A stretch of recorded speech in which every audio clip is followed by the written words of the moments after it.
Hello, hello. Hi, everyone. It's great to see you.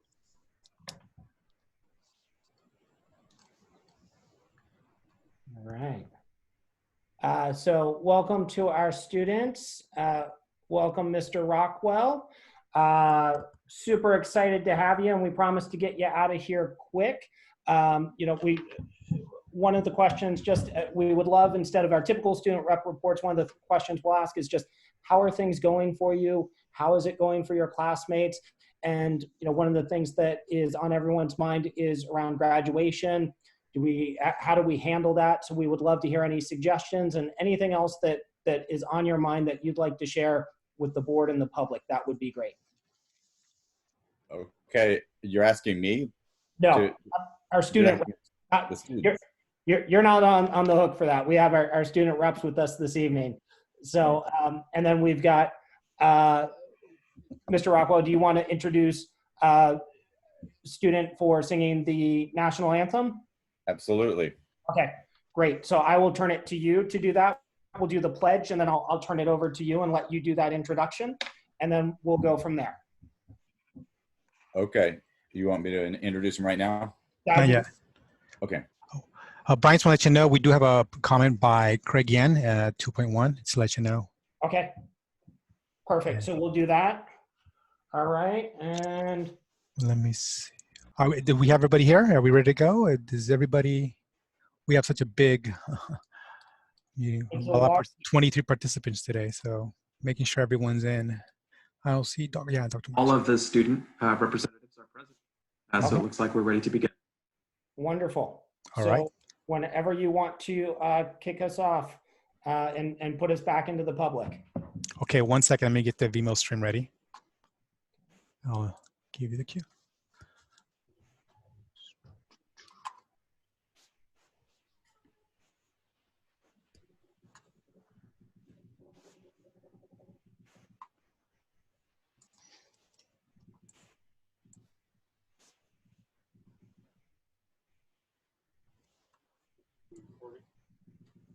Okay, we're all right. Just a couple of seconds, and I'll let you know.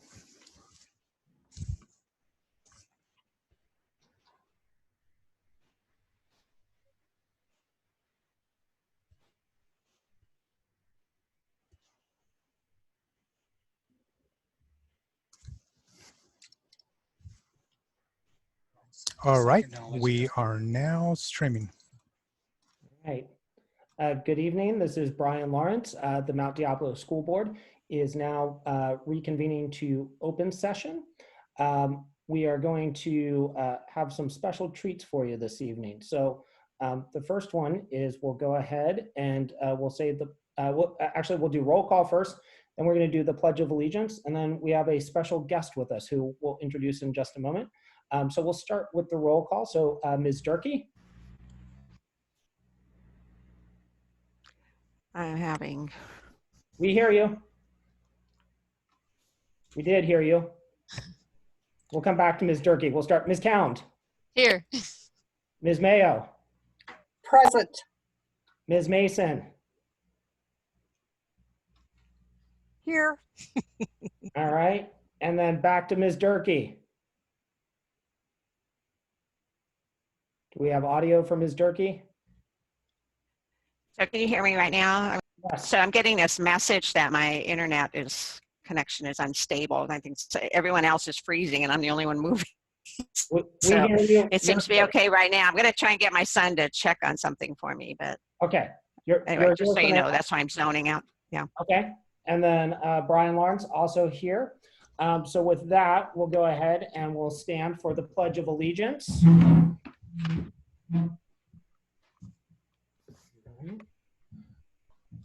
I pledge allegiance to the flag of the United States of America and to the republic for which it stands, one nation, under God, indivisible, with liberty and justice for all. All right, thank you. And then actually I'd like to introduce Mr. Bruce Rockwell from College Park High School, who has a special guest with us this evening. So Mr. Rockwell, over to you. Thank you. This next student who will be singing the national anthem, is one of the student leaders in the College Park Choir program. He was a soloist when we performed at Carnegie Hall last summer, and most recently was a featured soloist with the California All-State Honor Choir in Fresno in February. He has accepted an offer to attend USC to study music in the fall, and I'm proud to introduce Ajani Harris.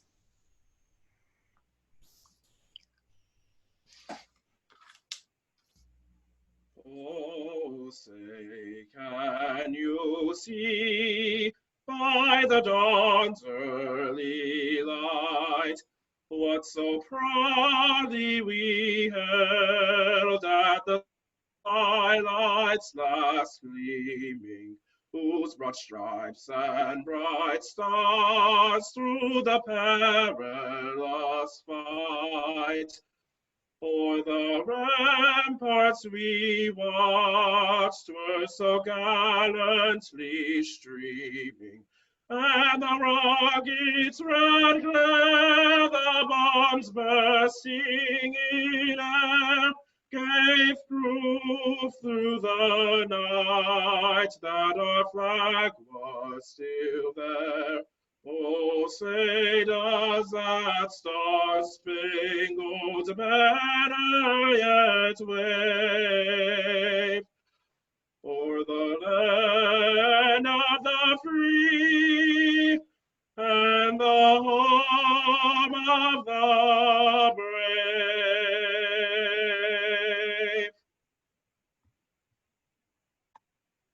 All right, Ajani, thank you. That was an absolutely stunning rendition. We greatly appreciate you joining us. You know, if right now we can't go to Carnegie Hall, I guess we'll bring Carnegie Hall to folks. So thank you so much for that. That was spectacular. And in a little bit, we'll have an update from you and our other student representatives. So we're looking forward to that. So thank you. All right. So with that, the next, let me report out from the closed session. So on item 7.1, the board received information and gave feedback to our agency negotiators. Item 7.2, which is the discipline, dismissal, release, or reassignment of public employee 5 cases. The board did not complete that action. And so we are going to, after public session, the board will return to closed session and complete that and then report back out. We didn't want to be late for our national anthem and concert. So here we are. So with that, we're going to go ahead and for our first time doing virtually, we've greatly missed our student reps. And so we've invited them to join us here on Zoom, and then they'll be able to drop off afterwards. And since normally our student reps are reporting on activities and things like that, many of which are obviously not taking place right now, instead the questions we had for our student reps are just, one, how are they doing? How are they coping? How is online learning working for them? What could be improved? Where could we help? What's working well? Any concerns that they might have? And then one of the big items on lots of high school seniors' mind is graduation. And so there are, a number of options. Our staff, our principals have been working hard on that, but we would love to hear from our student reps any thoughts or concerns they might have around the timing, whether it be, hey, we want to make sure it happens this summer in some form, or if they would prefer to wait and have it potentially be of a more traditional type ceremony. We would love to hear that feedback. So those are the different items. I'm going to go ahead and just start by calling by school, and then I will let our student reps introduce themselves. Austin, does that work for you? Okay. So Ajani, if we want, how about if we start with you with College Park? Hello, I'm Ajani Harris. I'm a senior. Like Mr. Rockwell said, I'm one of the student directors of the choir program. I'm also in a program outside of school. As far as graduation, I think I'm just, as long as everything opens back up and we're able to have something at some point, even if it's traditional, if it's not, I just want to be recognized in some form or fashion. And online learning has been a little bit difficult, just because it's a different system that I'm not really used to, but I'm making it work, and everybody I've been talking to is making it work, so it's going okay. Okay. Well, thank you for that. And, I think it's all uncharted territory for all of us. So we appreciate your efforts. And do we have, I think you might be the only one from College Park. No, I'm here from College Park. Hi. Hi, so I'm Claire. I'm also a senior at College Park. I agree with Ajani. I think that if we have the opportunity, if the county says that it's safe and if guidelines have lifted in California, that we should have some sort of graduation as traditionally as we can with a ceremony. I think it's just really important for our graduates to feel recognized and have the opportunity to walk with their peers in their cap and gowns like we've been hoping for. So I think that if we can make that happen, that would be great. Okay, great. And Claire, do you have plans for the fall? Or are you still figuring? Yeah, so I'm going to be going to UC Davis next fall. Okay. As a sociology major, and I'm going to be minoring in art. So I'm very excited. Hopefully, get to go. Yes, our fingers crossed for you. Okay, great. Do we have anyone else from College Park? All right, how about if we move along to Mount Diablo High School then? Thank you, Claire and Ajani. Hi, my name is Andrea Garcia. I'm the ASB president from Mount Diablo High School. And first, I would like to say Happy Mother's Day to all the mothers and teachers. You guys have all acted like our mothers as well. And we just want to say Happy Mother's Day and thank you to all the educators who are helping us through these times right now. In regards to online learning, I would say the Mount is doing pretty well. We're using Google Classroom and we're also using Zoom. The teachers are communicating with us and posting assignments on Google Classroom through there. And if we have any questions, they let us know that we're always free to email them, and they have given us office hours so that we can communicate with them. In regards to graduation, personally, I think I would be willing to wait, whether it be this summer or this fall, because I know that my fellow seniors and I, we would really love as much traditional graduation ceremony as we can get, and we also want everyone to stay healthy and look out for the well-beings. So Mount is willing to wait for their cap and gowns to be there with their family and friends and say goodbye. Okay, great. Thank you, Andrea. Anyone else from Mount, or I think it was possibly just you? Yes, it's just me. Okay, great. How about if we move to Northgate? And I think we have 3 folks from Northgate. So who would like to start us off from Northgate? Hi, I'm Eden, and I will start off. I'm a senior this year. And for me, in regards to like online learning, it's been a really big challenge, just like adjusting to being at home, especially because I have younger siblings and all of us are all doing online school at the same time, and like just trying to like figure out who needs to be where and all that stuff has been difficult, but it's manageable. And then in regards to graduation, I want the traditional feel, and I know that a lot of other people do as well, but especially right now, we can't see how far into the future this could go on. So I feel like any sort of recognition, even if it's small, is like enough. And I know that's like a lot of people at Northgate feel the same way. I know there's been like, we've gotten surveys and things that are like, oh, maybe we'll just push it back to like later in the year, like December. But I feel like if we try to like prolong it, we don't know the circumstances that are going to come up during that time frame. So we'll just it's a long shot to put something off for so long. Okay, great. And Eden, do you want to introduce, I think you've got 2 of the people following in your footsteps, correct, with us, and do you want to introduce one of them and have them kick off?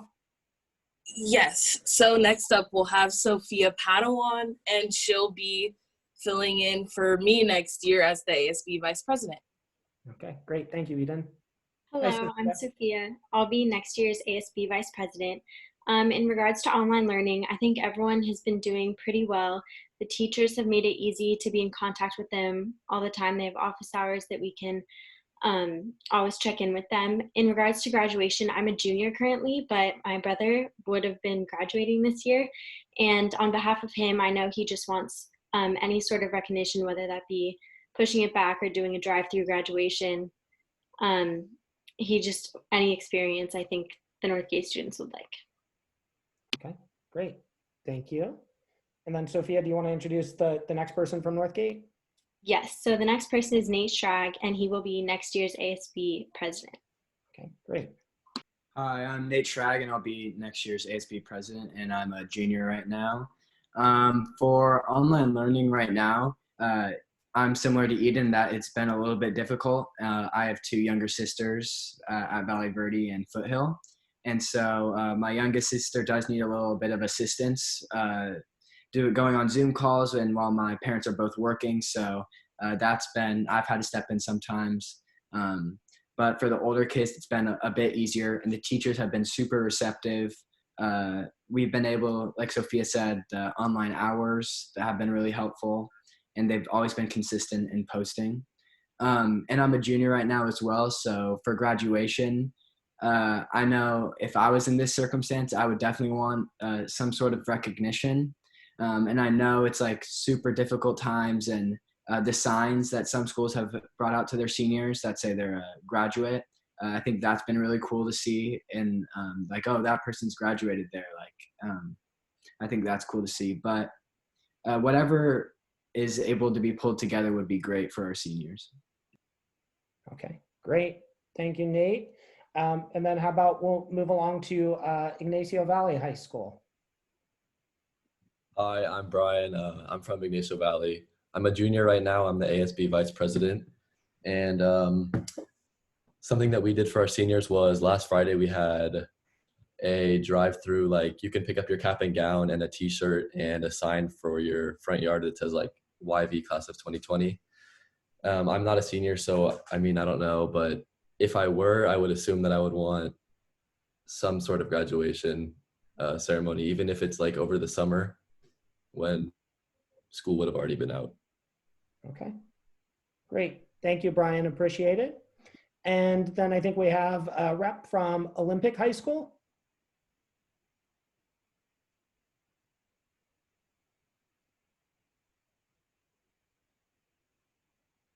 Do we have someone joining? No representative from Olympic for this time. Okay, and then Concord High School. Hi, so my name is Robert Santa Maria. I'm the ASB president from Concord High School.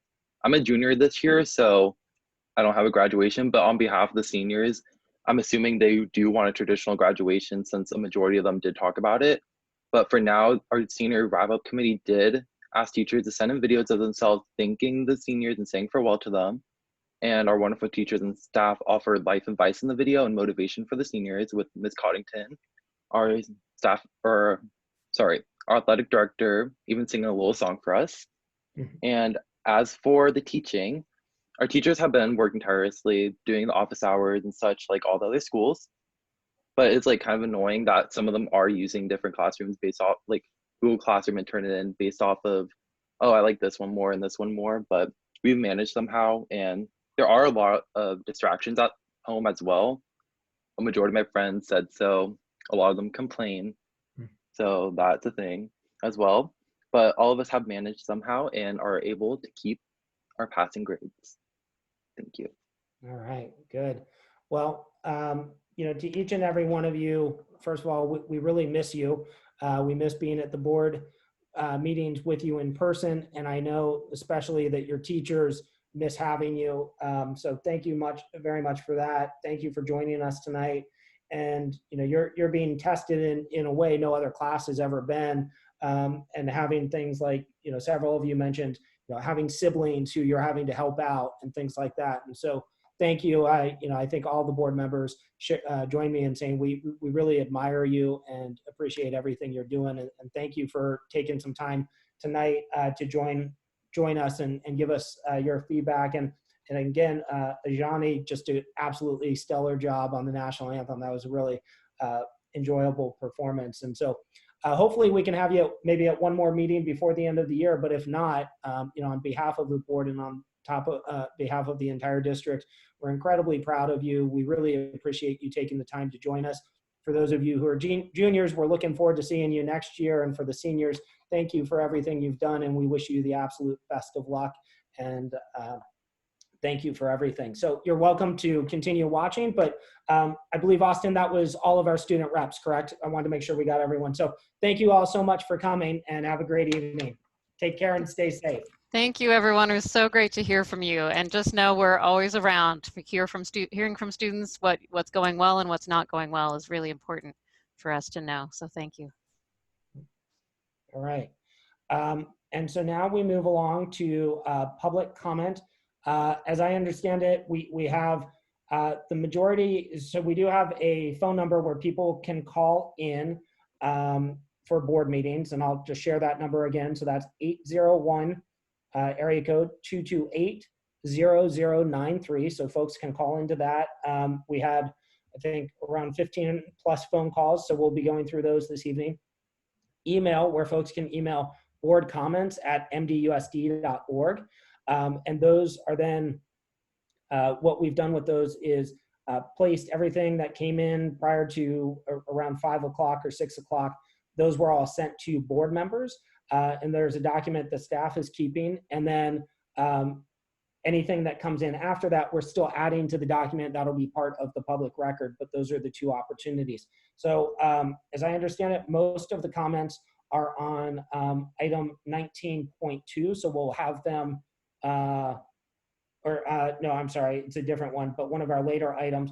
But I believe that right now we do have at least one public comment under general public comment, correct, Austin? That is correct. Okay, so we'll go ahead and listen.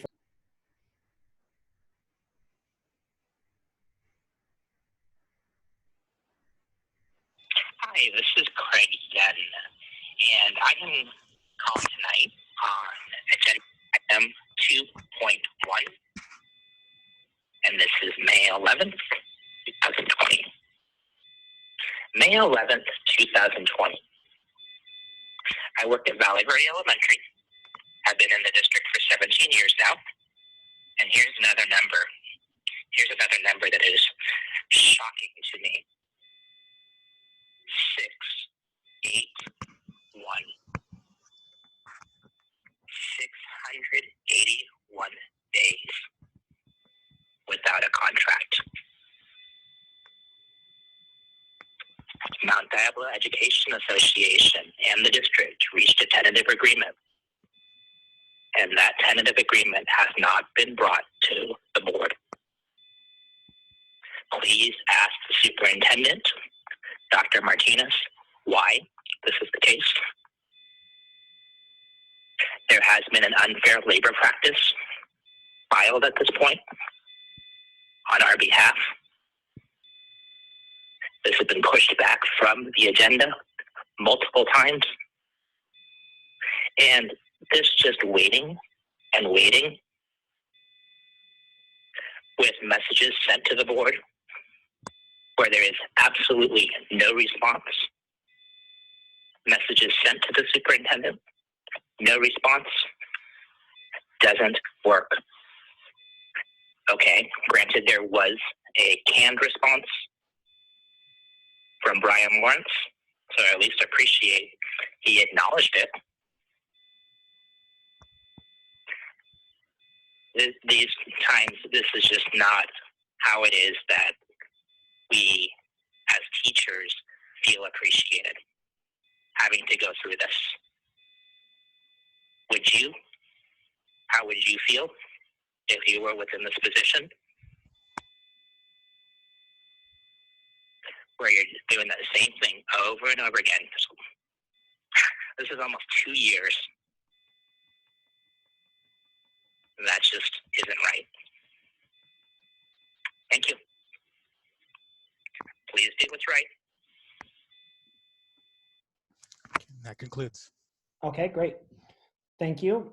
So that was, and that was for 2.1, which was what the public comment before the board went into closed session, but we're playing it here under item 9.1 as part of open session. Next, we have communications, which would be district organizations. So at regular board meetings, a single spokesperson of each recognized district organization may make a brief presentation. Items are limited to those which are informational. And to my knowledge from staff, we do not have any communications from district organizations. Is that correct, or do we have any? No, we do not. Okay. So with that, we will go ahead and move along to item 11.1, which is review and potential approval of the personnel appointment, senior administrative executive assistant to the superintendent. This is an action item. Dr. Martinez, do you have anything that you wanted to share on this one? Yes, I would just like to make a statement that we are advancing the name of Laura Juranic for the Senior Administrative Executive Assistant to the Superintendent position. This is a position that is of high importance to supporting the district and the board, the superintendent's office, in the way of, again, mitigating many of the responses that we need going back to the public from our administrators, working to really guide the work of the superintendent's office. While we have had our senior communications specialist, and that's happens to be Austin here, who has been hired for his position, he's also now been really serving in the capacity of this position, doing two jobs.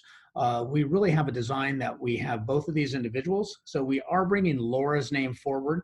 She's been with the district for 5.5 years. She's serving currently as confidential administrative assistant, the assistant superintendent of elementary education, where she assists the educational services department and supports our 30 elementary schools and the 30 office managers.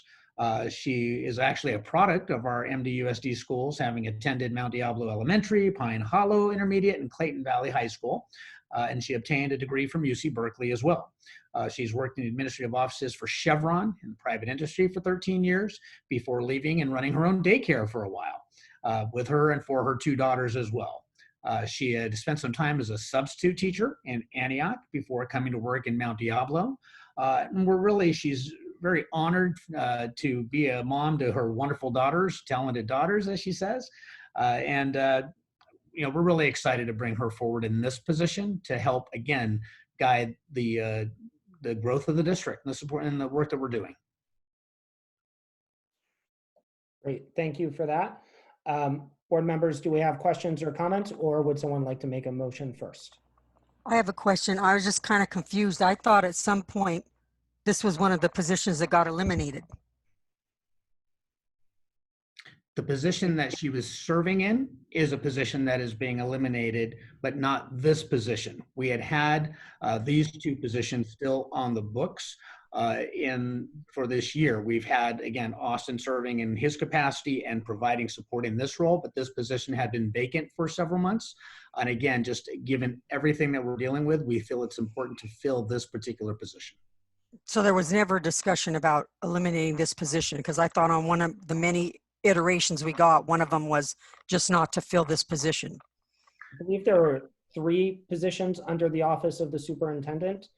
And at one point, I believe there were 4. There was a clerk, and then there was an outside public information officer. So those 2 positions had gone away. We were always keeping 2 positions, though again, one has been vacant for several months now. Thank you. Okay. Other questions or comments from the board members? Okay. Sorry, I'm slow on unmuting. I just think for the general public to understand is that the position that is now held by Austin, I think it's not very well known that that the cost associated with that was still there, or it has been there, because it was through not just one contract, but I think a few contracts for public information or communications of several people that were brought in to do this role. So I think I remember some time ago, when this position was filled, that, you know, that was understood that we have been paying for it anyway, so it's not an added cost. And of course, we all know we had someone in the position that we're talking about tonight as well. So it's been vacant for a while. So with that, are you looking for a motion? I'll be happy to move. I hope I'm going to get the last name. I'm doing it phonetically. The approval of Laura Juranic? Is that what you said? Okay. Let's see. As Senior Administrative Executive Assistant to the Superintendent. Second. Motion by Ms. Durkee, second by Ms. Mayo. Ms. Mayo, I'll start the voting with you, please. Yes. Okay. Ms. Durkee? Yes. Ms. Count? Yes. Ms. Mason? Yes. Okay. I also vote yes. Motion passes 5-0. So congratulations. And is she on with us right now? No. Okay. Dr. Martinez, we can't hear you. Okay. But I want to say congratulations, but I also want to say a giant thank you to Austin, who has been wearing many, many hats. He's been incredibly helpful to myself, to all the other board members, a lot of the communications and things that were well outside his job scope. And he's just really done an amazing job. And we're all very thankful for his contributions and his continued contributions, but now he'll actually have a chance to do a bit more of the job that he was hired to do. So really appreciate everything on his behalf, and excited to have another member joining the superintendent's team in a new role. So congratulations. And so with that, we'll move along to the next item, which is 11.2, review and potential approval of personnel appointment for payroll manager. Yeah. Dr. Martinez? Yes, thank you. So this has again been another position where we did have somebody originally hired and just really kind of left the position very soon afterwards. And we've been having a difficult time actually finding a qualified person for this position. However, we bring forward Serena Garot, might be Garot. Sorry, I didn't get the spelling as well. And Serena comes to the district after a relocation from Sonoma County, 12 years of progressive payroll and human resources leadership experience. Her post-secondary focus was in business and human resources management and in real estate. She's been a consistent volunteer at animal shelter since 2010, and she actually was the owner and director of a nonprofit dog sanctuary in Petaluma. But now she's kind of coming back to the field of fiscal and business. So she was doing it kind of in real life, and now again is really looking forward to joining the district. She's got a lot of ideas that she's going to be bringing in and assurances in her positive professional practice. You need somebody who really can handle the technical skills in this role. And so we're really thrilled with her application and her desire to get in here and start working with us in the fiscal department. Great. Do I have any questions or comments from the board prior to taking a motion? Okay, I'll consider a motion. Mr. President, I move that the board approve Serena Garot in the position of payroll manager. Okay, motion from Ms. Mayo. Do I have a second? I'll second. Okay, second from Ms. Durkee. Ms. Durkee, we'll start the voting with you. Yes. Ms. Mayo? Yes. Ms. Mason? Yes. Ms. Cound? Yes. I also vote yes. Motion passes 5-0, and congratulations to Serena. With that, we'll move along to item 12.1. This is a very exciting one. Review and potential approval of recognition of the MDUSD 2020-2021 Teacher of the Year nominees and finalists. Dr. Martinez, over to you. Yes, we're really thrilled to bring these two individuals forward for recognition. What happens, just by way of giving a little bit of a context, is that in our district, we have a process by which nominations are taken from across the district across schools. And, you know, you'd love to be able to nominate everybody every year, but that doesn't happen because people have to kind of think it through and then put those nominations in. From the individuals who are then nominated, there's a process of basically submitting, you know, some documentation for review. There's then a review committee made up of administrators and teachers who go through this process. And then they really select now more of a criteria, a handful of individuals who submit basically online video interviews to be reviewed again by the committee and the team. So a process by which then 2 individuals are finally identified, and those 2 individuals are Beth Bremer and Dylan Bland. And so, you know, we'd love in our better situations to be able to have, you know, the big pomp and circumstance and recognition of them. And so it was a little, you know, difficult in this land of pandemic, but, you know, getting information out on our website, getting information out on social media. They were recognized at the Medea Academy Awards last week. And just a little bit about them. You know, Beth is a first grade teacher at Wren Avenue Elementary School of Arts, where she's been teaching in the district for 10 years. Also a teacher liaison with the CARES After School program and the school's webmaster. And Beth had a different career beforehand in technology for a financial institution, and then really kind of found her passion for being in education and really thriving in the arts as well. So again, when Wren Elementary School became focused on the arts, through her own voice, she kind of said at the Medea Academy Awards, it just really hit home for her, or she knew she was going to just expand opportunities for students. Dylan Bland has taught science at College Park High School for 6 years. He teaches biomedical science, biology, the living earth, and earth science. And again, he talked about the support of the insightful Mount Diablo Unified School District colleagues for him. And every person he's worked with has brought their own unique experiences and knowledge and professionalism to the table. And he shared again about the camaraderie and the people who were at his site who were willing to kind of work with him and show him different things, and just the experiences that he had there that have made him such a well-rounded educator already, and really kind of fearless in some sense, because he wants to get out there and work with kids to have them take new risks that they may never have done. So one of his goals is for students to, again, leave his classes more scientifically literate as citizens, for them to take what they've learned and apply it to the world around them. So again, we just congratulate each of them and the entire group of people who were brought forward in the process. Again, we wish we could be there in person with them to really celebrate, and at some point in the future, we hope to be able to do that. But we wanted to make sure and give them the recognition they deserve from the board level. Okay, great. Thank you, Dr. Martinez. With that, do we have a motion on item 12.1? Mr. President, I move to approve the recognition of Beth Bremer and Dylan Bland as the MDUSD 2021 Teacher of the Year finalists, and to recognize all of the nominees.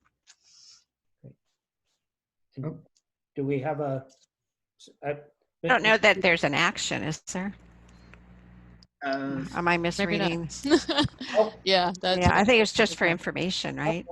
Yep, sorry. Well, Yeah. it said review and potential approval, so that threw me. I'm looking on a smaller screen. Oh. So, well. Anyway, happy to join in the Yeah. congratulations. Yeah, Thanks. I'm going to go out on a limb and say I'm confident it would have passed 5-0. Absolutely. Congratulations to Beth and to Dylan and to all the nominees. It's an outstanding group, so thank you, and we're looking forward to seeing Beth Bremer and Dylan Bland represent us at the next step. So thank you. And can I just also say thank you to Medea for organizing the Academy Awards last week. I think it was really great to see everybody there, and I know a lot of work went into that. And It's very nice. Yeah, it was really nice. Really great to be able to celebrate everybody together. They did a great job of, as we've learned very well, overcoming some video and technical challenges. Right. Yeah. They did a great job with that, and it was a really nice event. So with that, we'll move along to item 12.2, which is on for info and action review and potential approval of resolution 1920-59, adopting CEQA findings of fact for Oak Park project, certifying the final environmental impact report and approval project. Do we have any information on this, Dr. Martinez? Yes, there happens to be a lot of information, but I'm going to defer over to Cesar Alvarado. I believe they're going to walk us through a few pieces of data for this particular item, as it, in essence, speaks to the overall work that we're doing with, again, Contra Costa County and the City of Pleasant Hill in relation to the Oak Park properties, the Library Park and residential project as it's been come to know. So Cesar. Good evening, members of the board. Can you hear me? We can, but kind of faintly. I don't know if you can do anything to project a little bit more. Is that better? Yes, sir. All right. Good evening, members. I want to present to you tonight an overview of a project that is a subject of this and the next 3 resolutions before you tonight, as well as additional resolutions that we expect to bring in the future before the board. First, I want to welcome Ms. Kathleen Andrews. She is Deputy County Counsel for Contra Costa County, and she and Ms. Karen Law, who is the project manager for the county, have graciously agreed to join us today to answer some questions, any questions that the board may have for the county. Next slide, please. So this is a project that's been in the making for over 40 years and involves a property that was formerly known as Oak Park Elementary School, which is adjacent to Pleasant Hill Middle School.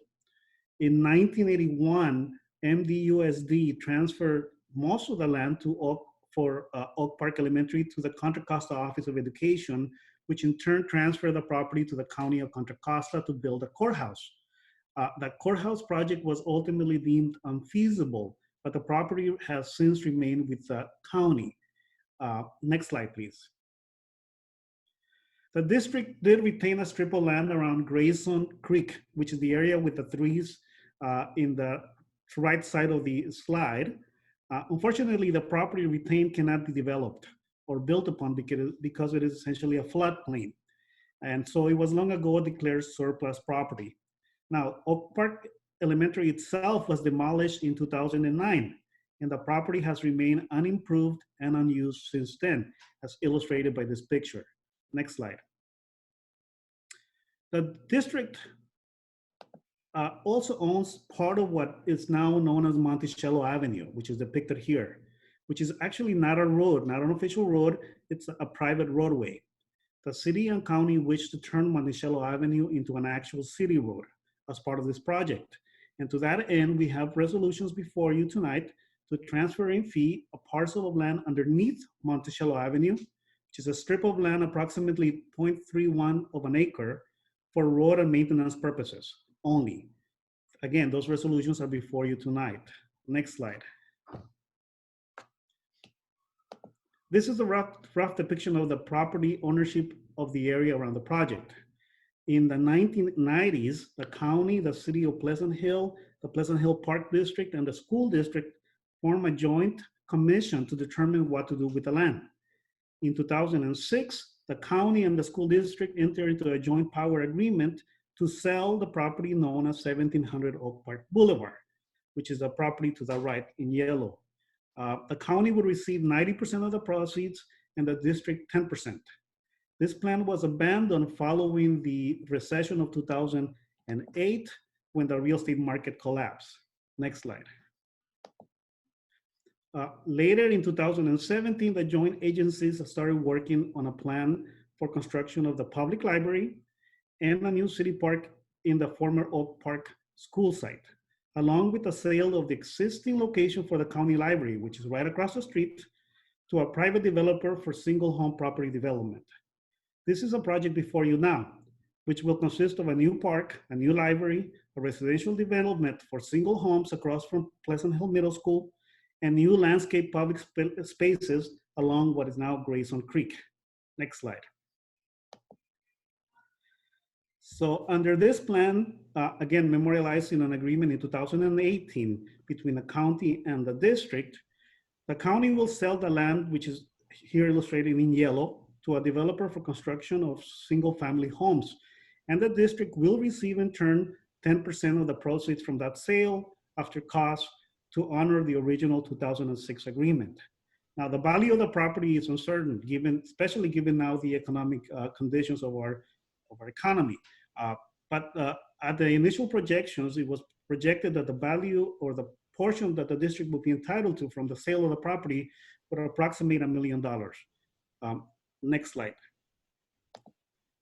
Now, the district also owns rights to an irrigation and a sewer easement which traverses the property that was formerly Oak Park Elementary. So for construction of this new development to take place, the district needs to grant supplemental easements to utilities for installation of sanitary and utility lines. Those resolutions are also before you tonight and were previously brought as well in part. Next slide. This is the blueprint of the park and residential housing and new public library. Next slide. So this is what the area around the property, the district property would look like. Essentially the area around or immediately right next to Pleasant Hill Middle School. And I want to clarify that though in this rendering includes proposed construction of a parking lot, which is shown on the top left of the drawing. Such construction would actually encroach on district property. So I want to clarify that our agreement with the city, with the county, with the park district does not include transferring any land for a parking lot. There was a request from the park district previously to our prior superintendent, where it was discussed licensing the land around that area, which is around the roundabout where it's currently located, to build a parking lot to be used jointly by the city and by the district. However, the issue is not before the board and no agreement on that issue has been reached. But I do want to mention that part of the plan is to eventually enter into a joint use agreement with the park district for the joint use of the fields that are going to be built by the park district, and perhaps also discuss landscaping costs for the adjoining fields, perhaps jointly working on that. So that, again, that issue is not before the board. It will be addressed once the park district authorizes the project, and we can negotiate that in the future. Next slide. So this is what the property that is being sold and what, this is an illustration of what is expected to be as far as the homes that are going to be sold, that will be built in that area. Of course, that will be subject to what the developer ultimately intends to do and how that they intend to lay it out. But again, more single homes means more kids attending our schools. Next slide. This is an illustration of what the library is expected to look like. Plans are not finalized, but the project itself has been approved by both the city and the county. But plans, as always, are subject to be changed as necessary once the projects are approved. Next slide. This is an illustration again of what the homes across the street from Pleasant Hill Middle School would look like. And next slide. And there is, again, as part of the project, there is the intent to build new landscape areas for access to both the residents that will be living there as well as for the general public. Thank you. So before you tonight, the first resolution before you is the approval of the Oak Park project as a whole, and for the district to certify the environmental impact report and adopt its factual findings. The district itself is not putting any shovels to the ground. So all construction will be carried out by the city, the county, and the park district. The district is only transferring surplus property and providing easements for access to the utilities. So there is no discernible environmental impact from the district's portion of the project. However, because the project itself involves property that is currently owned by the district is also deemed a responsible agency under CEQA and must approve the EIR for the project to proceed. That is the environmental impact report. That is what this current resolution is before you now about. Now, the agencies that are putting shovels to the ground, including the city, as well as the district, as well as the county, have approved the EIR as well as the project. and adopting its finding after extensive review and public comment. The lead agency is the City of Pleasant Hill, which commissioned the EIR and has conducted extensive public comment and review by all the stakeholders, as well as addressed any concerns by the public before it was approved. All documents regarding this extensive review are attached as part of this agenda item and are available for review, and they have all been are public, made available to the public as well. Now, not only has the city and the county approved the EIR, it has been reviewed by various agencies and approved as well, by the Architectural Review Commission of the City of Pleasant Hill, by the Planning Commission for the City of Pleasant Hill, by the City of Pleasant Hill itself, again, which conducted extensive public comment and review of the EIR, and the County of Contra Costa, which has reviewed the project and the EIR and has approved the project and certified the EIR as well in its meeting. This is by the County Board of Supervisors.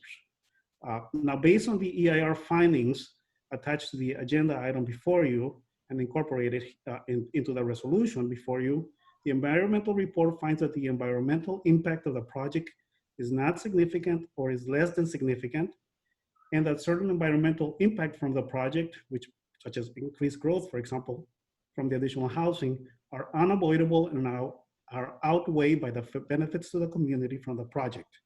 So the resolution before you is for the district to adopt the factual findings of the EIR, has have the county and the city certify the EIR and approve the project.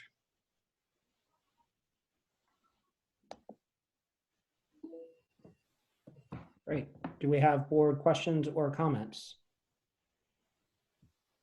I have a couple of comments. Yes, Ms. Mayo. Thank you. And I want to thank Mr. Alvarado for indulging me this afternoon. I must share with you that when I first saw the PowerPoint, particularly in reviewing slides 2 and 5, I was very concerned when it appeared that the district property that's to the north in the blue area on slide 5, which would encroach into our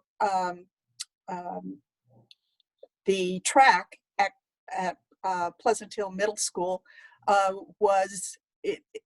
the illustrations seemed misleading in that that was no longer district property and we had no oversight over that particular section of property. I am all in favor of proceeding with the library and understand the the transition with the housing and with the properties to the Park and Rec. I think that will really be a benefit for South Pleasant Hill, and our community is really looking forward to having some nice amenities in that location versus the wasted field that's been there since 1981. I was not involved in the school district or a volunteer in the school district in 1981, so that little piece of skyline shaped section of blue was a surprise to me because it's the first time I have ever seen it on a document. If I understood Mr. Alvarado correctly, we still own that small section of property. Is that true, Mr. Alvarado? Yes, that's correct. The district will continue to own that section of property, and it is not before the board nor do we expect it to be for any transfer of that property to as part of this project.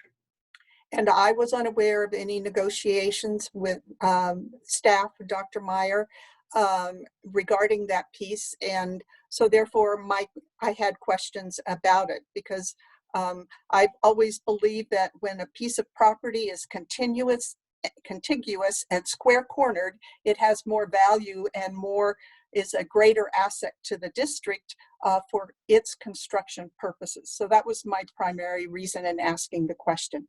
As far as the EIR report, I am supportive of moving forward with it, but I do appreciate the background information that was made available to me. Thank you. Thank you, Ms. Mayo. Other questions or comments from board members? I would be willing to make a motion.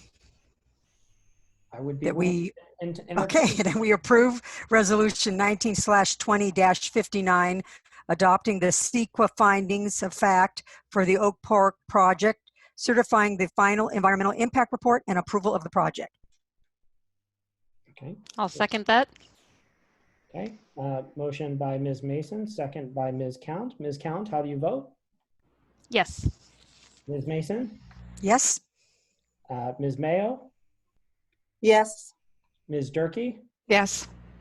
I also vote yes. The item passes 5-0. With that, we move along to our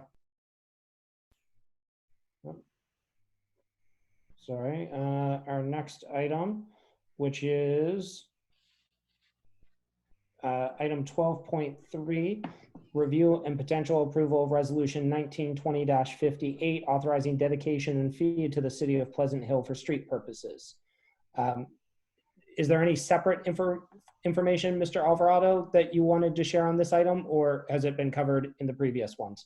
Yes, so this issue was brought before the board at a prior board meeting for the initial intent to dedicate. The matter has now been posted for public review, and it's been made available to the public for any comment as well. This is part of the process of dedicating property of this nature, such as easements and road use property. So this is the second portion of that process, and now it is before the board to authorize the dedication, now that the notice requirements have been made for both this item as well as the following item. Okay, great. Thank you. For item 12.3, are there any questions or comments prior to a motion being made? Okay, hearing none, I'll entertain a motion. I would make a motion that we approve resolution 19/20-58, authorizing dedication and fee to the city of Pleasant Hill for street purposes. I'll second. Okay, motion by Ms. Mason, second by Ms. Durkee. Ms. Durkee, how do you vote? Yes. Ms. Mason? Yes. Ms. Mayo? Yes. Ms. Count? Yes. I also vote yes. Item passes 5-0. We move along to 12.4, review and potential approval resolution 1920-56, authorizing dedication and fee to the county of Contra Costa for street purposes. Mr. Alvarado said that I believe he covered that in his previous comments. So any questions or discussion on this item? Mr. President, I move that we approve resolution 1920-56, authorizing dedication and fee to the county of Contra Costa for street purposes. I'll second that. Okay, motion by Ms. Count, second by Ms. Mason. Ms. Mason, how do you vote? Yes. Okay, Ms. Count? Yes. Ms. Mayo? Yes. Ms. Durkee? Yes. I also vote yes. Item passes 5-0. And so we move along to review and potential approval, 12.5, review and potential approval of resolution 1920-57, intent to grant easement to Central Costa Sanitary District to allow construction of sanitary sewerage near district property. Do we have information on this item? I do have a, go ahead. My apologies. So this is the, again, part of the process requires that the district authorize access or actually grant an easement to the sanitary district to build and to maintain sanitary lines as part of the project that was we just discussed. This is only the first portion of the process, in that we are given notice of intent to dedicate. Then this matter will be brought back to at the next meeting for an actual dedication by the board, or actually for an actual resolution authorizing us to dedicate the easement by the board. Okay. So I do have a question on this. So I'm looking at Exhibit B for the right-of-way map for sewer. I apologize, I'm not a surveyor, so I don't deal with all the numbers. I'm looking at the maps where it shows future parcel to be deeded by a separate instrument. Is that entire area part of the easement, or is that to be part of the piece that would be the parking lot that's shown on the other maps that would be shared by the Park and Rec District?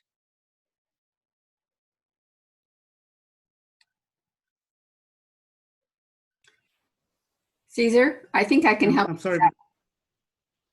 Yes, go ahead, Kate. When I saw your drawing a few minutes ago, I'm not sure that you're showing, that was the one thing I saw that didn't look like it was quite right in the arrow that was pointing to the location of that sewer easement.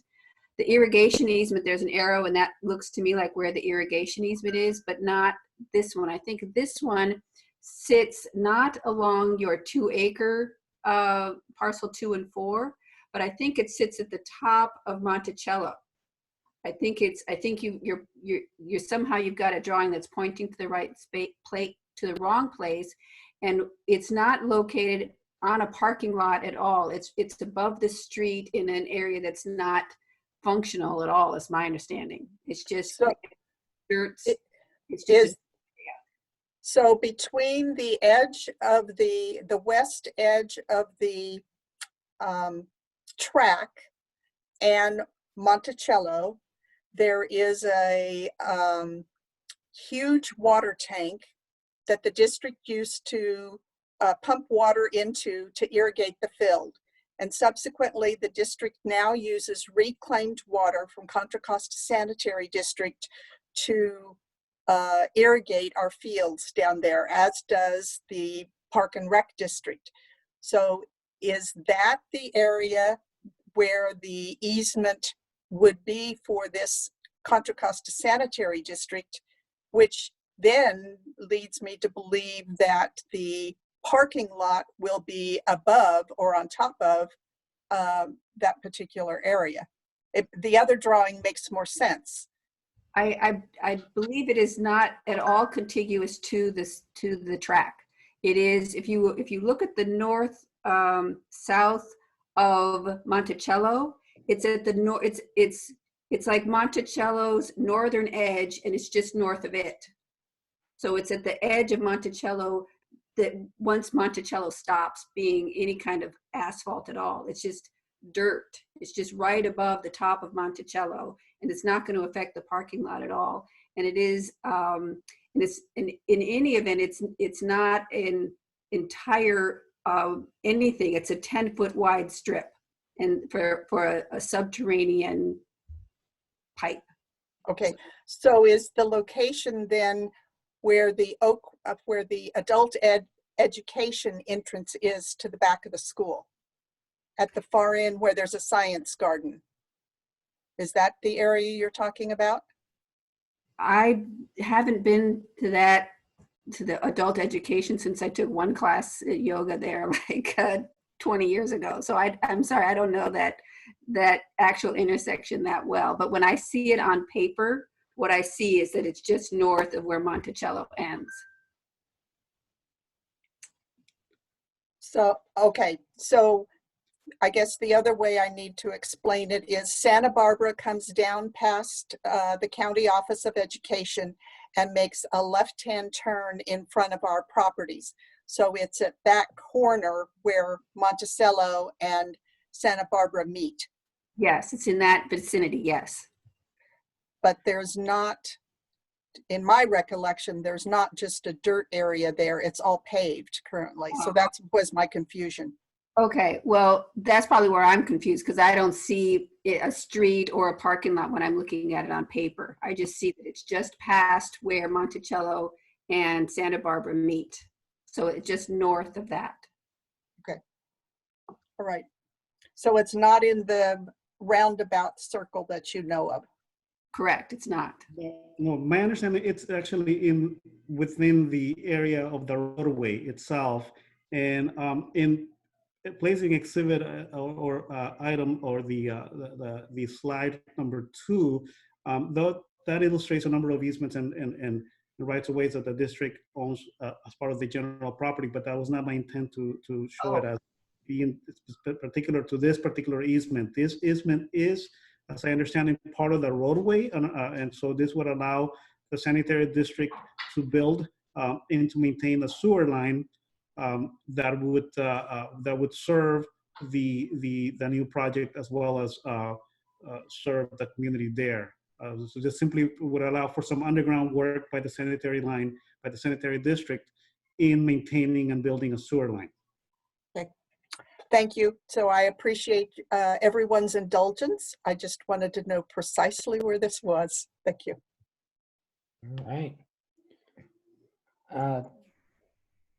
Any other questions or comments from the board?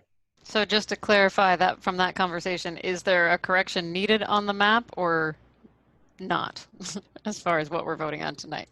No, the map, it's a surveyor map that is attached is the correct one, and it was simply a matter of us placing it in the context of what the overall project is, of where exactly the easement is.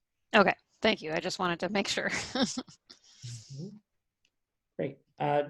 Any other questions or comments from the board? I would entertain a motion on item 12.5. Mr. President, I move that we approve Resolution 1920-57, intent to grant easement to Central Contra Costa Sanitary District to allow construction of sanitary sewerage near district property. Okay. I'll second that. All right, motion by Ms. Cound, second by Ms. Mason. Ms. Mason, how do you vote? Yes. Okay. Ms. Cound? Yes. Ms. Durkee? Yes. Ms. Mayo? Yes. I also vote yes. Item passes 5-0. With that, thank you, and thank you to staff for their work on this. This has been a long road, and so we're eager to partner with the city, with the county, and to move this forward. So thank you, Mr. Alvarado, and other staff members who put a lot of time into this. It's appreciated. Glad we're able to wrap it up. With that, we move to 12.6, review and potential approval of Resolution 1920-48, partnership with Public Agency Retirement Services, PARS. And this is an action item. Dr. Martinez or Dr. Gonzalez, do we have information we would like to share on this one?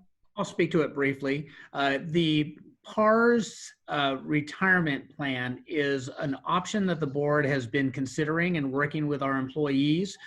This is something that oftentimes district will do if in fact we have an ability to take a look at our staff who may be eligible for retirement and give them an opportunity to consider retiring under a PARS program that does provide a portion of their salary into several years out. There's an option. Why we would do this is that it actually allows the district to have individuals gracefully decide to retire if it fits their decision and personal life, and affords them an opportunity, an incentive of doing so. In an incentive process, what we're banking on is in essence being able to fill the needed positions that we would have with lesser paying or lesser salaries for individuals who would be providing service to the district. So on one hand, our goal here is if we can maintain individuals in positions while allowing some of our more veteran staff to gracefully exit, we have to go through a process to determine that we do not want this to cost the district additional dollars. So it has to prove that it pays for itself and at the same time allows the district potentially to save dollars if we're able to either not replace some of those individuals who would retire and their salary goes out of the books in essence for the following year, except for a percentage, and or if we need to replace individuals with lower salaries, that we find some cost savings. We have been going through a process of getting information out to our employees and seeking those that may be eligible for this. So they have been submitting documents. This is in essence the confirmation that we are doing business with PARS. What will happen is that we hopefully, if this is passed in a few minutes, then we continue the process of accepting applications from eligible employees, and we will bring back the confirmation if the district is going to participate in this at a future board meeting. And so we're pulling the data, again, to determine, we want to make sure it is not costing the district any dollars in the out years, and it helps us to maintain employment for a number of people. That's the goal. Okay. Questions or comments from board members? Actually, I think my question is what he just said. We don't know yet, is that if in fact it's going to be cost effective. I thought maybe they'd have an idea where we're at, but that doesn't sound like they do right now.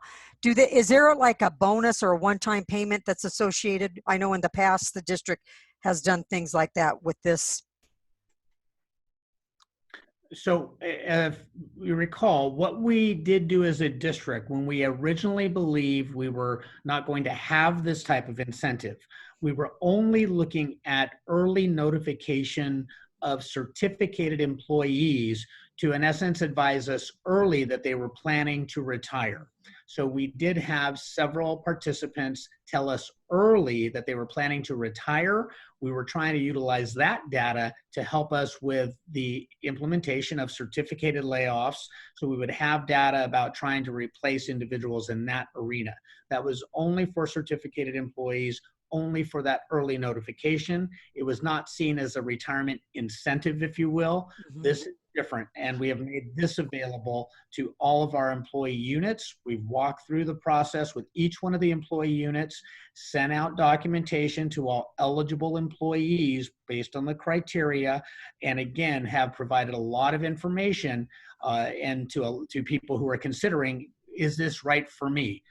We as a district don't put out retirement advice. That's really up to the individual, but it's an opportunity that we have been working to explain to them and through the PARS company.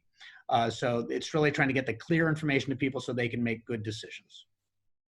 So it's the same services offered to classified and certified, and the details of it all depends on how long the people worked for the district, what they were making, and that's what PARS is helping them figure out? Yes. Okay, thank you. And so this is a step in the process, as you described. The district is not yet, this is allowing us to gather more information, but we are not committing to work with PARS at this point, correct? The board will be provided with the complete analysis from PARS once we have all the eligible folks submit again, and we have extended the deadline through May 22nd at 5 o'clock. So again, we have pushed out packets of information to everybody that we believe is eligible. If for some reason somebody believes they're eligible and has not received their packet, we want to know about it. We want to get them the right information so they can make an informed decision for themselves. So go ahead. Please, Count, go ahead. I just have two questions. Yep. One is, so just confirming the costs. It shows in Exhibit 1B that there's a $5,000 minimum per year for 5 years. So when we get to the point of, let's say this year it looks like there's enough retirees to make it cost out where it doesn't cost the district any money, are we then confirmed, tied into a 5-year contract? And then if we have fewer retirees next year or the year after, we still have to pay the minimum fees? So the fee is based under those that are eligible only for this year. The service fee is how we pay it to PARS. There is a service fee for them. The individual employee has close to 14 options of how they work with PARS. So the district is committing to a minimum level of fee for the 5 years if we advance and decide we're participating, but we only pay for that 5 years, while an individual may actually receive benefits for the rest of their lifetime. But we only pay for 5 years on the number of people that are formally participating. Okay, and then, so then the piece that you're talking about, we pay 5.5% of all premiums made by the agency on behalf of participants. So that would be ongoing for as long as their plans exist?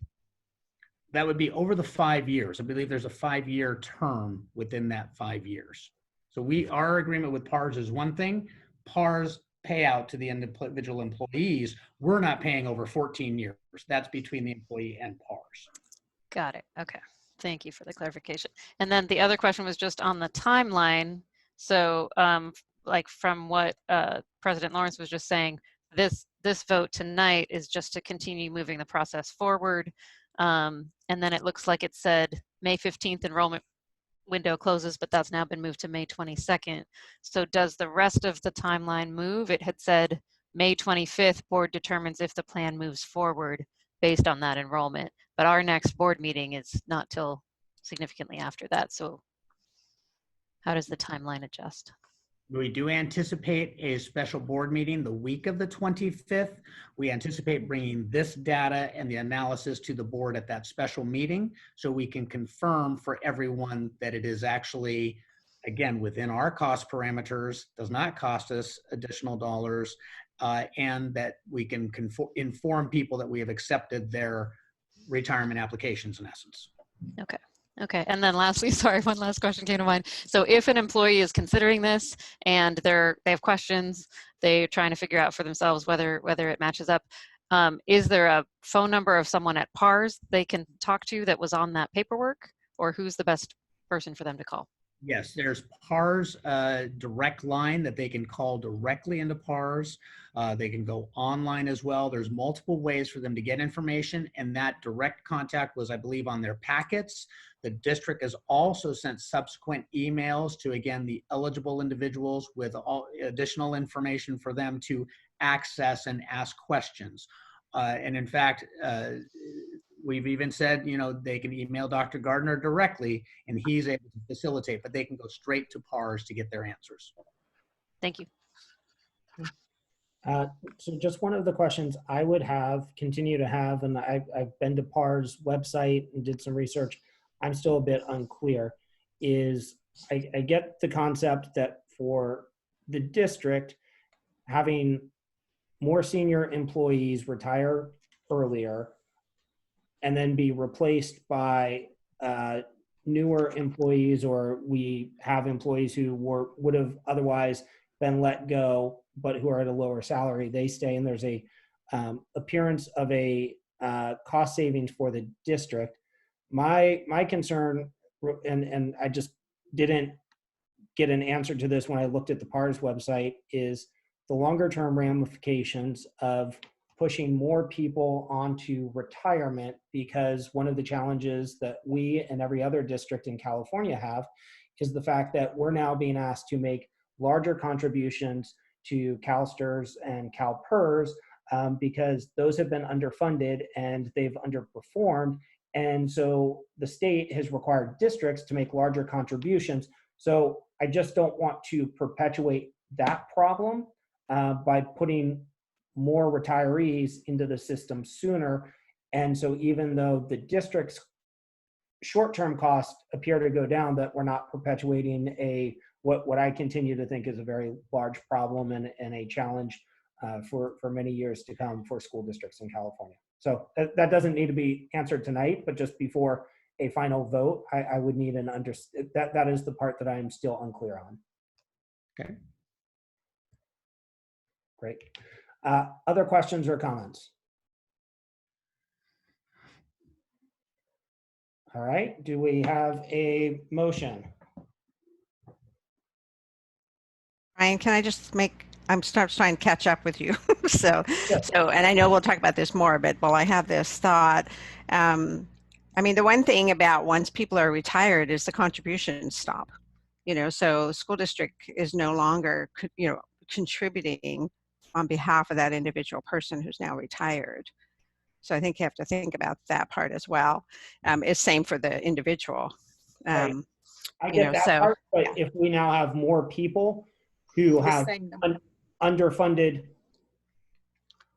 They're drawing down. I understand that part, but I'm just saying, I think you have to look at both pieces of it because, you know, that's the bigger picture formula, you know, what's actually happening to the fund. But in terms of our direct, cost out of our pocket, right, that all stops. So anyway, So I am freely admitting I don't fully understand this yet, and that's what I'm looking for clarity on before making a final vote. So thank you. Other questions or comments from the board? Just one, if we are unable to move forward for whatever reason, when the final date comes, the due date is determined, what happens to those individuals who no longer want to retire because this promotion is not available?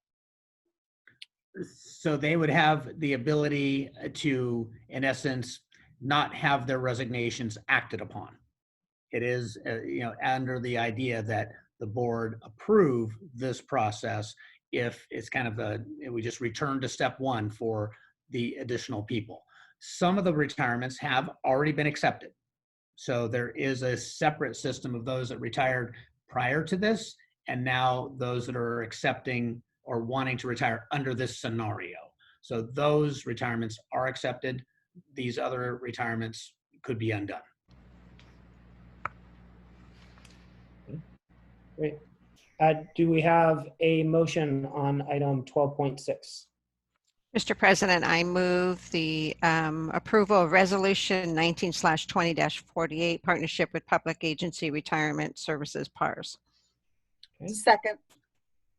Okay, motion by Ms. Durkee, second by Ms. Mayo. Ms. Mayo, how would you like to vote? Yes. Okay, Ms. Durkee? Yes. Ms. Cound? Yes. Ms. Mason? Yes.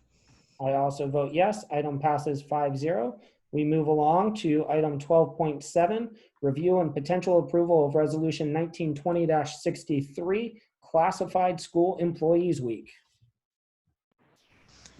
Mr. President, I move that we approve Resolution 1920-63 for Classified School Employees Week.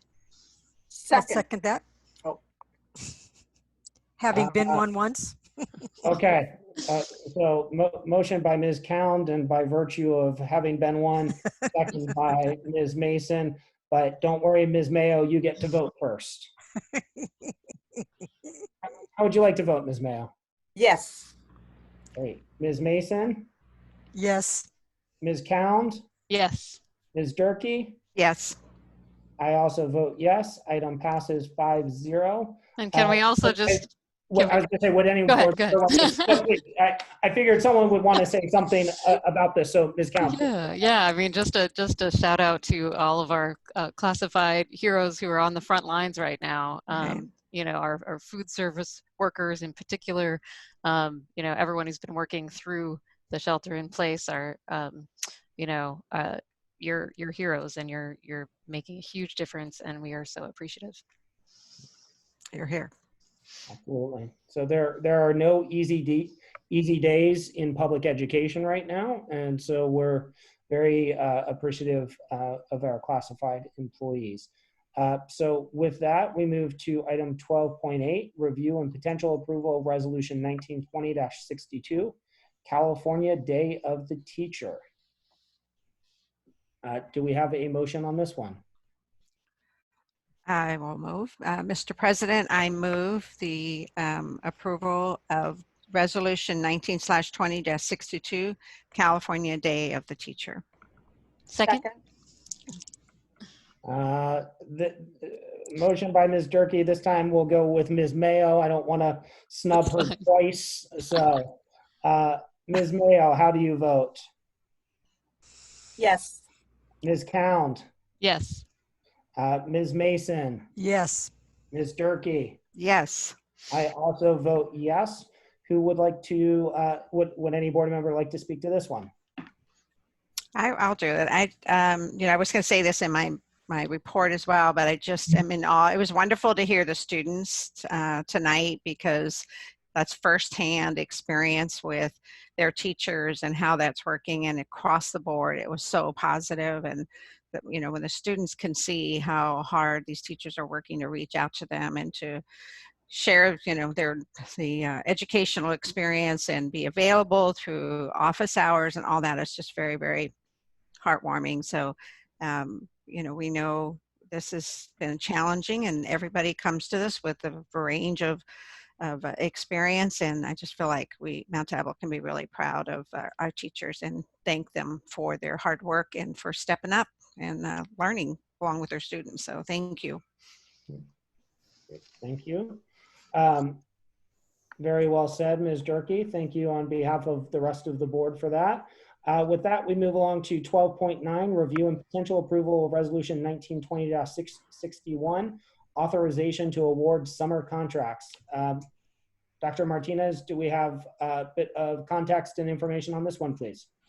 So this resolution basically allows us to continue our work during the summer for the bidding process. We have a number of pieces of work that need to be done during the summer. And so we will go through that process and then bring back the ratification, in essence, of the contracts in August of 2020. But it helps us continue our work through the Maintenance and Operations Department through the summer. Okay, great. Questions or comments from the board prior to a motion? Yeah, I had a question. I didn't see roofing on here. I think those are projects that are already in motion, but was curious about if we have roofing that's happening during the summer, would that need to be a part of this? If it's already been approved and in contract, then I don't believe we have any outstanding new bids that are coming. These are for the current bids that are just have not been awarded yet. They're in the process. Okay, so it doesn't involve like if something happens midstream and they're everything that we're doing. This is just for these particular ones that are yet queued up. Okay, thank you. Okay, do we have a motion on item 12.9? I would make a motion to approve and adopt resolution 19/20-61, authorization to award summer contracts 2019/2020. Second. All right, motion by Ms. Mason, second by Ms. Durkee. Ms. Durkee, how would you vote? Yes. Ms. Mason? Yes. Ms. Mayo? Yes. Ms. Cound? Yes. I also vote yes. Item passes 5-0.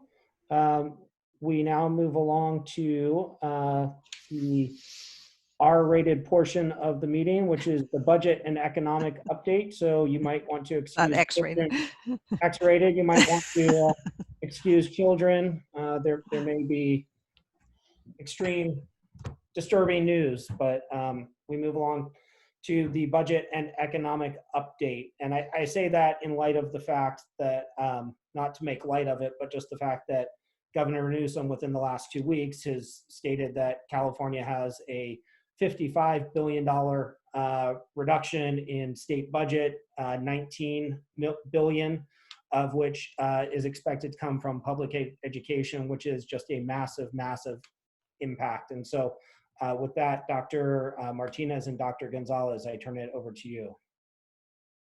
And again, I think the humor is almost spot on here with the denseness of the level of information, quite frankly. So we're trying to give enough information so of course you as our board members can see and understand what's coming, and yet for the public we're also trying to not add additional layers but be focused on some of the big issues that we see happening from the national side, again from the state side, and really paying attention to the data points that are going to impact us as a school district and meeting the needs of our students. So again, Dr. Gonzalez will walk us through some of the more recent information.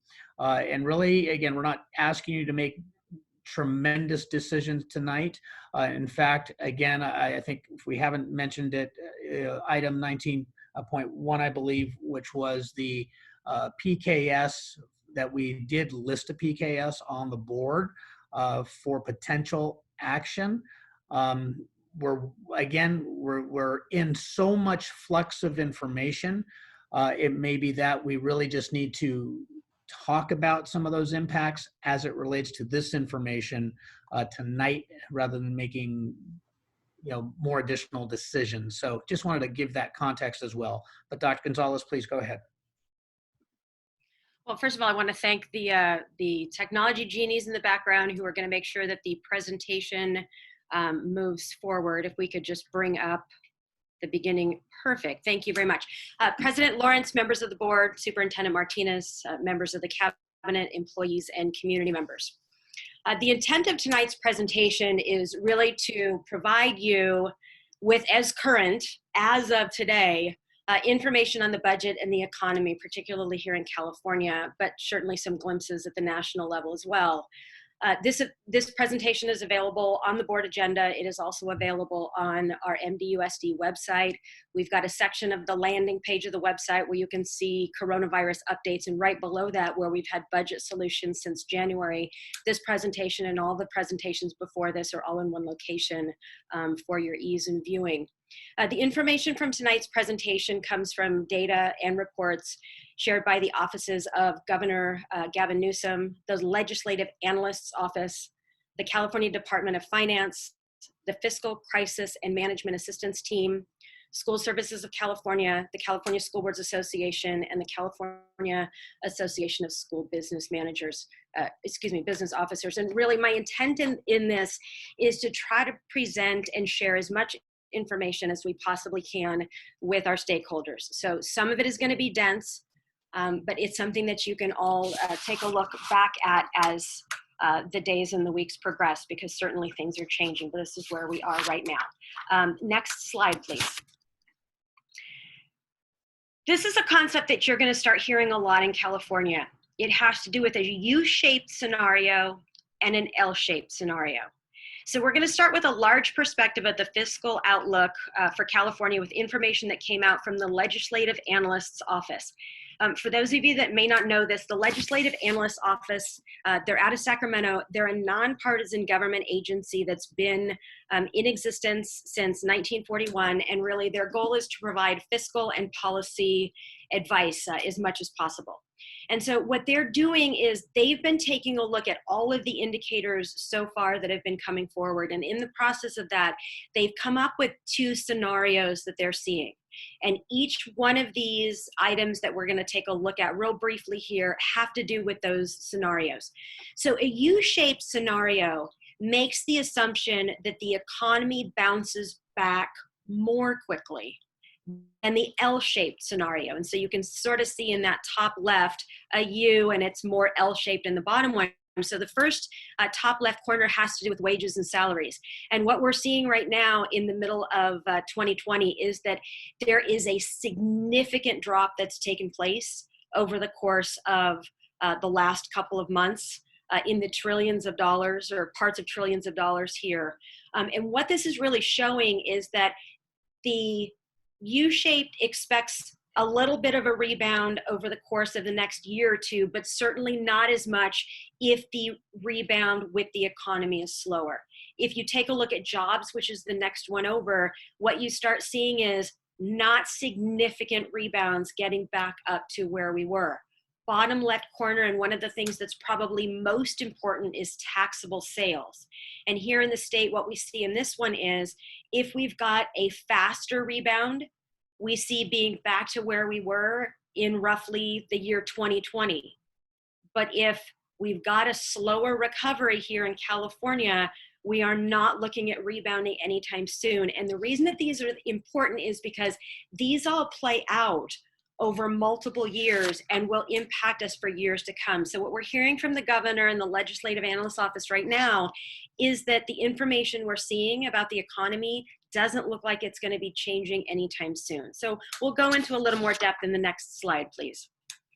So what Governor Newsom announced last week was a $54 billion budget deficit. I have to say that I agree with President Lawrence. Whether it's R-rated or X-rated, it doesn't really matter because the numbers become so large that it's really hard to wrap your head around.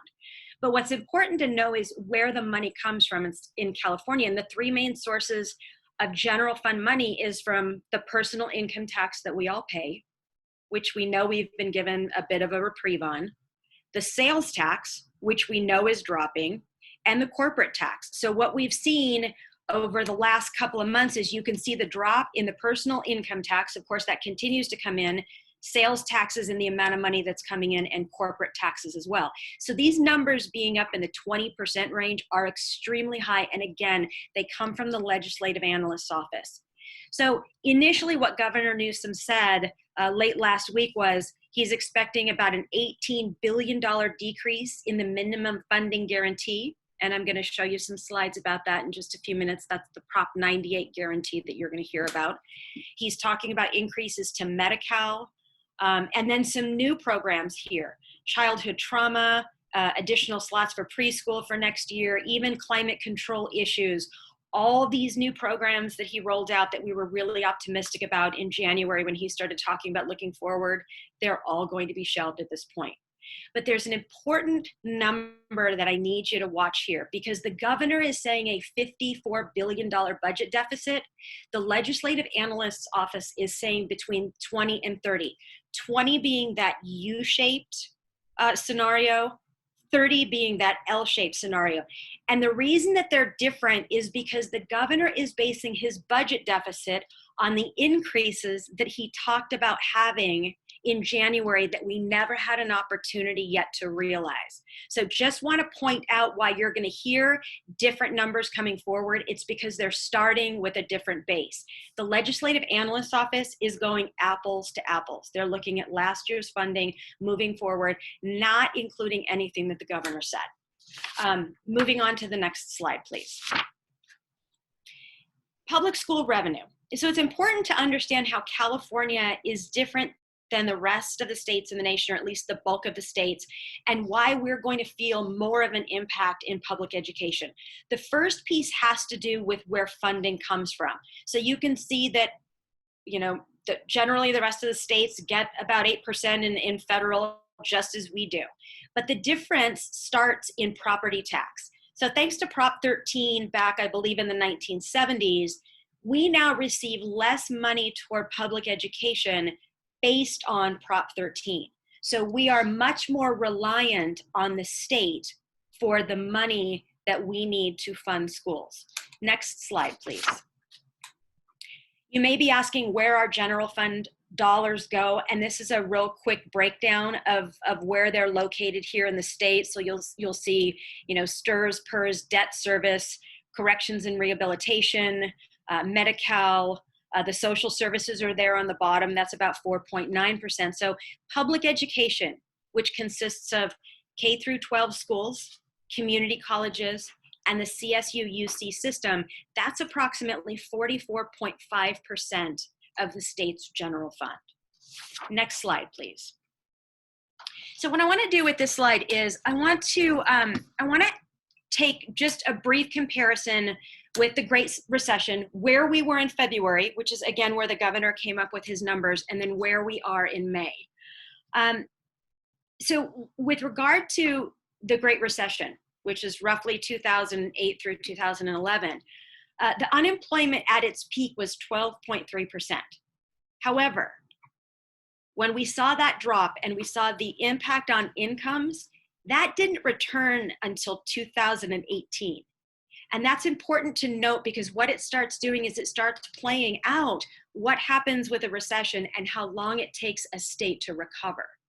So let's go to February 2020, because this is right after the governor made his announcement about what he was expecting in sort of his budget announcement, and then, you know, the jockeying takes place all over the state with the legislature and you know, all the public interest groups in public education. We all sort of weigh in, and he comes forward with something called the May revisions. And so back in February, we had, and this is not negative 3.9, but this is a bullet point. We had 3.9% unemployment. We had a budget surplus that we were expecting to be in the $5.6 billion range. We also had what's called our rainy day fund. We had $18 billion in that rainy day fund, so that's a typo there. And the revenues through March were actually running much higher than had originally been projected. Now, here's where we are now. Fast forward to May 2020. We've got an 18% unemployment, and that's coming from the Department of Finance. Personal income has already started to fall. They're expecting that by the end of this year, it's going to top out at 9%. What's very important and a huge indicator for the state, as well as all the government agencies that look all these figures. New housing construction has dropped, and they're expecting that it's going to top out this year at approximately 21%. And that's really not a great indicator right now. We know that all the safety net programs, all the social services, the Medicare, the Medi-Cal, you name it, all of those are going to continue to draw on the system because we're going to have more and more people qualifying, and that need is going to be greater. So that's going to affect what the state has available. The good thing this time that we didn't have back in the Great Recession has to do with, you know, prudent fiscal management. We didn't have a rainy day fund before. We do now. We have a budget surplus that's going to help us just a little bit. And this time around, compared to back in 2008, the state and federal government has been fairly responsive. So we've been seeing, you know, the grants for small businesses, the CARES Act that's come forward that I'll let you know about in just a minute. All these things have rolled out much quicker than they did back about 11 or 12 years ago. Next slide, please. Now I'm going to delve into some of the heavier stuff, specifically around Proposition 98, because it's really important to understand Prop 98. Prop 98 was approved by the voters in 1988. It was intended to create more funding for schools. Now, it was always intended to sort of be a base with more funding hitting upon that, but what has often been used as the Prop 98 guarantee, if you will, has often been referred to as this is what districts are entitled to. So it was never meant to be a ceiling, it was always meant to be a floor, and you're going to hear those phrases as we go forward.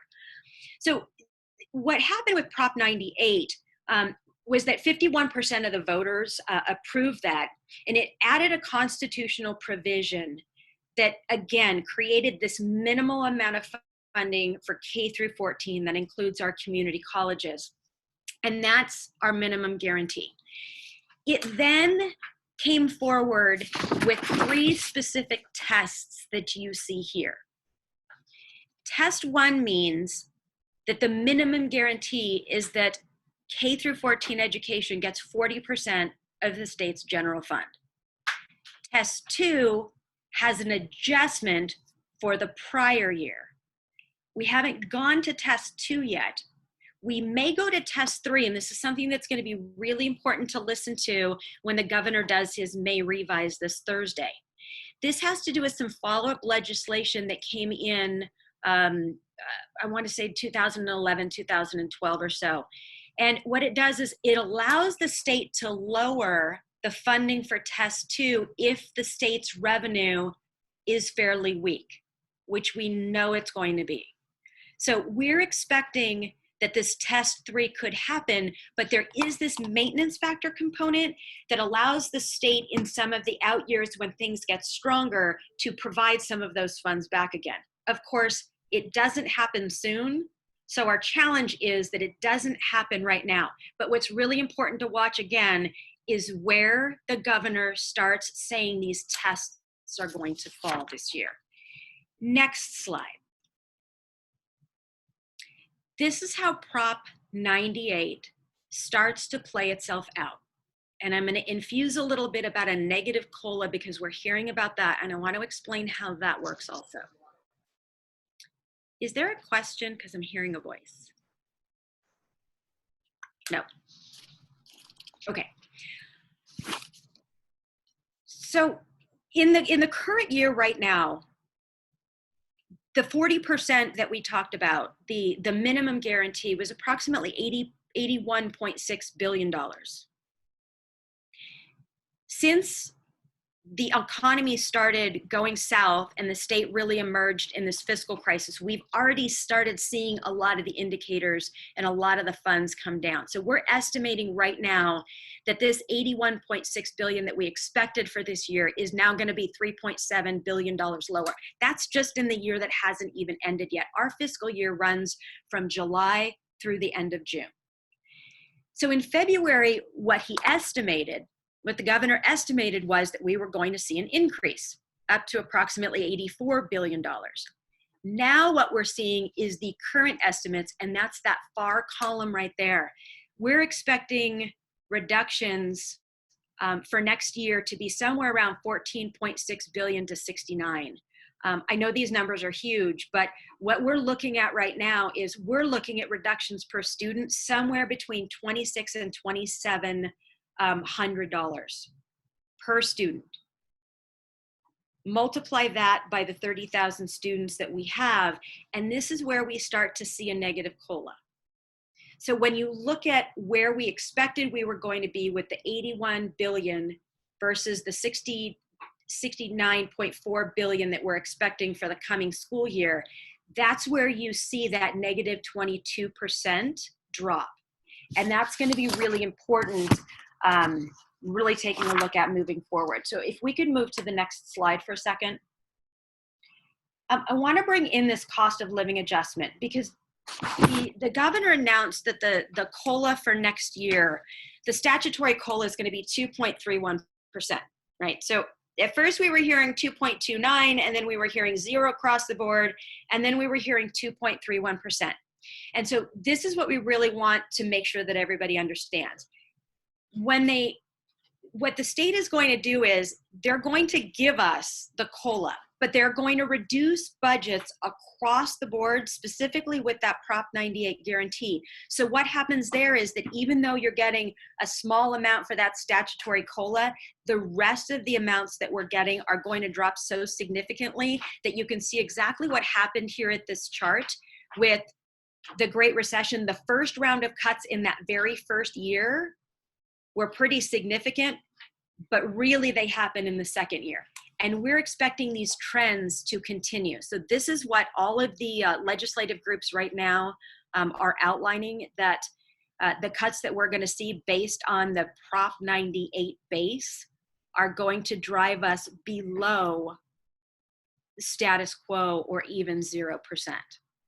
So it gets a little bit confusing, but we want to bring these numbers forward because although you may hear 2.31, we're looking at probably,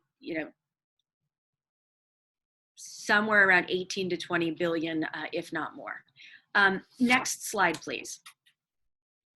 I've shown this slide before. I just want to put it up briefly again because we're going to show some scenarios where this starts to play out and what it looked like during the Great Recession. Again, the blue boxes there are what's called apportionments. This is the money that the state gives us every single month. So they take all the money that they're going to provide to school districts and they break it up in almost nice, neat chunks there. And our challenge is that our highest salaries come in that far right there where you see salaries are highest in June. And for us, that is because we have all the stipends and any extra pay that anybody gets, it all hits at the last month of the year. And what's important to note, and the governor is going to talk about this, is that we're expecting that our first deferral or our first apportionment that's not going to come in is going to hit in June, which means that the money that we're expecting to get in June, that nice little blue box there that's going to cover all of our expenses, that little blue box is going to disappear and it's probably going to get pushed into July. And that's where we start talking about cash flow issues. So if we could go to the next slide, please.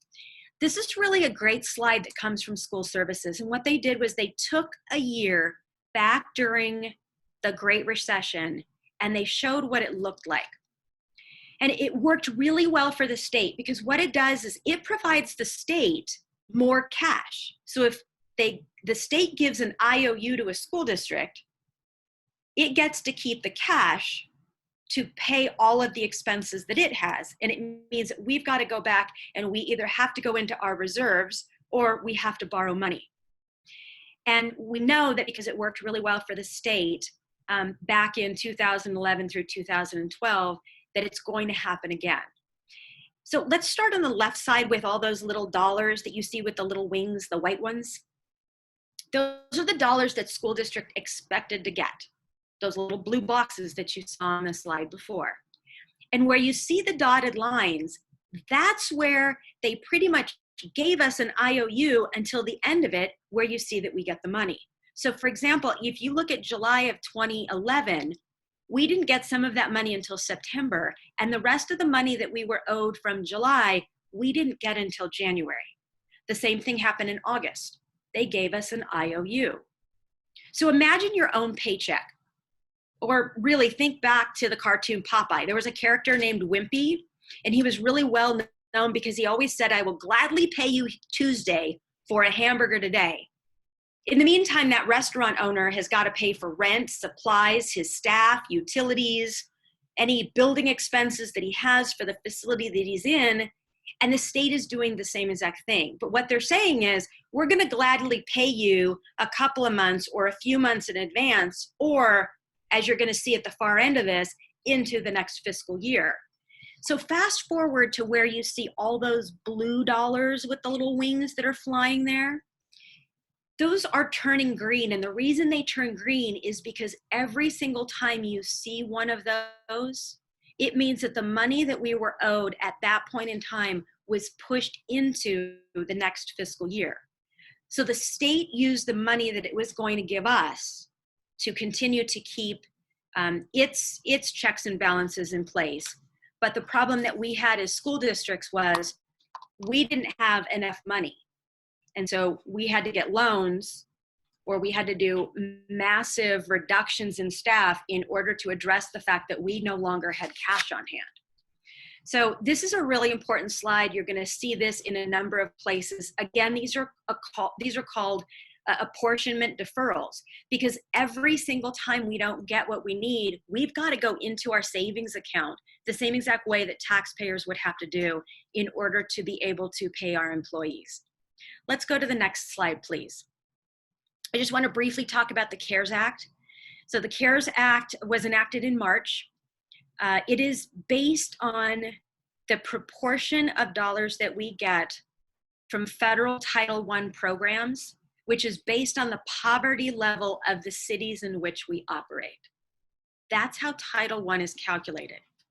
So what the legislature did, the federal government did, is they provided $13.2 billion to address some of the impacts of COVID-19. California's share is $1.65 billion. Of that, 90% has to go to school districts and the rest gets dispersed. So we haven't seen any of these funds yet.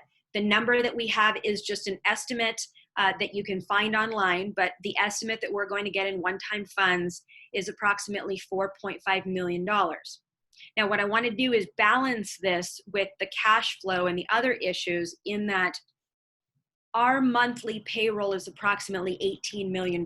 So I want to put that in context, because $4.5 million may sound like a lot, but when you compare it to something like that, for the amount that we're putting out right now in technology, in support, in infrastructure to be able to, to address cleaning, to address distance learning, and thinking about all of these things as we move forward, we're going to be provided somewhere around $4.5 million to do that. There's two tips that I'm going to ask the community that's watching right now to really be aware of. The first one is to fill out those census forms, because the federal government will identify the poverty level of cities based on the information that our citizens fill out in those census forms. So that's important. The second thing is that there's a federal free and reduced meal program. And what that's going to do is, as we know, we're going to have more families who find themselves facing unemployment. We're going to have more families and more children who are going to qualify for free and reduced meals. When that happens, we will have more schools that will reach a school-wide Title I status based on the student percentages in those schools. And so it's really important that we have families that are filling this out, because another pot of money, if you will, that we don't receive right now is concentration funding from the state, because we aren't above 50% with regards to Title I or free and reduced meals. So it's something to at least get some support with. Let me go to the next slide, because I want to share with you what we're doing here in Mount Diablo to address the state's fiscal crisis. We're taking a look, as we have been over the last few months and have been reporting to the board. We're shifting all of our legitimate expenses from unrestricted to restricted. That means that we spend the funds that have the most strings first, because those are often the hardest to spend. So we're moving anything that we can possibly do into those. We're freezing the use of substitutes for any non-essential positions. We know that this is going to be really tough on our system, but again, it's one of the ways that we're going to be responding to the state's fiscal crisis.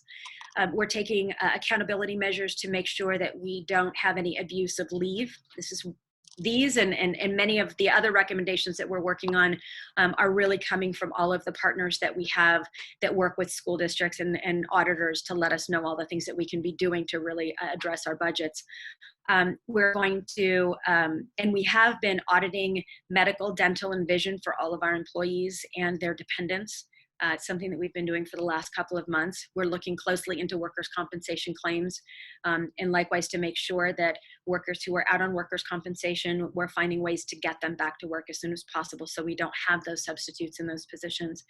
We're now requiring executive level cabinet approval for any extra time or any overtime. This will really help us gauge and identify where we have additional areas of funding that we may not have been expecting when we start looking at our budgets for the rest of the year and moving forward. We are eliminating stipends that are not tied to collective bargaining. We are having the executive cabinet review all positions before we fill them to make sure that they truly are essential. We're reviewing the use of CalCards. These are the district credit cards that many of our departments have and many of our school sites have. We're reviewing our purchase requisitions, essential purchases, and our purchasing department is really doing a great job of trying to intervene with their staff as much as possible to take a look at orders that are coming in to find out if there are ways to couple those with other school sites to find savings in purchases that are essential for sites. We're working with our departments to make sure that we're trying to automate as much as possible. This is a work in progress, but I can say that one of the departments that's been tackling this over the course of the last couple months and should be up and running by the middle, if not the end of June, is our maintenance and operations with all of our work orders that will now be available by phone and on devices that will help execute those as quickly as possible and get them out. We are also in the process, we started this at the last board meeting, we will be exploring, it's called a trans, basically it is a loan from the county for any cash flow shortfalls that we have. We are waiting until May revise in order to really take one more final look at cash flow, because that's going to give us an idea of where we could see more funding that we're not expecting. That'll help us better understand exactly where we are cash flow. So if everything were to come in, we know exactly where we are. And, you know, once we start hitting some of those deferrals, that will let us know where those gaps are. The board approved the opportunity for us to do interfund transfers at the last board meeting, and that will certainly help us. Next slide, please. This is the budget timeline. We've got a hanging in over there. I'm not exactly sure where that came from. But the governor is having the May revise. This is going to be this Thursday. I know that we'll all be tuning in to hear that as quickly as possible.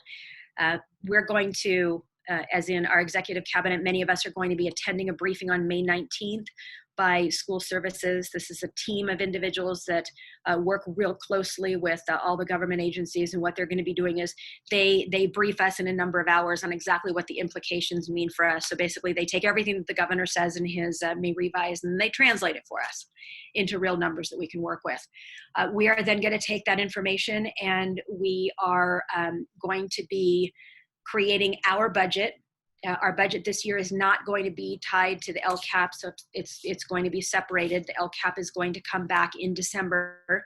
The state is going to approve what's called a working budget, which means they're maintaining status quo because they're not going to have any solid numbers until probably August. The state will then revise its budget. We will then have 45 days to revise our budget and bring that forward to the county office. We are expecting that the state is going to continue to have decreases just based on a lot of these indicators that we've seen, and then we will respond accordingly. And what the board knows and what many in the public and our staff knows is that the LCAP is generally always approved. We would be going through hearings in the month of June. We would have a lot of community input right now, and the decision was made to not only not go with the new template, but to also not have that come forward. It is going to come forward in December, and then it will couple back up with the budget at that point in time.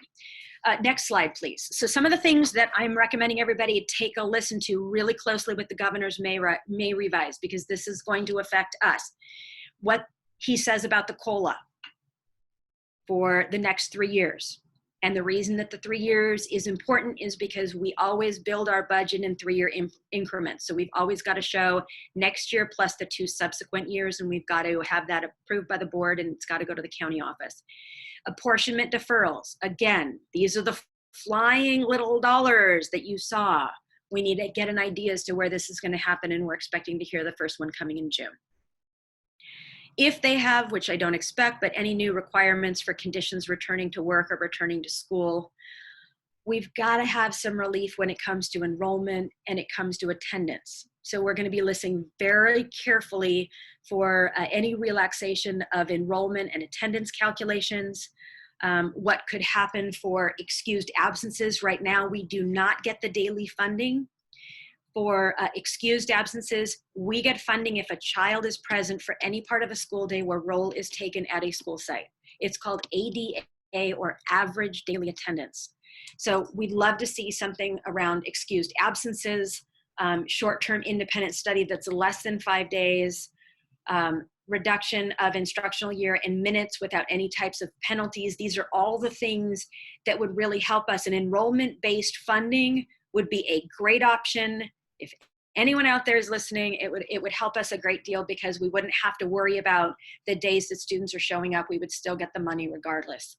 We're looking for some flexibility with the use of our LCFF, our local control funding formula, the supplemental and the concentration funds. Again, we only get supplemental.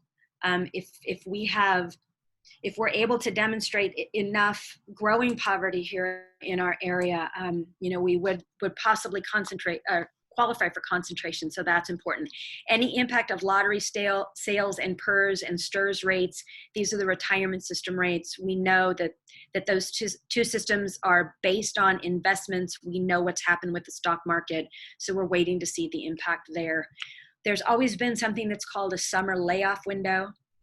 It says that if the state budget drops below a certain point, or if the economic trends are not going the right direction, that there could be what's called a summer layoff window. It's for certificated staff. It's very similar to the March 15th notice that we're familiar with.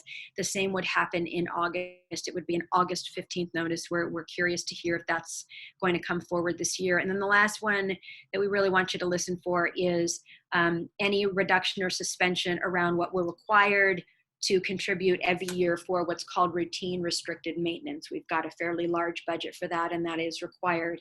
And again, these are all ways that we're hoping that the governor is going to provide us some information that's going to help us better deal with the state's fiscal crisis. One more quick slide. I'm going to bring this forward to you periodically. This is key legislation to watch. Next slide. Thank you. Shirley Weber from down in the San Diego area, she has an assembly bill right now, and the intent of this assembly bill is to require supplemental and concentration funds to roll forward for duplicated students, in light of the fact that we know our budgets are really going to be decimated. We've been looking for some flexibility. This wouldn't necessarily provide that flexibility, so it'll be interesting to see what happens with this bill, because it will make it a little harder for us to spend some of these funds. We've got another bill there from Assemblymember Cunningham that has to do with bypassing proficiency exams for teachers. And the reason this is important is because even when we were talking about some of the teachers that were acknowledged for Teacher of the Year and some of the awards that were given, and a number of those individuals came from other professions before they were in public education. This would certainly make it easier for some of those career individuals in other fields, especially in some of our harder to fill positions in science and math. And so that's specifically important for us, because we have had a difficult time filling those positions. AB 1837 has to do with the state creating an emergency response team to support school districts in the event of emergencies. It could be fire, it could be situations of fatal school violence, you name it. That'll be really important, because we know that that's sorely been needed. The next one is a fiscal component. school districts like ours who have covered the funds of AP testing. This is advanced placement courses. We've been covering that for low income eligible students. It would provide us an opportunity to at least get that money back from the state. And then finally, the last one is AB 2052. And this says that if the district doesn't have the ability to add days on to the end of the year because for some reason instruction has been interrupted for 1 to 5 days, that we do have the ability to do that in minutes and basically spread the minutes out over the rest of the school year instead. So some of these things are really meant to support us. And I have to say that right now the legislature is really not looking at bringing forward a whole lot of bills. As a matter of fact, you usually see legislators bringing 5 and 10 apiece and they're all moving forward. And at this point in time, there are really only 13 or 14 that have moved forward. And these are the ones that are really most pertinent to the work that we're doing.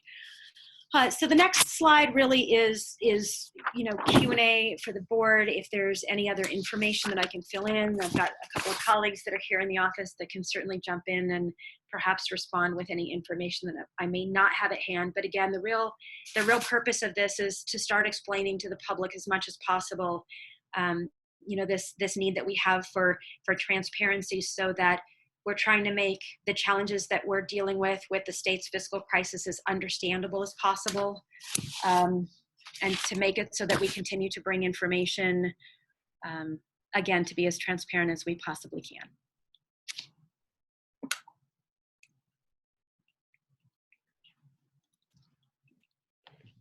So I'll just start off by saying I think it's sobering and tragic that the best potential economic news coming out of this is that so many of our families may go into poverty and require free and reduced meals, that we may get more funding because of that. That was like one of the only, you can't even really call it an upside, but I think it's just a small reflection of the staggering impact that this is having on families, students, and by way of that, by further ramification on school districts. So I certainly appreciate the update, but and I think there are, as you said, many things we need to watch for. Hopefully that Gavin Newsom and Tony Thurmond have given many indications of being aware of the challenges that school districts are facing, and hopefully we'll see some more flexibility. I think certainly around ADA and how school districts like ours and some of our communities in particular, where attending daily will be more of a challenge. Penalizing school districts for having students in poverty where the attendance rates are lower, penalizing them, I think, creates a rather vicious cycle. And so hopefully that's one of the things that will be taken into account. Other board members, questions or comments for Dr. Gonzalez? I'm not feeling much more cheerful than you. It's a little startling to hear, oh, by the way, we might get $4.5 million, but that's not going to do us any good. Well, then what do we even hope to accomplish by all these cuts we're making? If we get a cash flow in of $4, and it says, but by the way, that doesn't mean anything because it cost us, what, $18 billion or million to pay our staff. So I don't even know what you do with information like that. First of all, I want to thank you for being persistent about providing the information. I think for us and for anyone, in the public that's listening, it's so sobering. It's kind of like we have to keep hearing over and over again. I just feel in general, and particularly when I'm watching things on television or, just hearing people talk about, well, when we get back to business as usual, just even sadly, the students talking about graduation, my heart was aching, for them because, in their minds, it's like, well, we'll just wait till we can do it the way we've always done it. And, it makes me sad, because I think that's a very real possibility. That's not going to happen, And so, we can't let that drag us down, but, being armed with information and being able to plan, and be ready to respond once we have more information, is what we have. That's our job. You know, we basically have to do that. So, yeah, I just think there's a harsh reality that we all, you know, every human being right now is facing, and you know, the fact that this illness is going to explode again in the fall, or you know, this new thing that's coming up for children. It's just, it's just, we just don't know. I think one student said it really well. We just don't know. I thought that was one of the the more profound statements. Is, you know, we have no idea how long this is going to go. We just don't know. So anyway, back to the presentation. I appreciate it. It's not fun to hear, but you're staying right on top of the information that's coming out of Sacramento from the different sources, and it's what we need to hear. And I appreciate, you know, it coming together in a nice, succinct, albeit depressing presentation. So I would just encourage you to we just need to keep doing that too. So, and the public as well. So what I appreciate from the report is the depth of the information and the clarity around it. The other piece is that as information is revealed in the May revise and subsequent pieces of information from the LAO and the DOJ's, the Department of Finance, I meant, not DOJ, as they spin on the May revise, what we'll need to watch for is where someone gives us the money on one side, someone else is going to take it away on the other side. And that's what has happened in the past. And, you know, the lottery is the perfect example when that was passed. So there are many situations where that has happened. Even the concept of negative COLA, a couple of years I mentioned that and everybody looked at me like I was crazy. We didn't have a negative COLA. It's because the governor and the legislature included the COLA, but they took it away somewhere else. So we ended up with that negative scenario. So this information is important to us. Whether people will take the time to go through it is another question, but we can only encourage them to review it. The other thing I would like for us to do, though I don't want the extra funds for free and reduced meals that we will possibly get, but I want those funds to help our families. And by having the additional registrations for free and reduced meals, that will help our food service feed more children. And so I hope that we will get the information out, how people can apply. I have this possibly erroneous thought in my mind that they had to provide a copy of their previous year's tax return, but now they're unemployed. So what do they offer as proof for their financial status? So it's important for us to gather that information so that we can post it on the website and get information out as soon as possible. I don't know whether that application period starts on July 1st or whether folks can start signing up now. And I think that will be important for families as we continue to partner with our allied agencies that are providing food and or other resources for our families in need.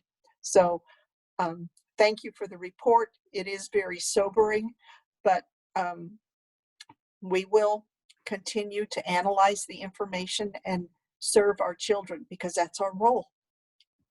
Well, unfortunately, Linda, I don't think we're going to see much change in Title I until we see a change in Washington, D.C., because people are terrified to give any information, and I don't blame them. I would be too.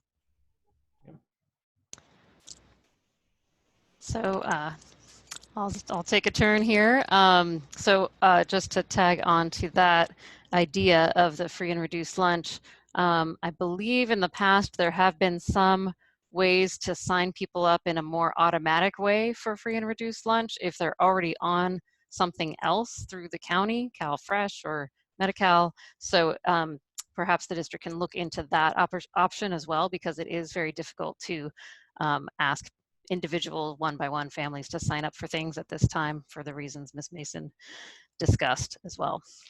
So I too want to say thank you for a well-done presentation and for you know, I appreciate that you included all the different sources. I know that LAO information came out very recently, and I really appreciate you explaining the difference between the LAO numbers and the governor's numbers, because that is something that I was wondering about as well. So your clarity on that LAO is last year's dollars versus this year's, whereas the governor's was looking at his own January budget versus now, was very helpful.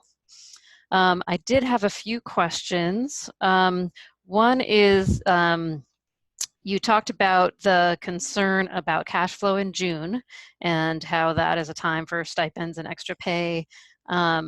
So I'm assuming that we will see our projected cash flow from you after the May revise is out. Is that correct? That is correct. One of the things that we're also going to wait for is we're going to wait for the dartboard to be updated, and the dartboard is really what we use. All public school districts use that, and the dartboard is created by FCMAT, and what they do is they basically put all the calculations in, and so once that is updated, it will give us a better idea. You can just, oh, and then also with the third interim. That's right. So we're also working on the third interim. So there will be information that is in the third interim that will certainly help the conversations as well. Okay, because I know that's going to be a crucial piece of this whole conversation is our cash flow. That's one of the most immediate first challenges that we'll face. So that's helpful to know when that is coming. You mentioned federal CARES dollars and the expectation of the 4.5 million. Do we have any idea of the timing of when we might receive those dollars? We're hearing sometime before the end of this fiscal year, but I have not heard any updates beyond that. Okay. And then I really appreciate you having very specific ways that people can advocate and become active to improve the situation for us, particularly the census. I did see at some point in time, there was a group that, I think it was the census themselves, that had offered to provide paper flyers in different languages to attach to our lunches at our different sites. I saw that at some point in time, but I don't know if we actually did it. Perhaps Dr. Martinez, you could speak to that, if we've done it or if we maybe plan to do it. I believe they were going to do it for us, you know, at no cost. I couldn't say if we've actually done those flyers at the lunch. We have distributed information. We've been putting up banners across the district to the community about participating in that process. Actually, Austin, our communication specialist, has been working with the group to really press information out there, but we'll take a look and see what we've got available. Fantastic. All right, much appreciated. And then lastly, you talked about executive cabinet approving any extra time or payments for people. How does that work if the person is a member of the executive cabinet? Would they be analyzing their own additional payments? No, they're only, I think there are 6 or 7 of us on the executive cabinet. So 2 assistant superintendents, executive director of special education, executive director of instructional services, myself, our legal counsel, our executive director of human resources, and Dr. Martinez. And none of you would be eligible for the type of payments, correct? No. Right. Yeah, correct. Thank you.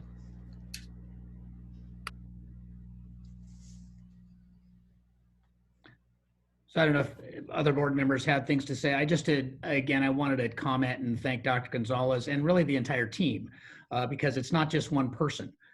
This is, the fiscal department working with our county folks, working with, oversight advisors, ensuring that every, piece of information that we have here is vetted through resources.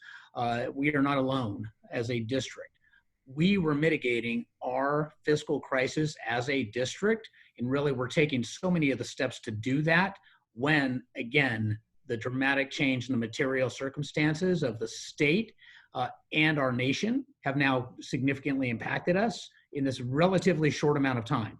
So again, trying to understand the quickly moving parts and get information to you has really been our goal through this process, and as well trying to inform our public. There's so much in the way of information that is coming out, and if people are relying on one news source, you miss a lot. And so what we do is we're trying to make sure that we're getting all of the information and trying to filter down without keeping information.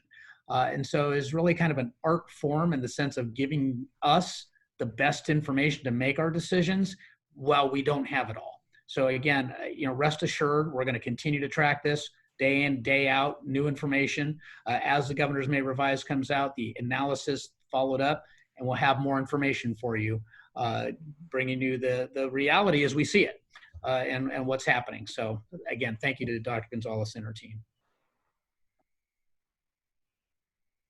Okay, other board questions or comments?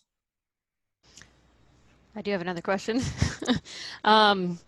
I think that there were some other items that we looked at, or that different board members have brought up about potential other things that we can be cutting in our district. I know one of the things that I was wondering about was we as a board team, in the budget, there's funds for us normally to go to our annual conference, or attend events, or hire consultants and that kind of thing.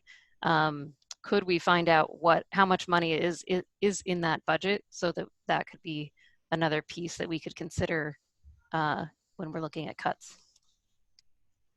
Yes, of course, we'll gather that data for you. And I think I said this last time too. I'm assuming, we keep hearing there's going to be a lot more cuts that we have to look at. So we'll go through a process of identifying things like that, maybe create some new lists. So I'm just expecting that'll be coming up. So I think to keep thinking of things is good, but I think we should do it as all one big process too. So. Right, with as many options on the table as we can. Right. But I would hope that we don't forget that in November, we will have 2 new board members coming onto the board who would most likely benefit from CSBA training and or attending the annual conference. So while we're looking to save money, we have to be careful that we aren't hindering other individuals' growth to become the best board members there are. So to be more board members, too. I think one other point that I would make on that, since it was brought up, is that again, in our process of trying to expand opportunities for board members in a diverse population as well, and that was part of the whole process that we've gone through, there could be some financial limitations for individuals who potentially a stipend or the service remuneration, small as it is, could be a difference maker in getting somebody to understand, well, maybe I can do this. Can I, do so? It's just those impacts we have to also want to think about. Are we limiting access by changing something for somebody who hasn't yet decided they'd like to give it a go? Just something to think about. I think that is a very important point, and one we should be mindful of and just balancing these. So, okay. Other board questions or comment? Great. So with that, we'll move along to item 13.2, review and potential approval of revisions to board policy. Yes. I'm sorry. So I think in one of the items that we had indicated that we were going to pull 13.2, 13.3, and 13.4, these had to do with some changes in graduation, and we want to be sure from our work that they are actually the appropriate documents related to CSBA and some of the previous history that the board had gone through. So we're going to pull those 3 items. So we'll bring those back once a little bit more work is done.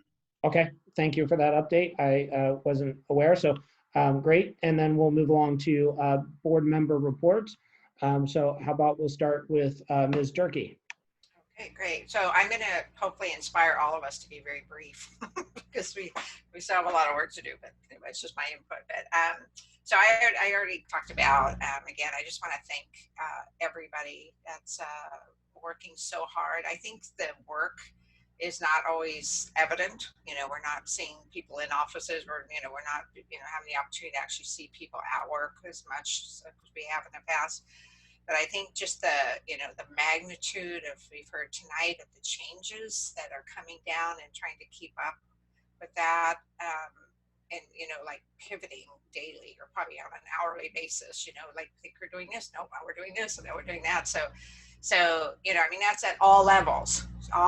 And thankfully, you know, I think educators by nature are very flexible and very creative, and you know, there will be some silver linings and good things that'll come out of new practices, new ways of being, new ways of relating. I think will all be very positive. But I just, you know, for the public to understand and to recognize the intense, really stressful, I think they don't want to say that, nobody that's in education wants to admit that, but you know, really intense work that goes on daily, as everyone's kind of tap dancing, trying to be, again, effective in this new way. And again, that's all positions, you know, all levels, all across the board. So I can't say thank you enough to everybody who's part of the Mount Diablo community, including the students, the parents, you know, all the work that they're doing at home with it. I thought it was also really fascinating to hear these students talk about their having to help younger siblings. Both parents are working, you know, which could mean they're working at home, but they still have to work, you know. So I think just so complicated and frightening, you know, really, in terms of, you know, what we are happy to think about daily in terms of keeping everybody safe and making sure everyone is attended. I know we all have stories in our personal lives of people that we're concerned about and worried about in terms of their health and well-being, and so everyone carries that around as well and still shows up every day. So other than that, I mean, I just want to mention, I did the Contra Costa School Board Association had a presentation. It was not maybe quite as sobering as tonight's, but you know, with every time it's going to get worse. So that was very much appreciated. And it was, I think what's interesting to me is to see all this being done through Zoom and how that's handled, you know, and how we all are adjusting to that. So that, I thought that worked quite well. CAC also had a Zoom meeting that I thought was also handled super well. Dr. Agali just knocked my socks off in terms of her presentation, and you know, just really, I think which I told her afterwards, it came across for me, it was just the heart of the work, and you know, for her, and as an individual and as a leader in this district, you could just hear the passion and but you know, this depth of knowledge, and again, it's like mind-blowing how someone has to think about so many different things and bring it all together, you know, again, you know, really in a strong leadership in a very compassionate, heartfelt way. So I watched the town hall, so thank you, Dr. Martinez. I think it's a great vehicle, and you know, I think it's really effective to have different other staff members there.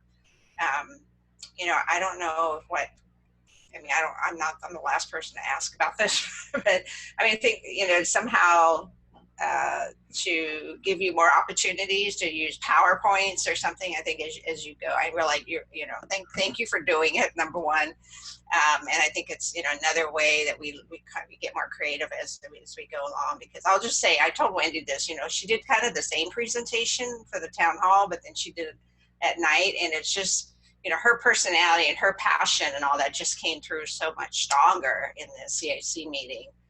The information is really good, so that certainly was still there. So, so anyway, thank you for trying all these different ways to communicate. So, and we already talked about the Academy Awards, which was, again, another Zoom experience that was kind of funny at times and fun, but it was nice to just be a listener, you know, and appreciate the great work that so many of our, again, employees are doing. So, and I just really hope for each of you that you're staying safe. I think I found myself sometimes getting a little like laxed about, you know, you kind of forget how serious it is out there still. And so I just hope everyone is really being very careful and very safe with themselves and their families. So thank you. Thank you, Ms. Turk. Ms. Mayo?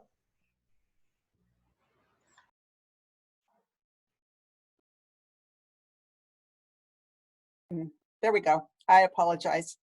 Well, I appreciate Mrs. Durkee's comments, and what I want to applaud is the all of the committees that met this week where parents are involved. And by those, I mean the Community Advisory Committee, the Parent Advisory Committee, the DLAC Committee, and the Equity Meeting. All 4 of these meetings were very important because they allowed our parents to reconnect with the school district and with the school district personnel that they're used to meeting and talking with. Yes, the conversations weren't as on a personal level as they could be when we are in person to person, but I think it was very comforting, at least it was for me, to see their faces, to hear their questions, and to see our staff response. So it created a sense of a step towards normalcy that we haven't felt in a while since March 13th. So I want to thank everyone for their involvement in those committee meetings. Also on Wednesday night of last week, the Mount Diablo Council of PTAs held a meeting, and Dr. Martinez and Jennifer Sachs made a presentation to the PTA leaders that were there that was well received. And we have to give a shout out to the Mount Diablo Education Foundation for the distribution or the funding of the science kits. There was a team of us that stuffed over 1,300 Spanish directions in those kits on Monday of last week. So it was fun work, and we were excited to make sure that those got out on time. I want to applaud Medea for the Academy Awards. And again, this was another event of normalcy that has an important place in our community annually.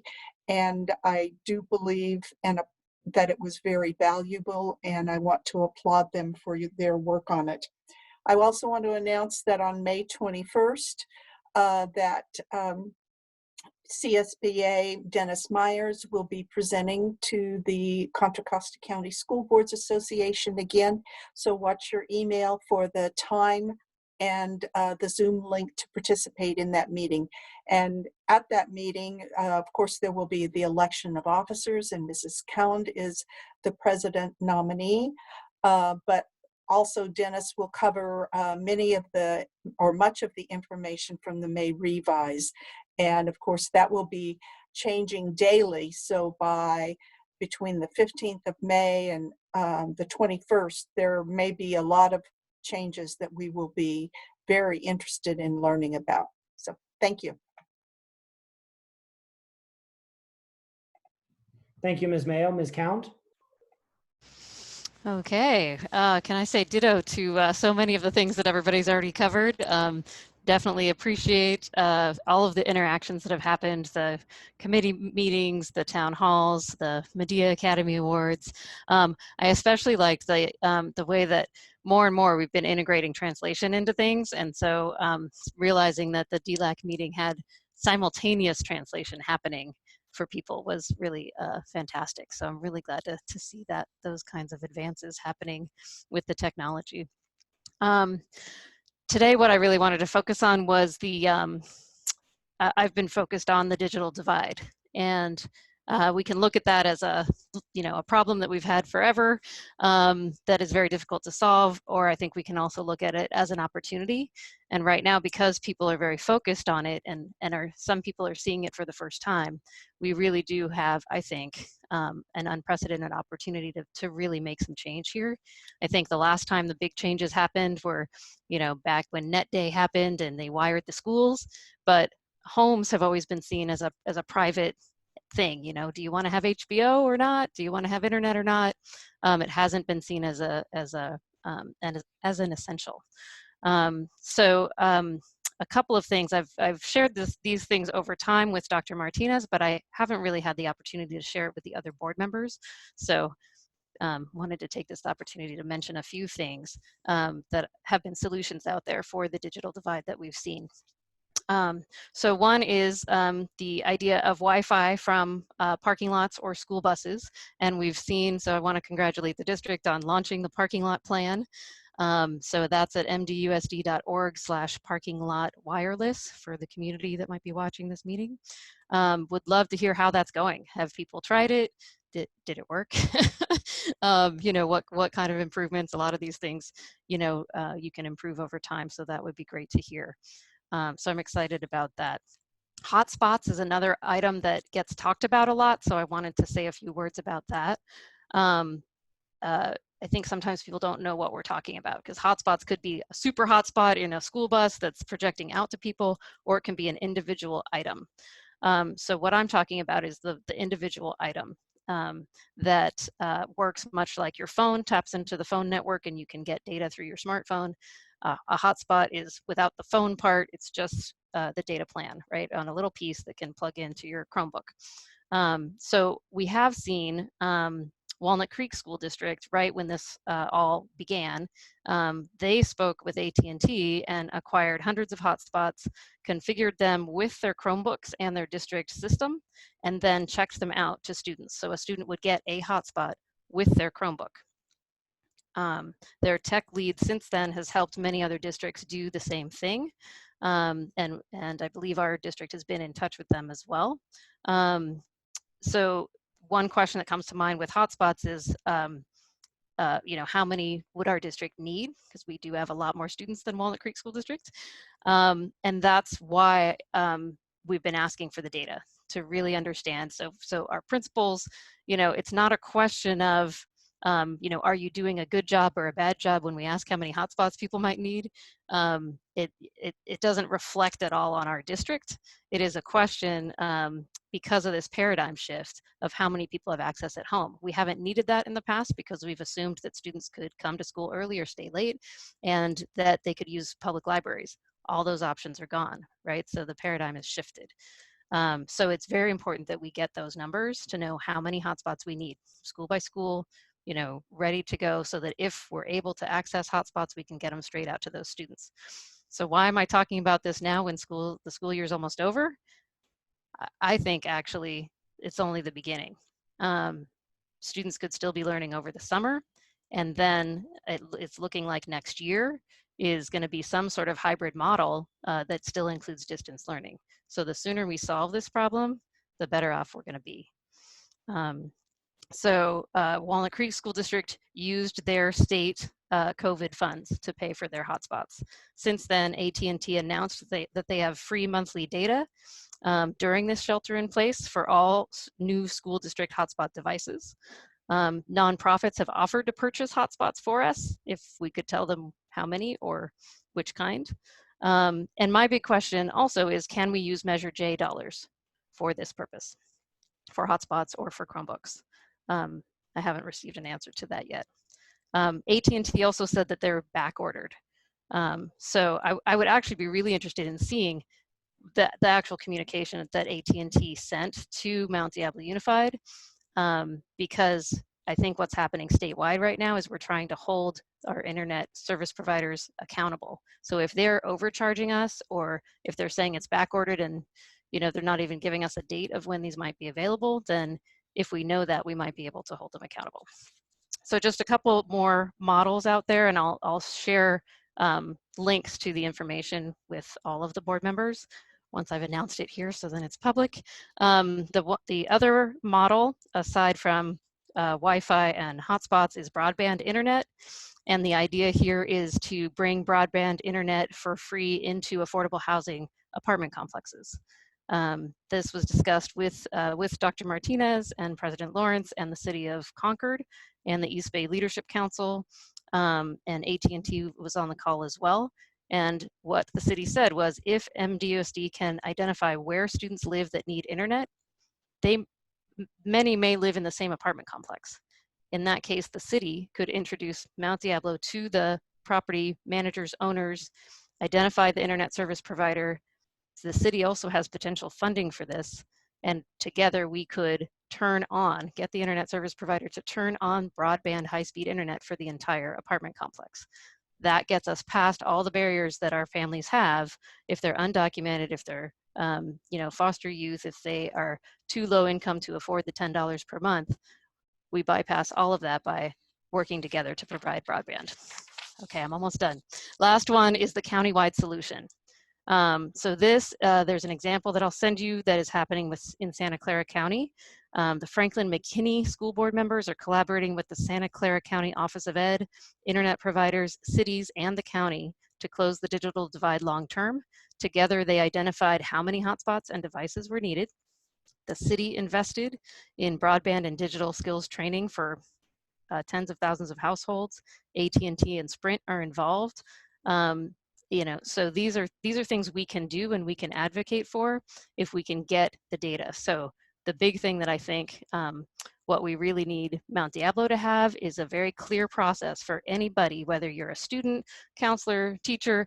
If you discover a Mount Diablo student who needs internet, who do you give that information to, right? Do you call a hotline?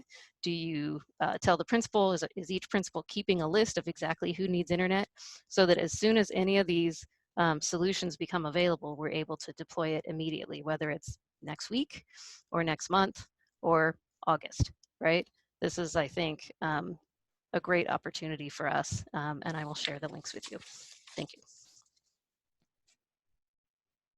All right, Ms. Mason? I will really be brief. I participated in some of the Zoom meetings. I enjoyed the Academy Awards because it was nice to hear teachers that were excited about teaching, because basically all we've been hearing is the doom and gloom. So it was nice to hear people that are excited. It was great to hear from the students tonight about how their education's going. And I will just respond to Ms. Kond and tell her that Riverview's Wi-Fi lot is locked all the time. So kids, we can't even get to it to access it. It's behind the lock. The only lot they have is the one in the back. It's marked on the fence with posters that spelt Riverview wrong, but it's locked, so you can't get back there. And Rio Vistas is not locked, but it's in their bus circle, so there's room for about 5 cars there, and that's about it. And we can talk offline, Sharice, but I'm curious about, does Comcast sell hotspots as well? Because I've been trying to work with Federal Glover with them, so we can talk later about that and see if that's another possibility. Great, thank you, Ms. Mason. So I'll just kind of confine mine to one topic. You know, I have, Ms. Durkee and I both have 6 months left on the board. We're very cognizant of that. You know, every board member has received emails from teachers regarding their contract. My hope is that before my term is up, that we are able to have an agreement. But right now, candidly, that is a hope.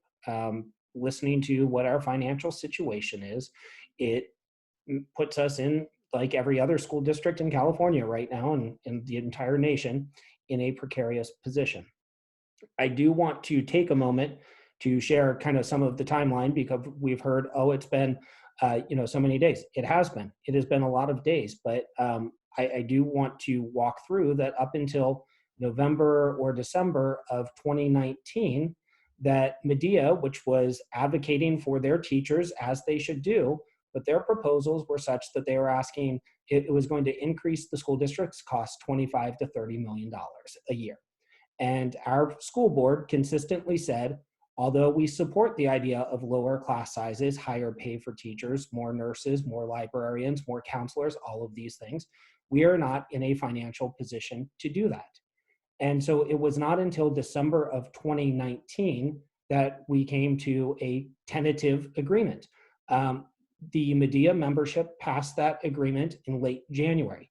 It then came to our board after receiving feedback from the county. We understood that we needed to, in order for the county to approve it, which is part of the process, we needed to make additional cuts. That is not something that we did lightly. We recognize that is people's livelihood. Many lives are impacted by this.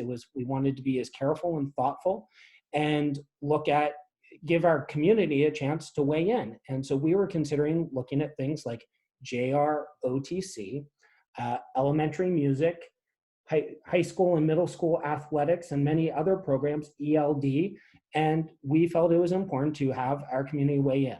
Our board stayed there on March 9th and 10th until 3 in the morning. And it was a very long process that staff and the board were committed to. And we realized after that March 9th meeting, more work still needed to be done, which we are planning to do on March 23rd to make another $2 to $2.5 million in cuts. And that was going to get us in a position to ratify the agreement. Obviously, that very same week, by March 13th, we were in a whole new world, and that we were then in the process of shutting down schools. You are now hearing the very real financial impacts of this crisis. And we have thousands of our families who do not have jobs, who are not sure where their next meal is going to come from. And for many of them, Mount Diablo School Services, food services, is their source of meals, not just for the children, but sharing across the entire family.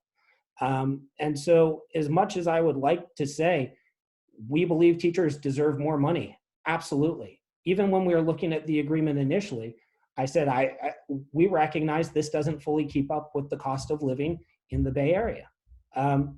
But we still have to operate under the economic constraints that we have. And so as much as I would like to say, we would love to go forward and ratify that agreement, that is not financially possible. The county would not approve it, and we would have to make even more cuts. And Dr. Martinez talked about the fact we're going to be looking at the PKS for our classified employees. And I believe we'll be looking at that as an informational item tonight, because we're looking at our office secretaries cutting their hours, our janitors cutting the number of janitors. And as Ms. Cowan said, there is every possibility that come fall, we are going to have still some type of distance learning, or we're going to be having students rotated or different things, where we need to understand the impacts of what cleanliness looks like, and the safety of our students and staff needs to come first. But we are still going to have to make some very painful cuts.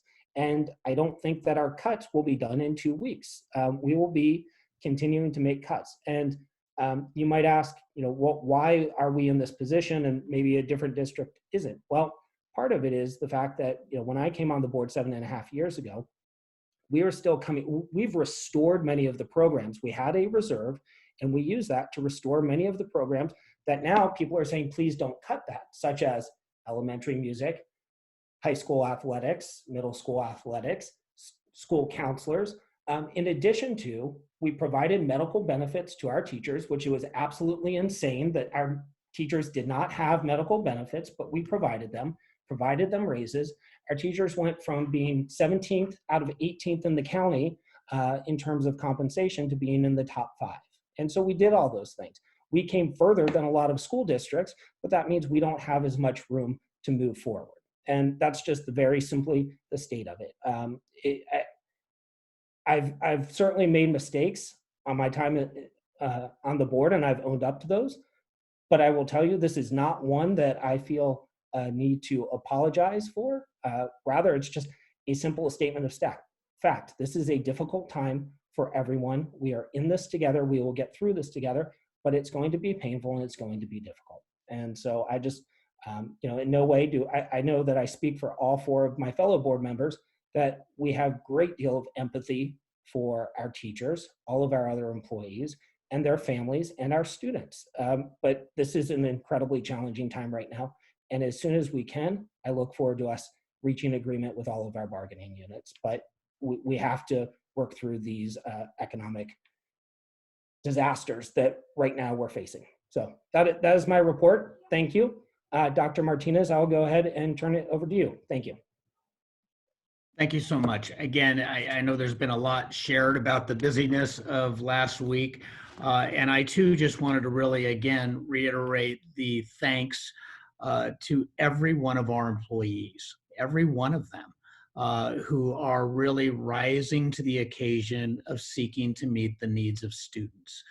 Whether it's a para-educator, special education assistant who's trying to figure out how to connect with their student, who is maybe used to seeing them every single day in a one-on-one capacity, to, again, the tremendous support from our food service folks who are really, again, over over-serving. I mean, it's just, it's unrealistic to think, how could they do this? And yet they're doing it every day, getting meals out, 3 days a week to vast populations of students and community members.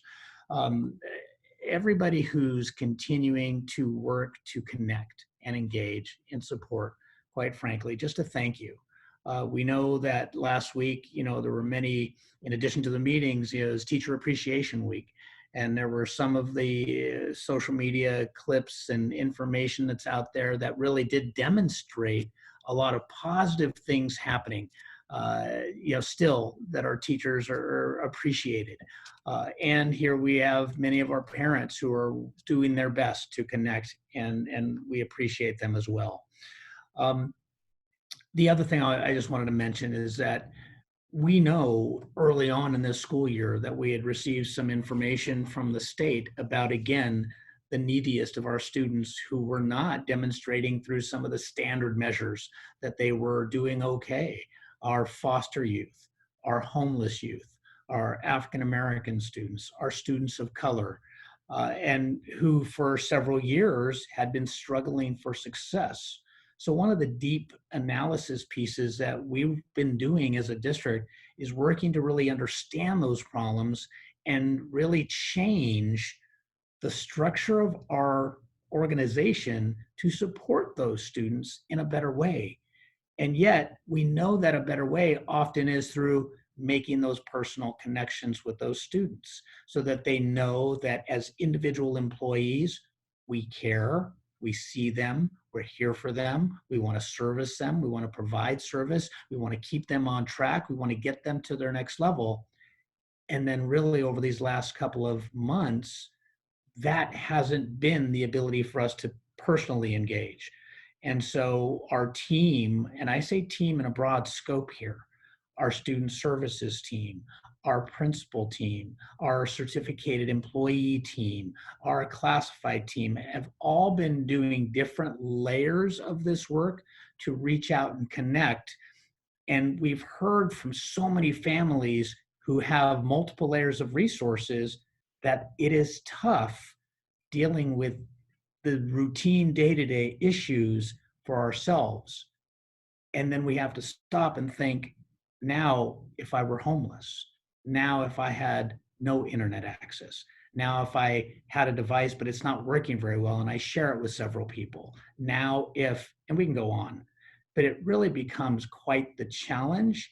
And yet we have people going out to where we believe our students are, trying to connect, going out and giving support and cards so that they can make some purchases that they need. This is Mount Diablo at its finest. And we really do appreciate that work, but I fear that we're still missing students in our process. So I'll close with this. Again, if you know of students who are out there who need to connect with us, please, please tell them, connect with your school principal, connect with one of the counselors, connect with student services. We want to make sure we see you and we find you and we are there providing you services. And it goes for everybody, but again, we know that there's a population of students who are even more potentially disenfranchised given the pandemic and what's happening. So if you know students, we know our teachers are reaching out, our counselors are reaching out, but for our family members out there, check in on the kids. It's okay. Please do, and tell them to connect with us if they need anything, because we'll figure out how to get it to them. So thank you. Great. Thank you, Dr. Martinez. Before we move to, well, actually, let's go ahead. We'll do the consent agenda, and I'll plant the seed now that we're going to need a meeting extension, which just considering the one, I was priding myself as board president on moving speedily through, but I would just say that in light of everything we have going on and things like the budget report, which needed every minute of it, I think we need that level of depth and that type of analysis and ability to ask questions. our meetings are going to probably continue to run longer for a while here, and we also have a great deal to cover. So we'll go to the consent agenda, but after that, I'll ask if any board member would like to make a meeting extension, and also recognizing the board and the superintendent and a couple members of staff will return to closed session after we finish with the public items. But the consent agenda. So items listed under consent agenda are considered routine and will be approved, adopted by a single motion. There will be no separate discussion of these items. However, any item may be removed from the consent agenda upon the request of any member of the board and acted upon separately. Do we have any items that board members would like to remove?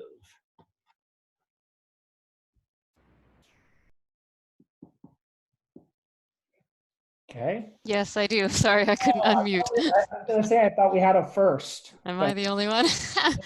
Okay. I would like to pull item 16.3. Okay. Item 16.4 and item 16.9. Okay.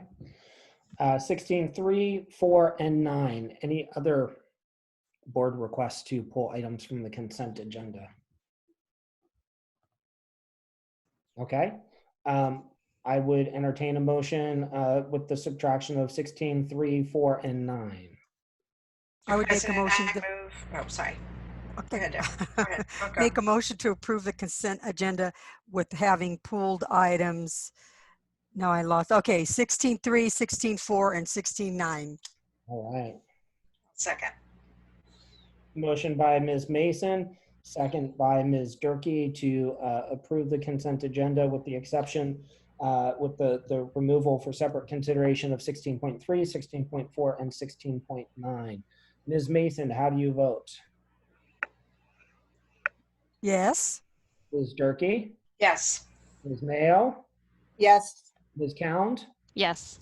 I also vote yes. Item passes 5-0. We now move to consideration of what was here still be 16.3. Ms. Count, were there questions that you would like to ask on this? Yes, so 16.3 is on the technology purchases spreadsheet. I just wanted to get a sense about our Chromebook devices that we've been ordering, and I know some of them have been back ordered or orders have been canceled because they weren't going to come in time and that sort of thing. One question is, are we assuming that students are going to be allowed to keep the Chromebooks that we've checked out to them over the summer? Or what are our plans for that? Dr. Martinez, would you like to? So I think we tried to respond to this earlier. We are working with the principals to determine, again, at which particular sites we may be able to leave devices in students' hands. One of the struggles with that is that, again, we know that as devices, and we have not been set up for a lot of this, that many devices go home, we need to make sure they're all in working order, especially as we now prep for what the summer is.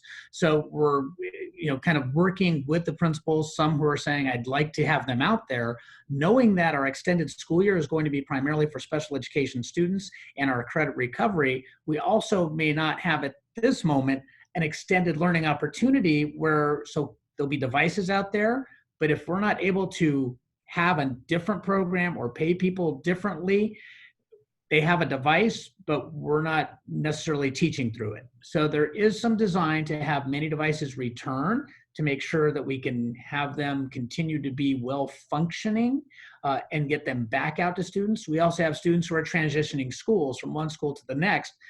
And it does become a process of tracking the devices, making sure we know who has what.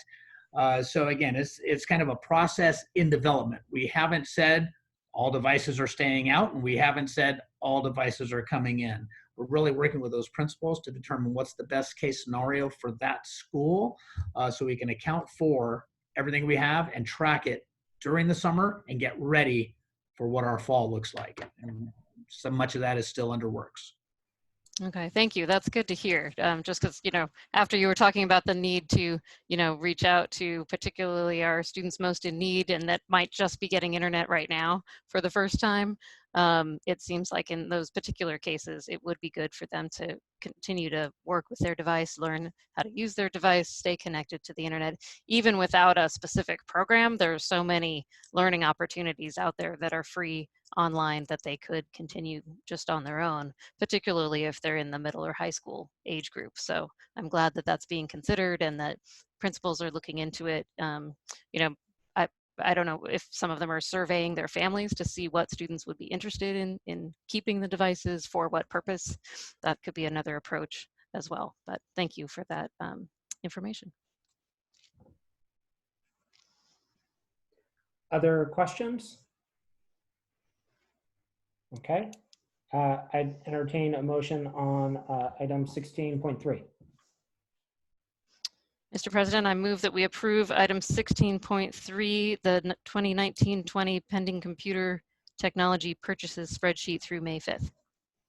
I'll second. I'm going to go with Ms. Durkee. I knew it was her and she was on my screen. So motion by Ms. Town, second by Ms. Durkee. Ms. Durkee, how do you vote? Yes. Ms. Count? Yes. Ms. Mason? Yes. Ms. Mayo? Yes. I also vote yes. Item passes 5-0. All right. We now move to item 16.4, in which Ms. Cowan, do you have questions that you would like to ask on that one? Yeah, so in this case, I just wanted to, just kind of for the question that the community may have out there is how much of these expenses are being used for remote learning? How much did we receive from the state COVID dollars, and what did those dollars go towards? Dr. Martinez or Dr. Gonzalez? So I'll go ahead and take it. Lisa, correct me if I missed something here. So again, from these original dollars, there was about a $500,000 item. Much of the items were spent on cleaning supplies, soap dispensers, sanitizers, masks, goggles, extensive time for overtime for security because we needed more security, ensuring support of our sites. There are some extra hours for food service as well. We are replacing some Chromebooks, laptops, printers for site needs.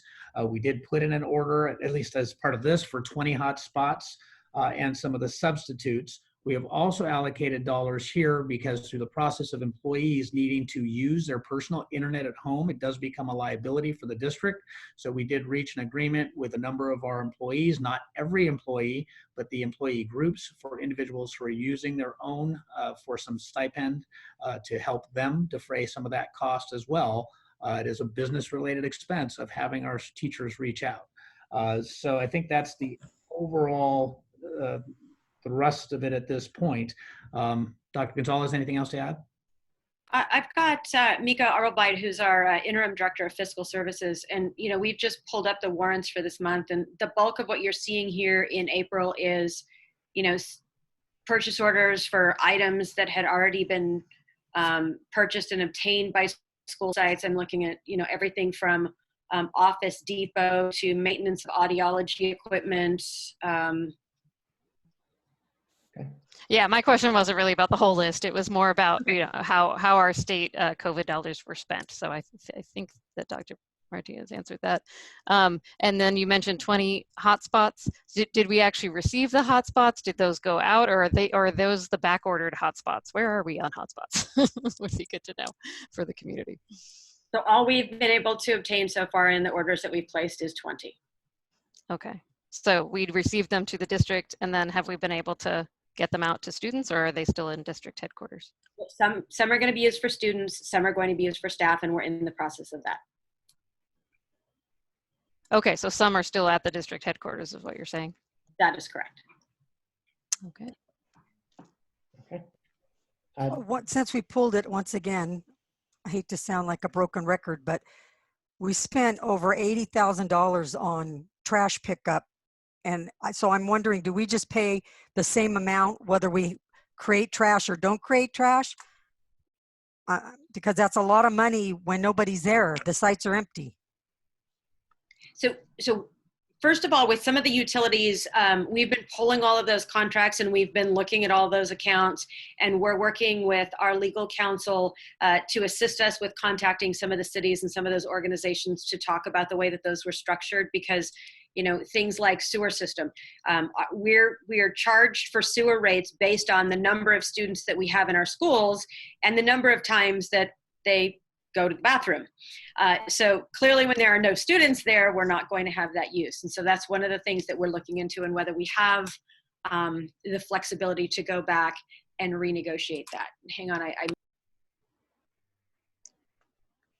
So your question, Ms. Mason, was about trash pickup. Like, are you talking about Mount Diablo Resource Recovery? Yeah, because I know when my husband used to be a park foreman at Ambrose, when they were closing the park for whatever reason, he would just contact Republic and say, we don't need pull up except for maybe every other week or once a month. And they just reduced the amount of times they came, and so you didn't pay as much. And that's exactly what's happening here. So I also have in my office our Assistant Director of Facilities, Maintenance and Operations, Melanie Koslow, and she has been letting me know that that we get charged based on weight, and so they're only coming out every 2 to 3 weeks right now to do pickups. But we paid in February over 90,000, and now this month we paid over 80,000. So it doesn't sound like there's much of a reduction.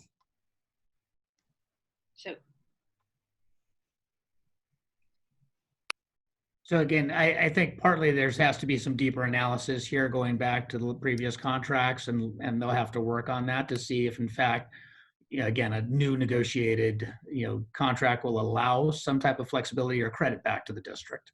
Ms. Are you good if we just ask staff for more information and come back on that? Or do you have follow-up questions? I don't want to be petty. I'm just saying when we're looking at what we've just looked at, we have to look at every single place we can cut back. Absolutely. So if we could hear back Dr. Martinez and Dr. Gonzalez on trash and any other ideas, that would be great. Okay. Can I get a motion here for item 16.4? Mr. President, I move that we approve item 16.4, fiscal transactions for the month of April. Okay. In a second? Second. Motion by Ms. Cound, second by Ms. Mayo. Ms. Mayo, how do you vote? Affirmative. All right. Ms. Cound? Yes. Okay. Ms. Durkee? Yes.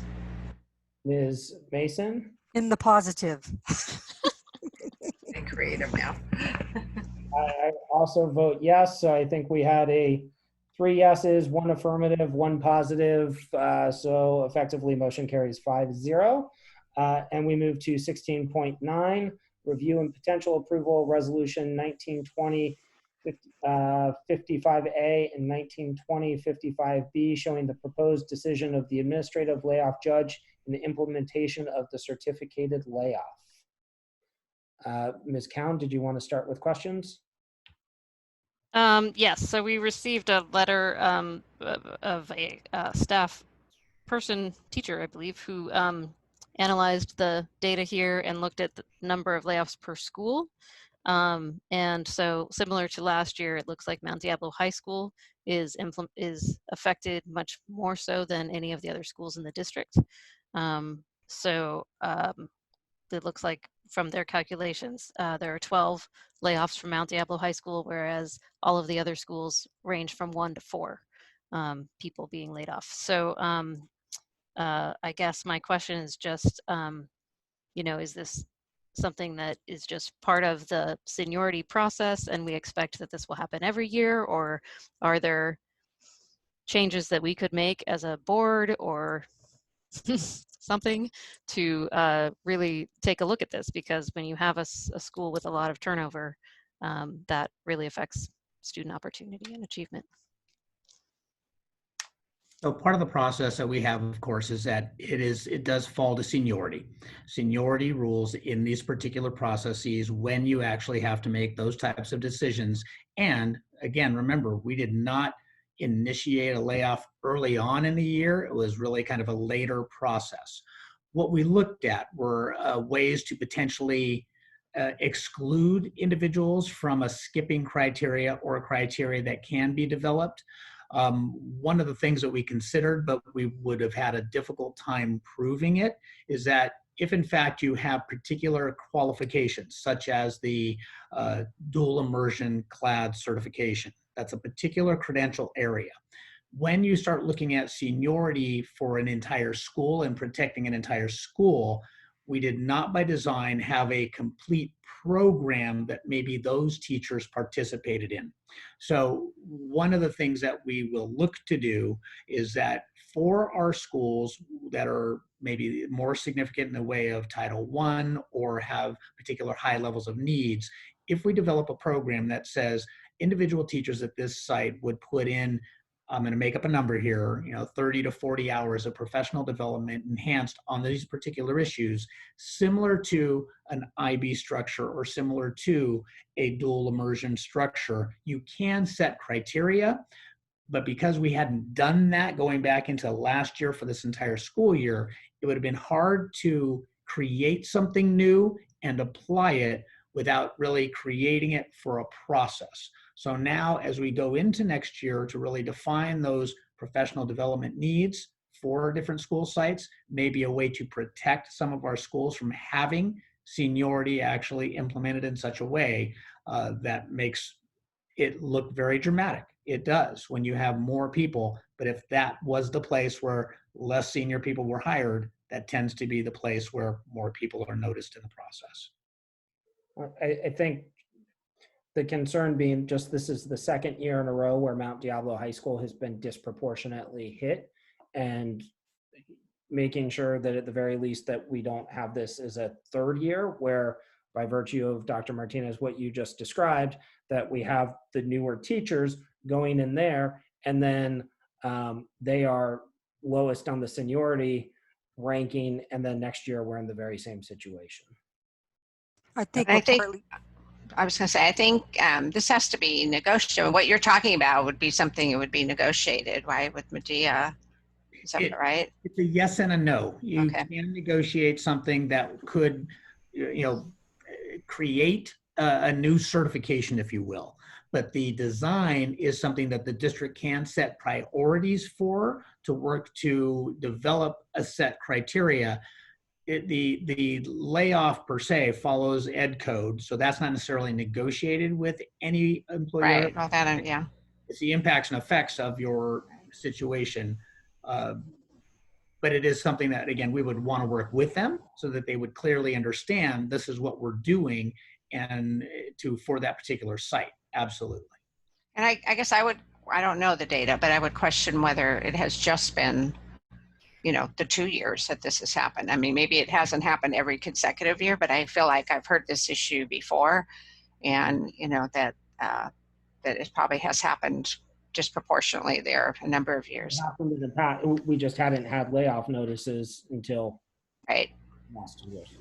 And I was just going to say, I think one of the factors is with it being wall-to-wall academies, they have to get people that have specialized skills to teach different academies. Therefore, they have more new people for that, and as well as new people leave and people come in. But I think the way to look at it is the wall-to-wall academy means they need people with those special skills that Dr. Martinez was just talking about. Agreed. Okay. Further questions or comments on this item? Okay.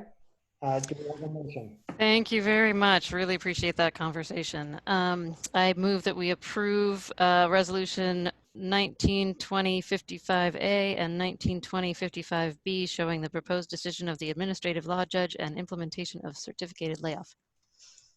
I'll second. Okay, motion by Ms. Cound, second by Ms. Durkee. Ms. Durkee, how do you vote? Yes. Ms. Cound? Yes. Ms. Mason? Yes. Ms. Mayo? Yes. I also vote yes. Item passes 5-0. Before we move along to our business items, I would suggest if a member of the board would be so kind as to make a meeting extension for us. I think we're going to need it. Would an extension till midnight do it, do you think? Linda's shaking her head no. Ms. Mayo does not think so. Oh, go ahead. Go ahead. It needs to include closed session extension, right? They're going back into closed session that time. Yeah. So I would suggest 1:30, because if you look at, we have 20 items to go. That's 10 minutes per item. I realize that's extreme, but we also, like Deborah said, have the closed session that the president called. We're all starting to sound alike, right? Okay, go for it. I move that we extend the meeting till 1:30. I'll second it. Okay, motion by Ms. Mayo, second by Ms. Mason. I just have a condition that we have to take a break somewhere. I need to take a break, just a short break somewhere along the way. Doesn't have to be right now, but just before. Okay. Motion by Ms. Sorry. Second by Ms. Mason. Turkey, how do you vote? Yes. All right, Ms. Mayo? Yes. Ms. Mason? Yes. Ms. Cound? Yes. I also vote yes. Motion passes 5-0. And I promise we will take a break if any board member needs to. Do we need to do so now, or can we go? I'm okay. I can wait. I just want to, yeah. I just know I will need to. Okay. So with that, we'll move to item 19.1, review and potential approval of a resolution to reduce the number of classified employees based on a reduction of particular kind of service, which is also a PKS. As I mentioned, and Ms. Mayo, I'm hoping you'll correct me since it is listed as action. Should we have it brought up and then die for lack of, or just die for lack of a motion, but still discuss it from a parliamentary point of view? Well, I thought I heard the superintendent say it was just going to be information. Correct. So that implies it's been pulled for action. Okay. So I don't know. You're the president. At this point, that sounds like a great explanation to me. So we're going to roll with it. So we have it here as information. Dr. Martinez, I hand it over to you to share information on this item with us. Thank you. Again, really just wanted to reiterate, and I'll mention again that we had considered even not having the item here, but again, given the circumstances of the budget, I did decide that I wanted to have the item present for board to consider, and again, more thoughtfulness. But what we've been doing is working with the remaining items in this PKS focused on our Teamster group, which is primarily the custodians as a position right now. And so what we've been doing is that working with communication with the Teamsters, the board had requested that we continue to do that to get input. We have started those conversations and we continue those conversations this next week. Part of the concern, of course, is again, while we're looking at $1 million for 20 custodians, what we are making sure and looking at are the number of positions that we actually have, where the work is, working in consult with the Teamster organization. They may have some other ideas. But what's also struck upon us is that we have to really deeply understand the service that's going to be needed to keep our schools clean. And that's evolving. We are all waiting for parameters from really the public health entities to say, if we're able to get the schools back up and running, what does this look like? Well, and I've shared this a few times with a few people, we're really looking at the resources that we have to meet the needs that we're going to have. If we actually reduce the resources, now we have less service to still clean the same percentage of classrooms if we were to flip it back on. We don't know what the on is at this point. we have several different scenarios, and we've talked about some of them tonight a little bit, about having different times where students come in, different days potentially where students come in, extended hours potentially of where students come in. And then you start thinking about the frequency of cleaning that we actually need. So the levels of service that everybody's accustomed to are not necessarily what we're going to be doing in the future. So in that frame, we have to think differently about what level of service we would actually need cleaning after individuals have been on a campus or in a department. So it's one of those things where our brains are saying we know we have to make reductions, and yet we also are trying to understand the parameters that we'll have for cleaning and sanitizing and keeping everybody safe and secure. And it might be easy to say we need twice as many custodians as we have, but then again, is that financially solvable as a solution? Or do we have to really look at the resource that we have with or without a cut, and how do we apply that resource to the needs that we have? So I guess I'm sharing with you some of our process that we've been really thinking through in the concern about understanding where the board has said, we don't know if we can make this particular cut, and where the workers have said, we don't know if we can survive doing the job with that particular cut. And at the same time, knowing that we have this financial problem that's ahead of us. So part of that is just sharing with you some of the real dynamics here. We're going to continue to work with the Teamsters and think about different ways. And again, it may be a very different type of process that we create for custodial services, responding to the needs that we have to start a school year, to get through the summer months, and then how it unfolds. So that's one part. With the CST reductions, again, by contract that we have with them, we do have the ability to reduce days in their contract. It's something that was negotiated years before, that we have that ability to do it. And again, the original design called for the reduction of those calendar years before we got to the new fiscal year, hence trying to do that reduction earlier. Again, I do understand and I appreciate the thoughtfulness behind what do we need in those positions to meet if we just turn things back on. How do we prepare our schools?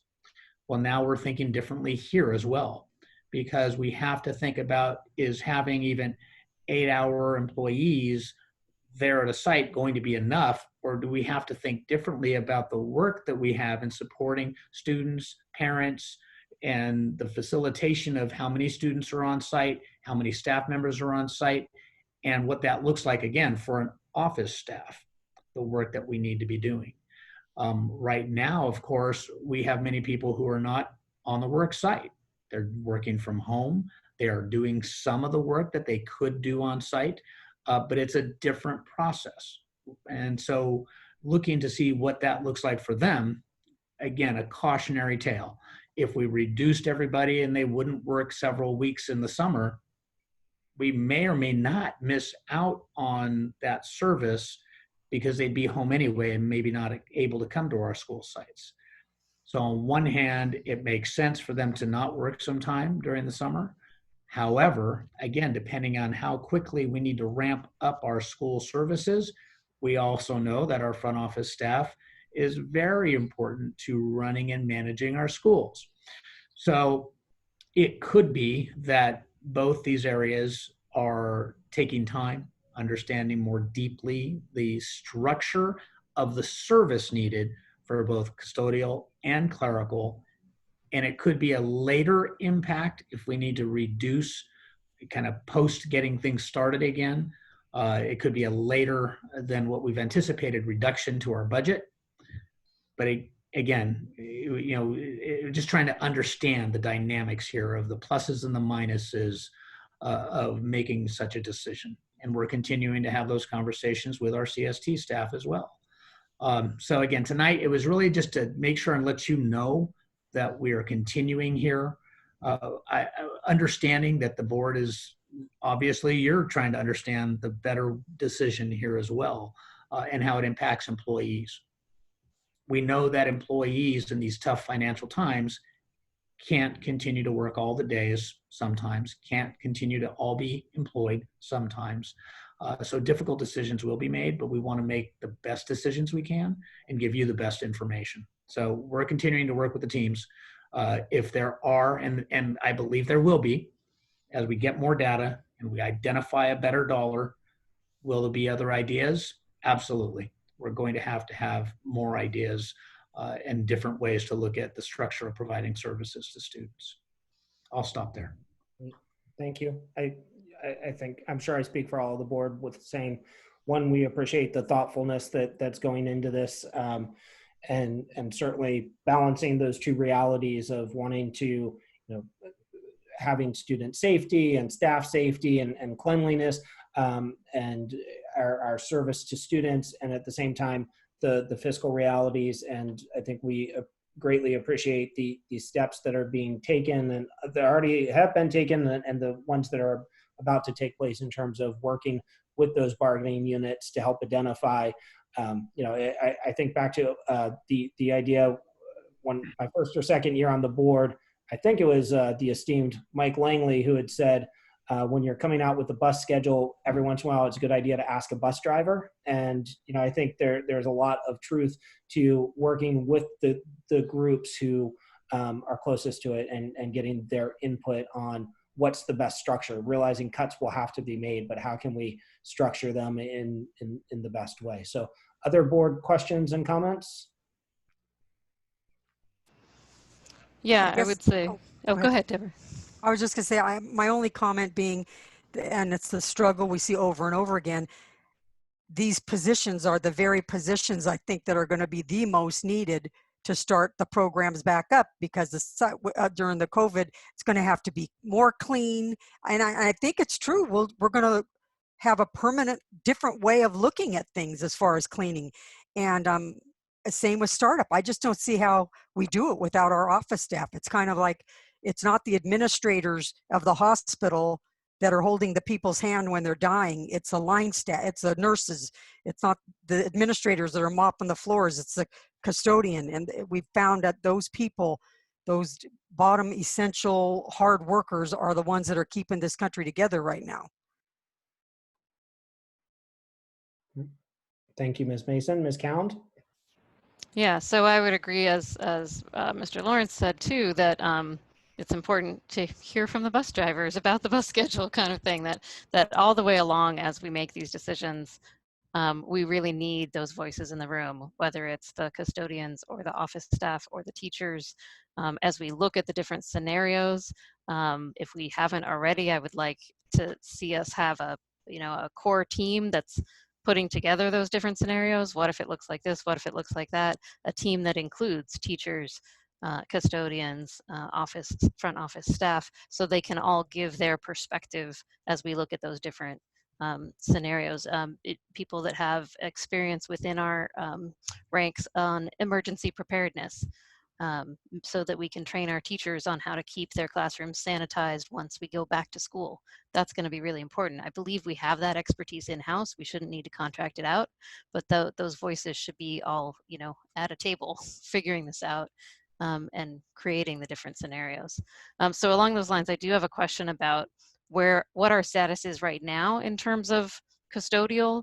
I believe we were starting to methodically go through and sanitize, every classroom and every campus, but I don't know how far we've gotten on that. I do know we're getting close to the end of the year where we'll be asking, people to come back to campus to pick up their PE clothes that have been in that locker forever, or, things like that. And so as staff come back to the campuses, how will they know whether their classroom has been sanitized or not? So there were just a couple of different points within your question. It was actually a four-item question, I think. But we do have individuals within the Teamsters that are returning to more days of work. And that was part of also our conversation, because again, with the shelter in the place, the stay at home, the different levels of safety for our older workers, our workers at risk. So we've had different levels of folks starting to work. and now we're starting to expand their opportunities. Again, as slowly our state is starting to come out of the shelter in place and working with public health, we have some opportunities where we're bringing people back. We do want to have people who can working in a safe way. And again, our Assistant Director of Maintenance and Operations, Melanie Koslow, you can add a little bit, Melanie, in the sense of the structure and what we're doing a little bit differently and how we're assuring those rooms are taken care of. Sure, absolutely. Good evening, everyone. Our custodial staff is currently back on site working 4 days per week. The initial plan that we had the custodians working on was to do just that, the disinfect and sanitize classrooms so that they would be ready for what we knew would end up being staff returning to site, helping our students gather their personal belongings, whether they're moving classrooms, moving on to another grade level, that type of thing. So we're actually working very closely with executive cabinet as well as school sites to help make that happen. So when a teacher or staff member arrives on site and approaches their classroom, there is a posting on the door that states when their room was disinfected, who disinfected it, and then also if the room has been entered beyond that date. And that really allows the custodian A to know if they need to re-disinfect the room, or let's say it's only the teacher in that space that's been on site, then there's no other exposure, it's only them. So we do have some staff members returning, teaching staff members returning to work. Wednesday, we have provided a list of what our preferred sites are to get that work done, and those are our major construction sites. So we're working with staff on the 8 roofing sites as well as Woodside Elementary, so that we can get a little bit of a jump start on construction. So those are going to be our test sites, with the remaining schools working the following 2 weeks. So at that point, we believe that the need to enter classrooms and that type of thing will be very limited, and then we'll be bringing our custodial back the full 5 days per week is our plan. We've been working and communicating with our Teamsters. And so then that's the plan, so that we will then begin our normal standard summer clean with enhanced disinfect and sanitize, since the rooms will have all been entered again at that point. Great. Thank you, Melanie. Yeah, no problem. Any further questions? I'm just wondering if the health department has given us any direction whether the teachers' decorations in the room have to be taken down and possibly destroyed. I'm sure there are some of the charts that teachers use that can be sanitized, but I just wonder if there was any other direction from the staff, because I know,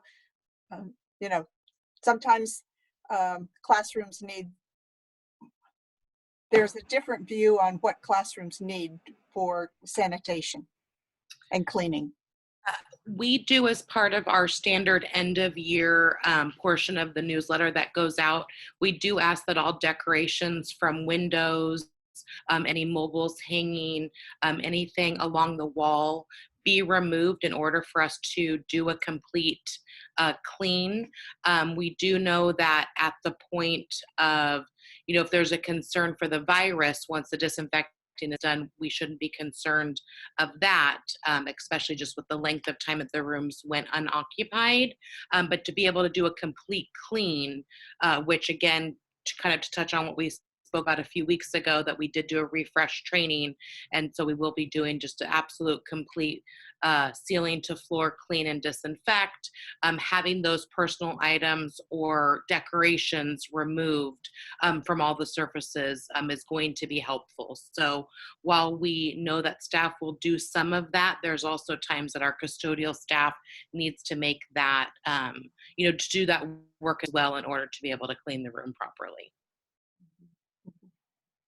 And so that may mean that in the fall, we may not be able to decorate the classrooms as elaborately as they have been done in the past, in order to maintain that capability of a quick clean should a circumstance arise for whatever the reason.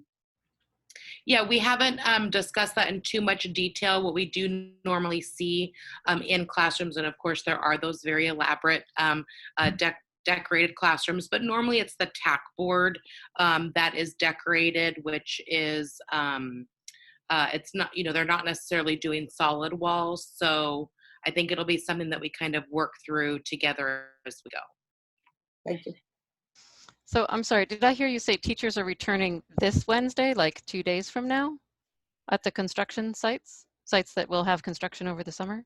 Correct. I mean, that may not be the exact date, but we worked with executive cabinet to come up with a timeline. And so the timeline for our construction sites for their student item pickup starts Wednesday. So it's going to vary per campus, but they could be on site as early as Wednesday. So is that because roofing is going to start before school ends? What's the timeline of roofing? How long does it take? I remember in the past roofing has happened like during school, but we try to do it in the summer, as I recall too. Yeah. So our initial construction start date was to be the first day of summer, which would be our mobilizing date, which is June 4th.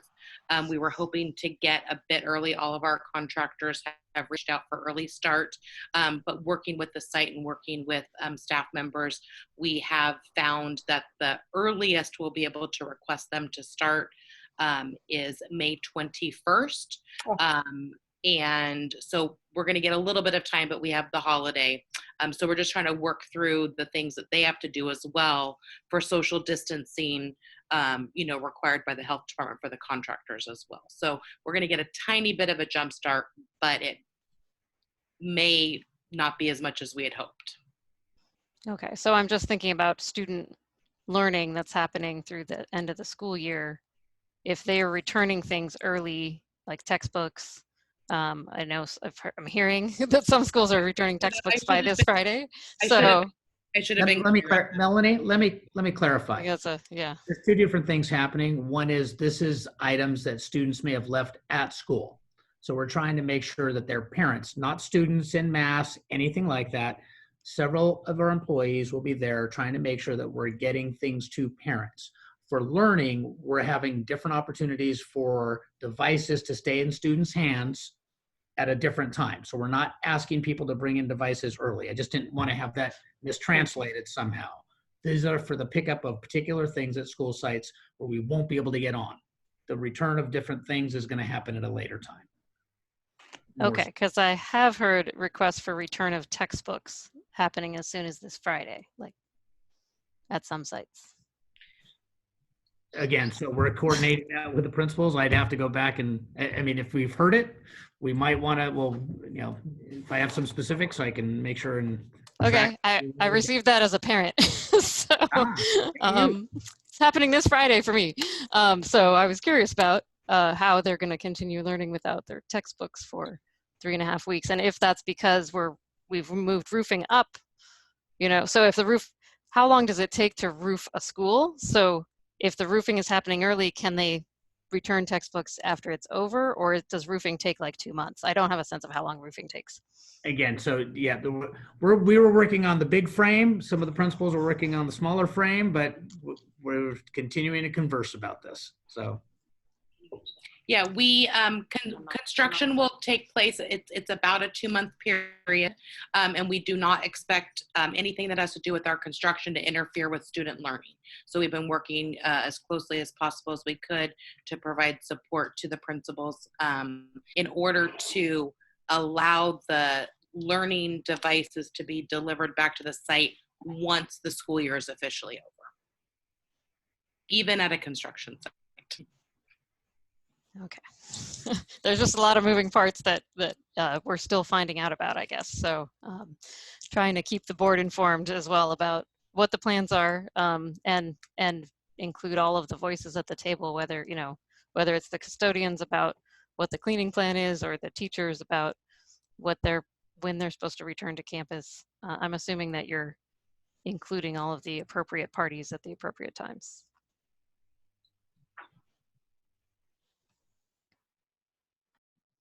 Other board questions or comments?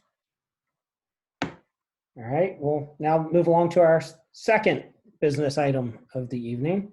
Hold a public hearing on developer fee justification study report and adopt resolution 1920-54, approving and adopting report and increasing the statutory fees on residential and commercial industrial development. I know that's incredibly self-explanatory, but perhaps we could get a bit of an explanation from either Dr. Martinez or staff.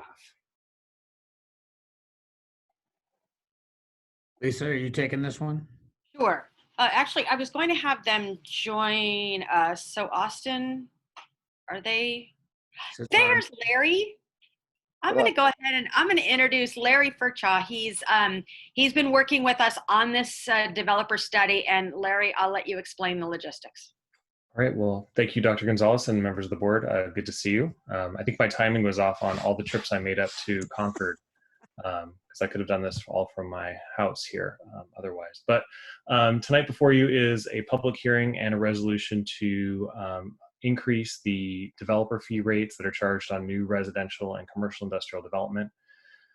This is the rate that gets adjusted every 2 years by the state allocation board to reflect the change in the cost of construction. And so this is to mitigate the impact that new homes have and new businesses have when they're constructed on the school facilities of the district. So these fees come in and can pay for expansion and construction of facilities to accommodate student enrollment. So after that brief explanation, the board will hold a public hearing to provide a chance for the public to have any comments. And then afterwards, we'll consider approving the resolution that would increase the fees to $4.08 per square foot for residential construction and 66 cents per square foot for commercial industrial construction.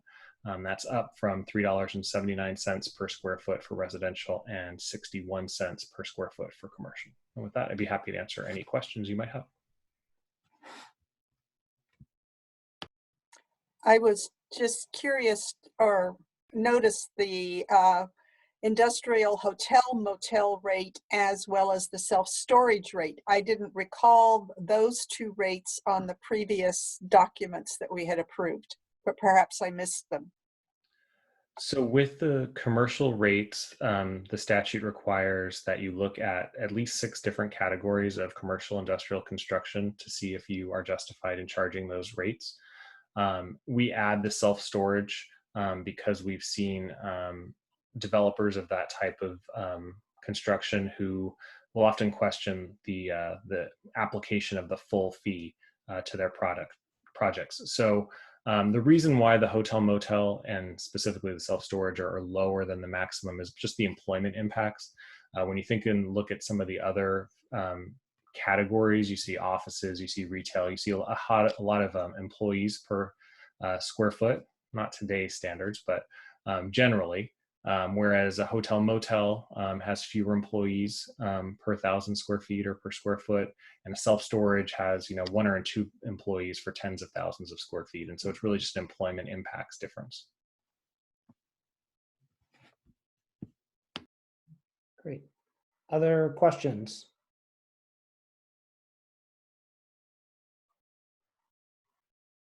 Okay. I appreciate the whereas that talks about overcrowded schools within the school district have an impact on the school district's ability to provide an adequate quality education and how this affects that. Thank you. Okay. Any other questions? So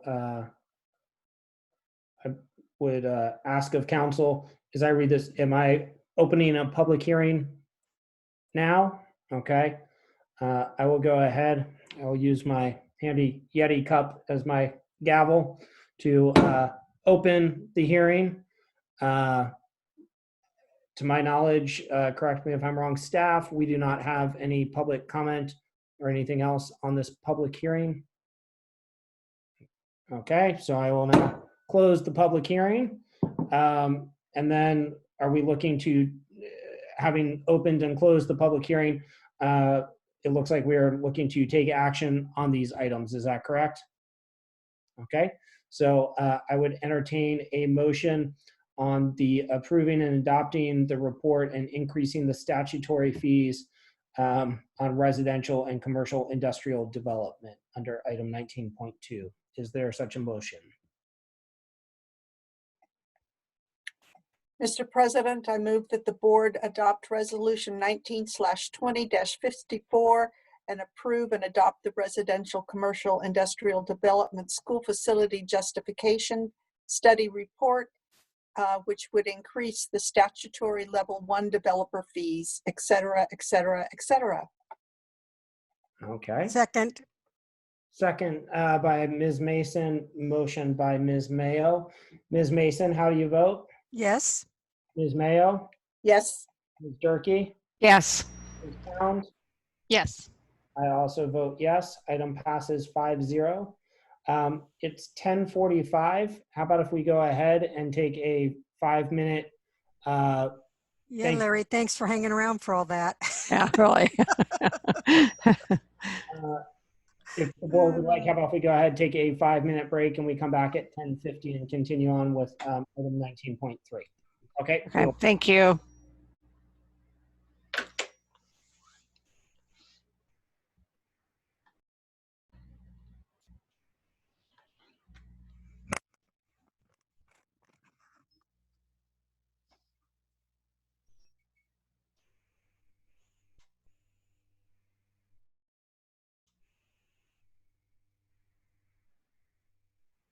Break, energized and ready to carry on with business. Item 19.3, review and potential approval of comprehensive safety plans. We have safety plans from Delta View Elementary, Loma Vista Adult Center, as well as Strandwood Elementary. So those are the three. Are there questions or comments? Or Dr. Martinez, I presume there's not a staff, these are pretty self-explanatory. I don't think there's any presentation behind them, correct? Yeah, there's no official presentation again, and there is a link that is on the website that has all of the safety plans available. We had an old link that had last year's safety plans, and so there was a little bit of confusion, but I believe that's been taken care of, so people should be able to have access and know what their safety plans are for the school sites. Excellent. It's one of the nice changes during my time on the board that we've now placed them online while redacting any potentially dangerous information, such as details of precisely how we would handle certain situations. But I've heard from parents that they do now look at these online and find them helpful. So I appreciate that we've made that move. I'd entertain a motion.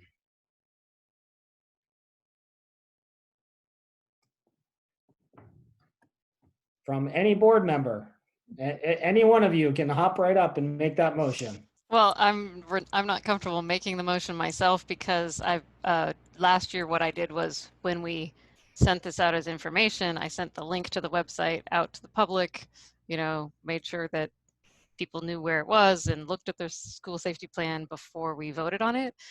This time, I believe the accurate link was placed on the website today. So I'm wondering if there is a timeline of when these are required by the state or something to be approved, or if these need to be approved tonight. Dr. Actually, I was going to read them today, and when I looked this morning, I realized they were last year's, and then later on in the day they got updated. So I usually peruse them all, and I didn't get a chance to do that. Okay. Is there anything that which I'm sure they're fine, but yeah. Any reason, Dr. Martinez, that we would not be able to bring them back at our next meeting? I'm checking for a confirmation from one of my folks right now. If you give me just 30 seconds. Okay. How about if we move along to item 19.4, if we need a return here to 19.3, Dr. Martinez, please. Right, I believe we're okay with the timeline. Okay. Let me know if not. So we'll move to right now to item 19.4. And sorry, they were due in March officially. Because of the pandemic, everything got pushed back. So we are late right now. But again, if there's a comfortability level of not pushing them forward, then there's Jen. So Jen, sorry, I know we were going to go forward, but I'm understanding that, again, we should have had these completed back in March or approved officially in March. And so we are late in the process. But again, there's probably some okay with that. I feel like the phrase bigger fish to fry kind of comes into play here, and the fact that we don't have students at the site would seem to grant us some leeway to bring these back in 2 weeks. But Jen, is that correct, or is there an urgency to doing this tonight? Well, the deadline has already passed, as Dr. Martinez said. If they are approved tonight, I'm, not being a huge betting person, but I'm going to think that we're going to have to make some changes as we look to the fall when it comes to some safety parameters that we're going to have to be putting into place and some new health guidelines. So I think regardless, there's going to be updates and revisions that are going to be necessary. Everything from possibly having protocols to take temperatures to having physical distancing and all of that. So to your point, President Lawrence, I bigger fish to fry, and we're kind of already past the deadline. So it's really probably whatever the board feels is most appropriate at this point in time. We're going to have to revise them regardless. Okay. So should we live on the edge and wait another 2 weeks? All right. That's fine. Excellent. Moving along to review and potential approval of membership renewal recommendation for Community Advisory Committee. And so we have some folks who are, we're going to be renewing membership for, who are listed there. Dorothy Weisenberger, Denise Lambert, Natalie Ivankovich, Janine Payne, Lisa Caswell, Morena Grimaldi, Joyce Lopez, Matthew Zamora. Is there a motion? I make a motion to approve the renewal of the 8 memberships for the Community Advisory Committee. Okay. Second. Part of me just wishes that there was a way to make some of these folks have to serve a lifetime because they're so good and do such a great job, and we appreciate them so much. So Ms. Mason, I'll start the voting with you. Yes. Ms. Durkee? Yes. Ms. Pound? Yes. Ms. Mayo? Yes. I also vote yes. Motion passes 5-0. A gigantic thank you. Great to see, as was mentioned earlier by board members and staff, that these meetings are continuing to take place via Zoom, and a lot of really good work is being done. So thank you to those members for re-upping for at least 2 more years. With that, we move to item 19.5, which is review and potential approval of the certificated job description for Assistant Director, Dual Language and English Learner Services. Dr. Martinez, is there any information you'd like to provide on this? Well, again, this one and the next several were part of the reorganizational structure, just clarifying the positions and the titles. There's no financial changes to this position and the next position, just clarifying the work. Great. Okay, any questions or comments from the board prior to a motion? I would make a motion to approve the certificated job description for Assistant Director, Dual Language and English Learner Services. Second. Okay. That's fine. Cherise, go. All right. Ms. Mason with the motion, Ms. Count with the second, but Ms. Durkee, don't you worry. No worries. I'm not worried in the least. First vote is yours. Yes. All right. We have a yes. Ms. Mayo. Yes. Ms. Count. Yes. Ms. Mason. Yes. I also vote yes. Passes 5-0, and we move to 19.6. As the superintendent stated, I think we already covered it with the description, but review and potential approval of the certificate job description for Director, Dual Language and English Learner Services as part of the restructuring. Any questions or comment? Otherwise, I'll entertain a motion. Mr. President, I move we approve the certificated job description for Director, Dual Language and English Language Services, English Learner Services. Second. Okay, Linda got it. All right. Motion by Ms. Count, second by Ms. Mayo, but the voting begins with Ms. Mason. Yes. So, Ms. Count? Yes. Ms. Durkee? Yes. Ms. Mayo? Yes. I vote yes as well, 5-0. We're flying along. I feel like I'm at an auction. Yeah. It's another career path for you, Brian. Yes. Item 19.7, review and potential approval of the certificate job description for Chief Human Resources. Dr. Martinez, would you like to give some color and context to this, please? Yes, I would. So we have actually 19.7, 19.8, and 19.9. These are the three primary positions within the new organizational structure for we did hear the board's comments about a desire to not continue to have an assistant superintendent title or position. So we kind of hit the drawing board a little bit to think about a structure that would apply title change. And we came up with the chief designation. Other districts have done this. It does not imply that there's a continuing contract that oftentimes comes with an assistant superintendent title. But in the chief positions, again, by part of the structure, the human resources, the educational services, and the pupil services and special education are three primary positions within the structure of the organizational work for the district. We have recommended and created really a new salary lane. There was a variance between the previous positions of an executive director that was at lane 36. And again, the higher mark was of lane 47 of an assistant superintendent. We've kind of crafted an in-between using the structure of process here and created a lane 41 on the certificated salary schedule that shows, again, a modicum of increase to designate the appropriate level of salary for these positions, far below what we would have had for an assistant superintendent position. But again, we do believe that if there's an appropriate range here to be able to find qualified applicants. What I know, again, the board has talked about in the past was an opportunity to open up these positions and make sure that we are hiring the person who is appropriately qualified and fits the design of the district. So that is our intent as well. Again, we know that we have significant transitions happening in the human resources range. And so we would be grateful to be able to get this position posted and flying out there to be able to go through a process to move that along. And again, for both the other positions as well. But that is our interest in having these positions approved at a new salary structure so we can get people through a process, interview widely, and then appoint people as appropriate. Great. Board question. Let's do questions and comments prior to the motion. So, are there questions and comments on this one? So I do. I have a few. I was interested.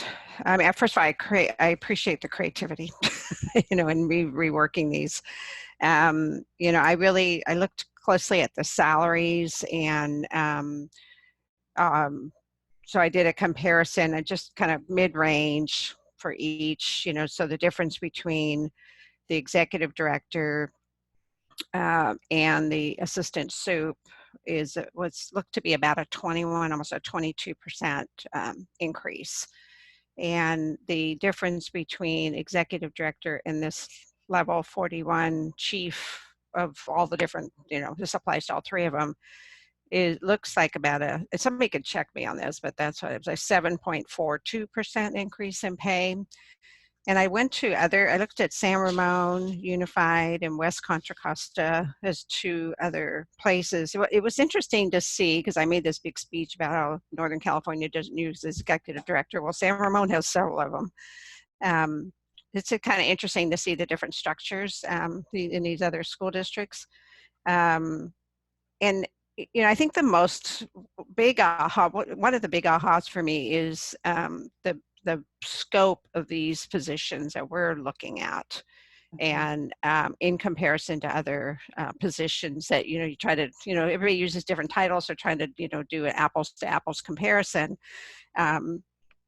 Our positions have a lot. They're huge in comparison to so many other, anything close to being similar in another school district. San Ramon does have several executive directors. They have several, in fact, so that tells you one thing right there. The responsibilities are broken down. you know, they are kind of mid-range for that is $172,000 a year. I think what we're looking at is mid-range for this chief. And again, please check my math if somebody wants to pursue this thinking.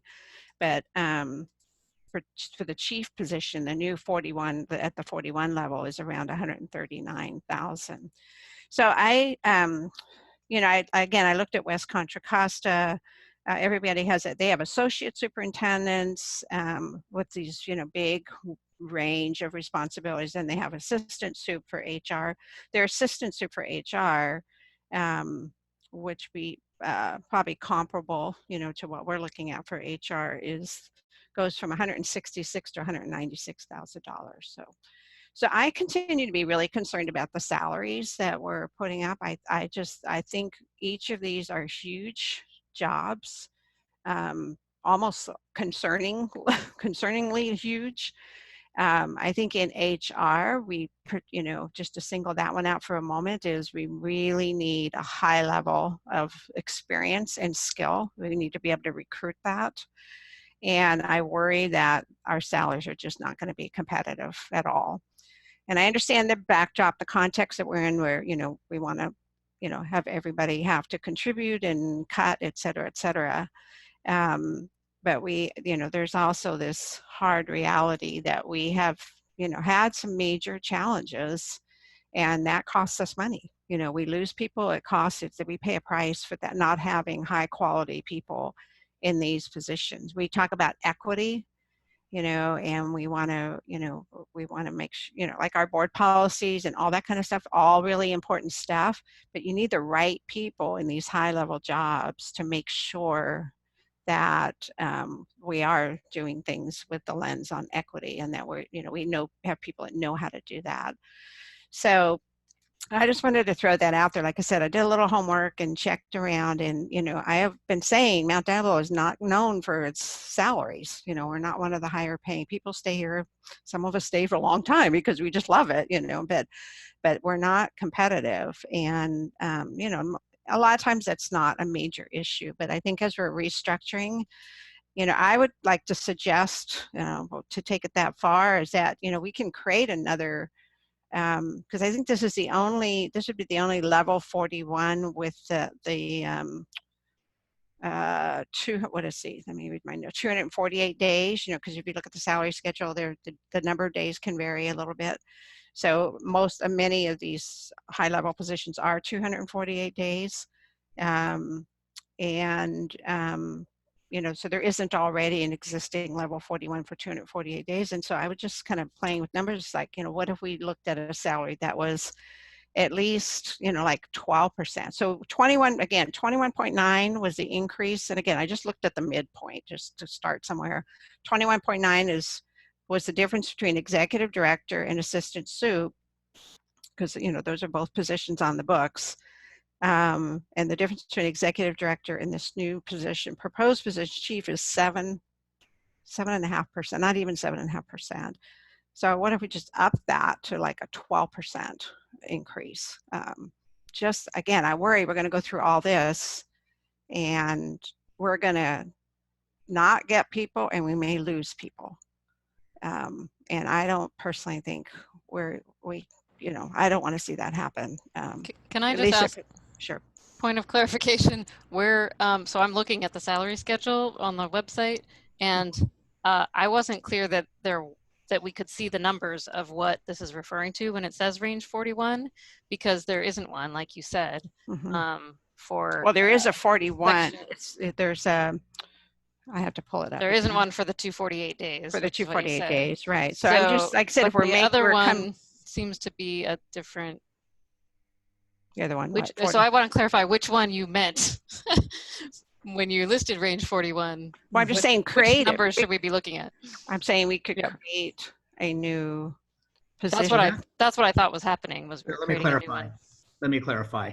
So I did create a new one. Yeah. 41. Right. It was on the certificated for the 248 days. Right. And so again, in essence, it becomes the midpoint of the current lane 36. and I extrapolated out to the lane 47 and split the variance between the different sites or the different levels of the lanes, and then went up to the lane. So from my quick math, I'm going to do it just right now, make sure. The process, oh geez, and I just messed up the math. 126,902. I do have all the math in front of me, and I know I did not, I believe, give it to everybody. No, you didn't. My lane 41 is in essence a 9.8% increase from lane 36. So what is that for the first step? Yes, that'd be the I first. know, what is it, the salary? 129,902. 129,002. 126,902. Got it. Thank you. And it probably goes up to 171. 171. Okay. So I didn't start with the first step. I started like I was just trying to like a bit. But I think the question, you know, so can someone, when we do this process, and regardless of their background or whatever, they start on the first step, or no? Oftentimes not for these particular positions, because Right, you're that's looking at okay. somebody Right. who is coming in with multi-years of experience. Right. So again, that's usually then left up to the discretion of where they are in their career progress, and determining, again, some people will not come in at step one if they were really real fight in this position. Even yet, that'd be a very low salary. Okay, so it's a 9% difference. I had come up with 7.42. And it sounds like you said 126 to 171, so midway would be 150 something. Right. Is that right? Okay, I'm a little bit more comfortable with that. I just wanted to stress that, you know, this is still going to be lower than our neighboring districts for these kinds of jobs. We just need to be aware of that. But that's why, you know, starting out at, you know, I had it down as like 139 or something, and I just really worry about who we're going to get. And, you know, we're asking a lot. These jobs are huge. They're huge if you look at the layout. So on the HR, we need it, no doubt. I can live with that. As far as the other two, you call it creative. I call it you put lipstick on a pig and it's still a pig. I don't want to make higher paying positions. That was the reason I was against those in the first place. I did not design the org chart. If you feel there's too much for those two positions to do, then you can add a second executive director and have the work spread out more. But this is the chart that he came up with. So for the HR, I would approve it. For the other two, I still feel the same way. They're executive directors. He moved them up. They're to do more. You either add more people under them or you add another person by them. But I'm not adding, I mean, to me, it's just changing the title to get what you want.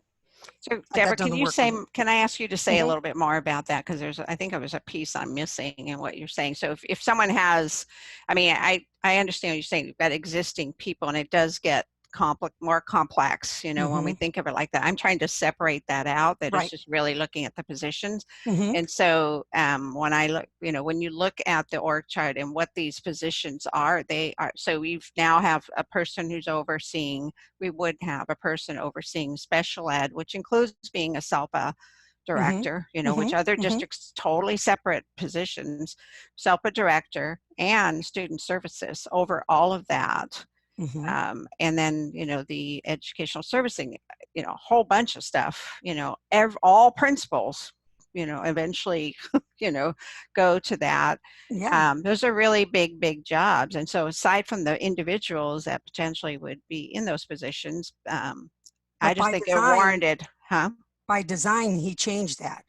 We had it separated elementary and secondary, and we had the student services separate from the special ed. This is his design to change it. Which is saving us money too. Bottom line, it saves us money. I don't know bottom line that it really does when it's all washes out, but.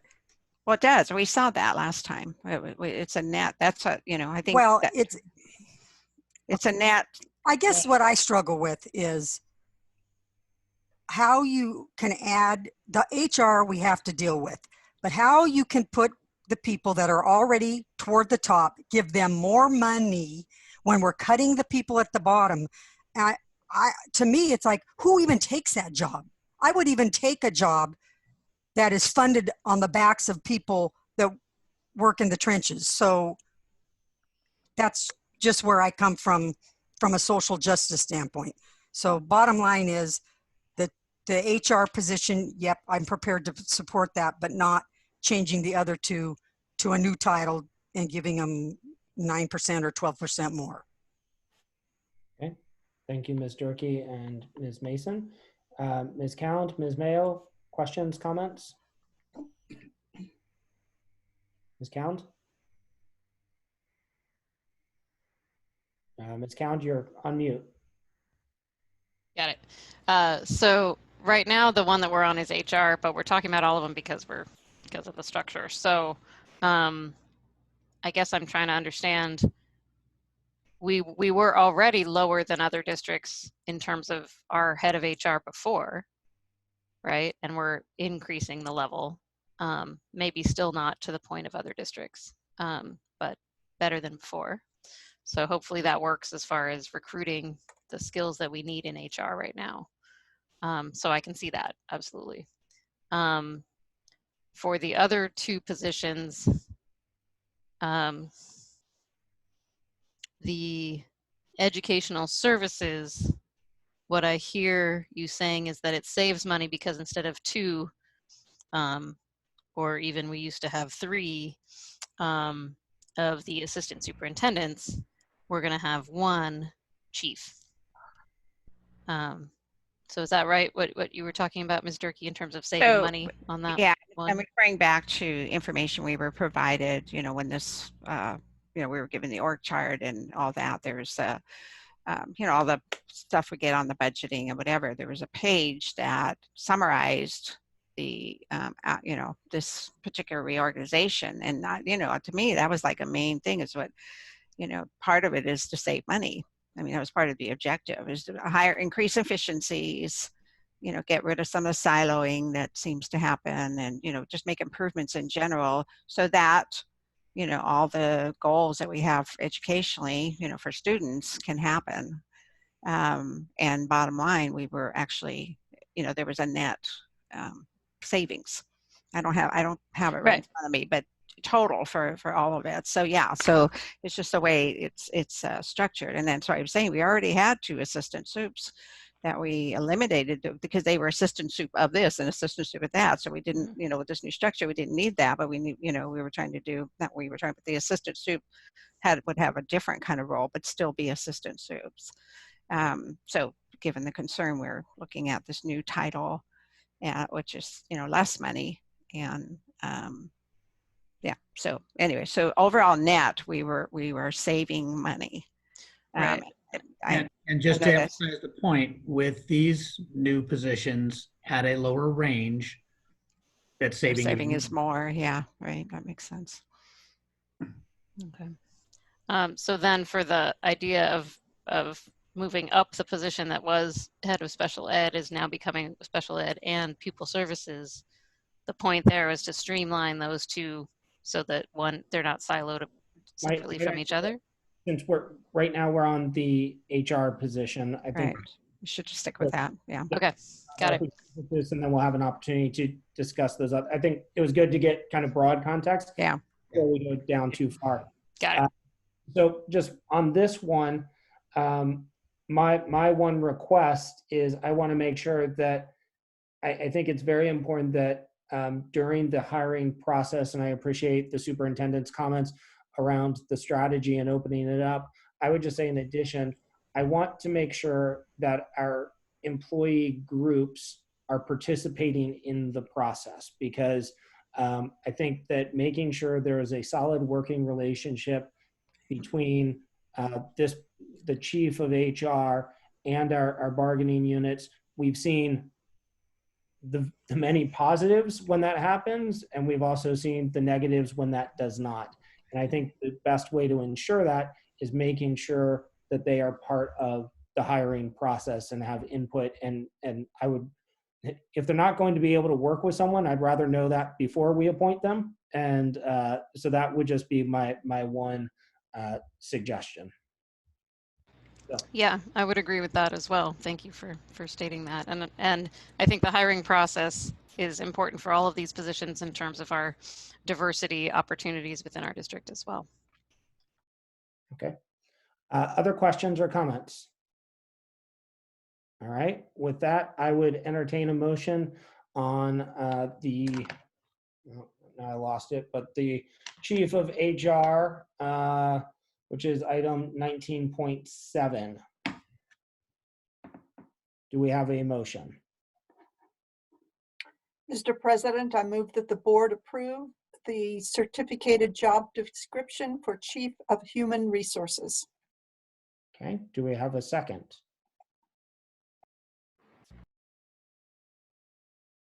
Do we have a second for Ms. I'll second, sorry.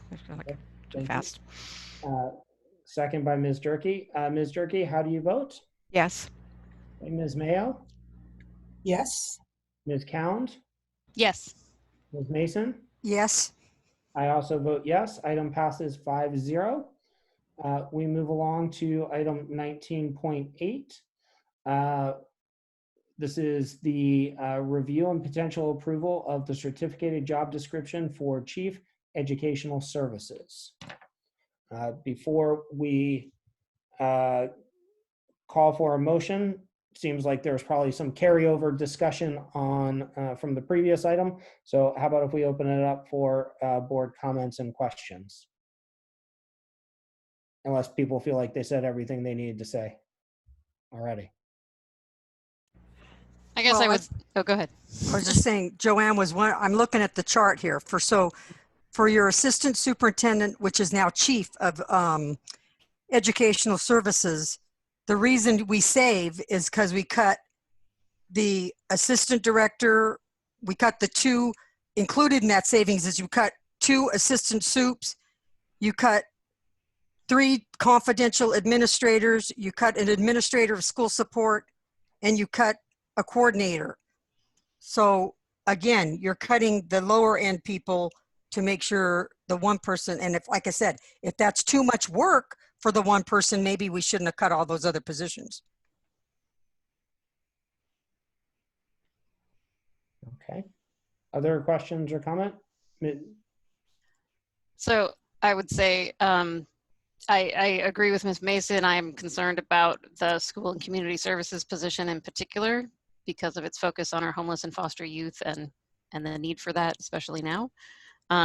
But for this position, the Chief Educational Services, I do see how it saves money by being one position instead of two assistant superintendents.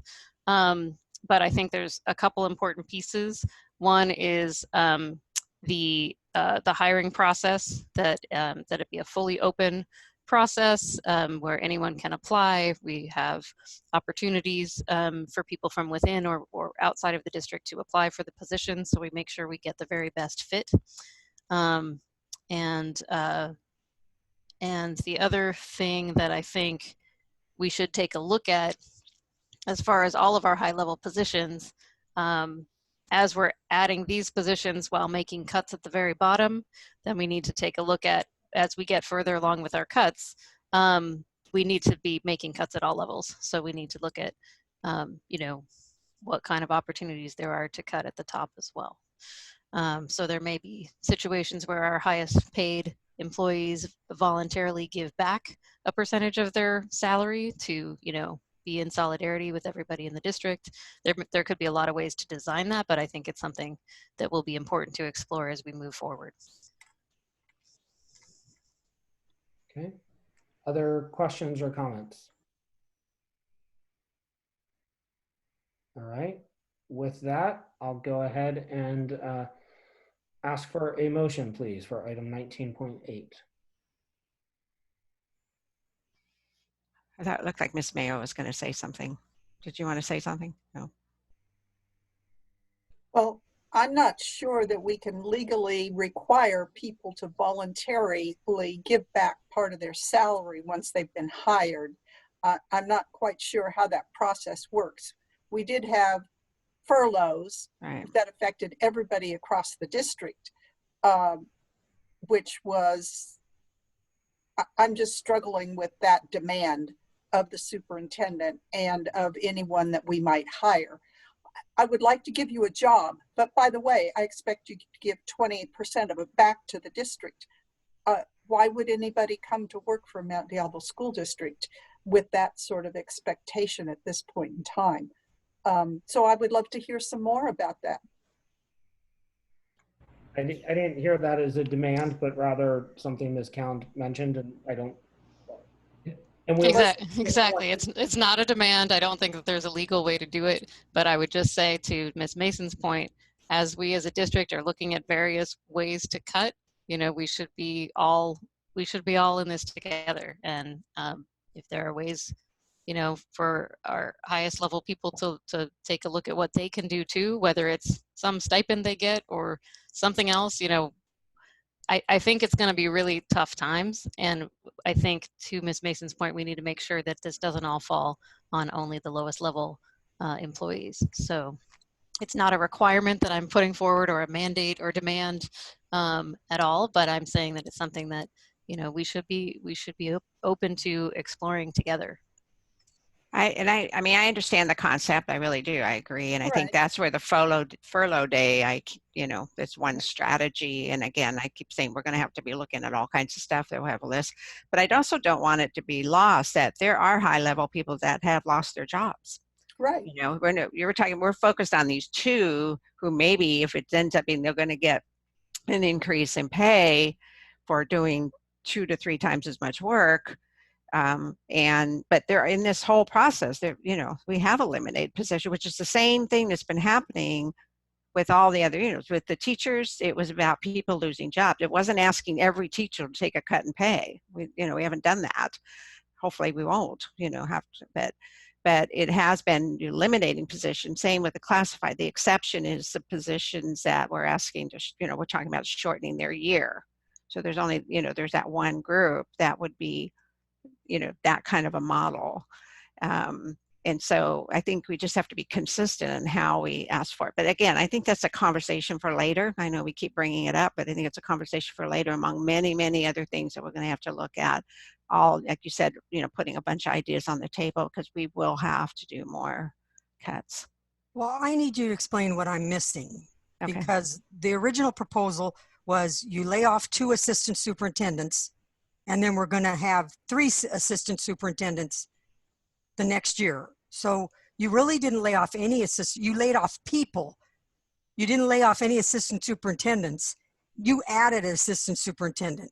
And then when that was not palatable to us, let me just change the name of them, but do this and lower their salary a little bit, but do the same thing. So when you talk about, to me, it's like people we're getting rid of, not positions. But in order to be able to do it right, we'll just change the name of the position and then we'll put someone else in that position.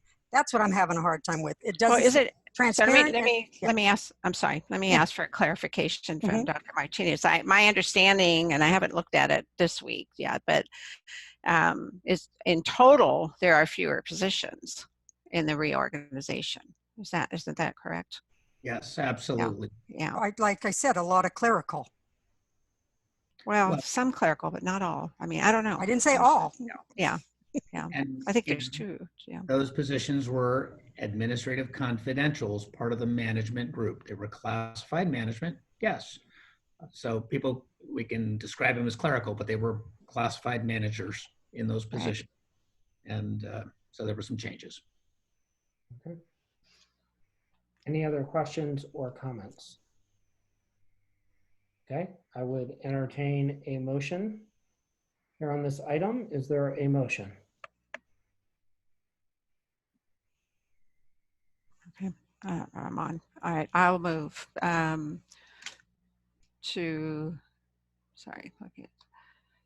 move to approve the certificated job description for Chief Educational Services. Okay, is there a second? Second. Okay, motion by Ms. Durkee, second by Ms. Mayo. Ms. Mayo, how would you vote? Yes. Okay. Ms. Durkee? Yes. Ms. Mason? Nope. Ms. Count? Yes. Okay. I also vote yes. Item passes 4-1. We'll move along to item 19.9. Review and potential approval of the certificate job description for Chief Pupil Services and Special Education. Questions and discussion. So, last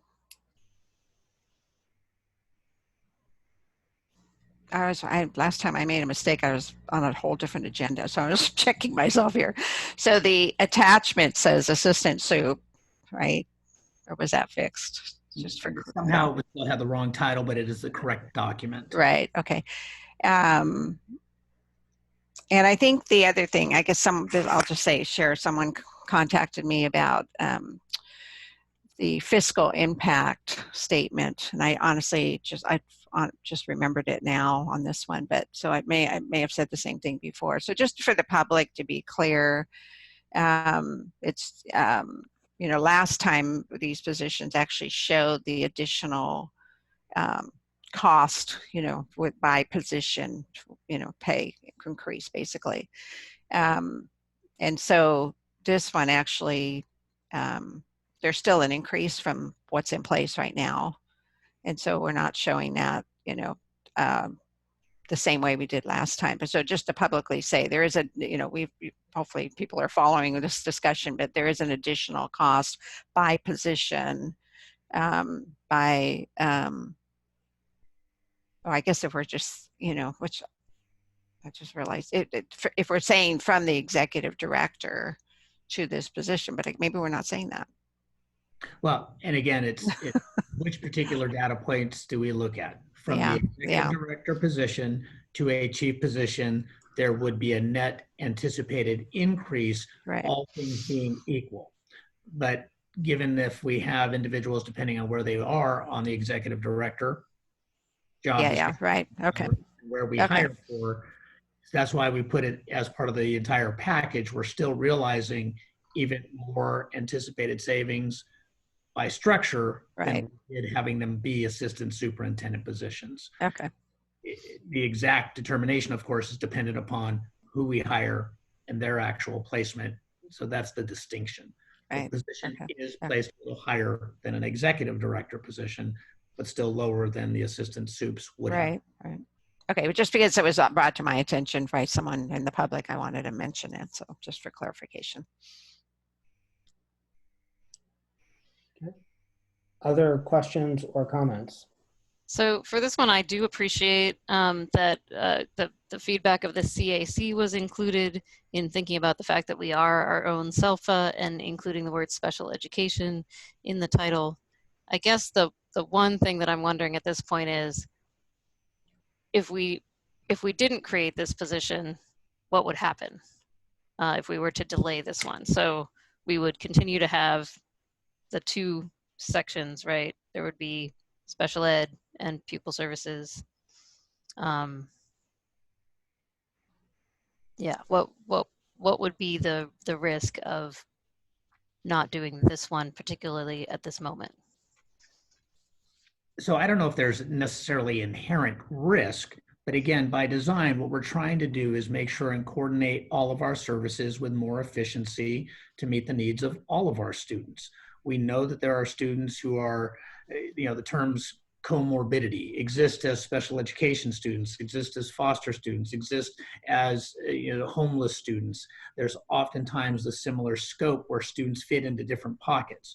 So the idea is that, again, as we're meeting the needs of students, better to have, again, a continuum of services that's meeting their needs rather than continuing a structure that sometimes keeps people apart. And again, I believe in this design, these groups have been together in the past in this district, as they are in many other districts, and then they've been now separate. And I would have to say, I don't know if having them separate has been creating the kind of structure that we've wanted to have. So I see it as being more coordinated, having them together with more unifying support for students in the structure. So again, if you talk about risk, I think there's definitely reward here in the sense of continuing the work that is hopefully meeting all of our students' needs in this process, rather than having the groups continue to be kind of separate. It's not that they don't work together. I mean, I don't want to have that impression, but I think it provides more of an exponential benefit for students if they are working together under the same kind of umbrella or header. So I have a question then for people who were here longer than me. So when they used to be together, did we have a position that oversaw our homeless and foster youth at that point, or was that responsibility diffused among multiple people? I think it came in, my memory is that it did come into being. We had an assistant soup in charge, so of both departments. And I think during that time, the homeless and foster youth, services was really started to grow. I mean, it's really started to become something. It's also when we developed a lot of the contracts with, like the outside organizations for students with mental health or particular educational needs. Really a lot of growth happened in that time. We were under the consent decree where we had to make, significant changes. And so there was a lot that happened. And it was under assistant superintendent. From my perspective, I've always wondered why the nurses were overseen by student services rather than the special ed department, because to me the mental health and the nursing services, the 504 things seem to be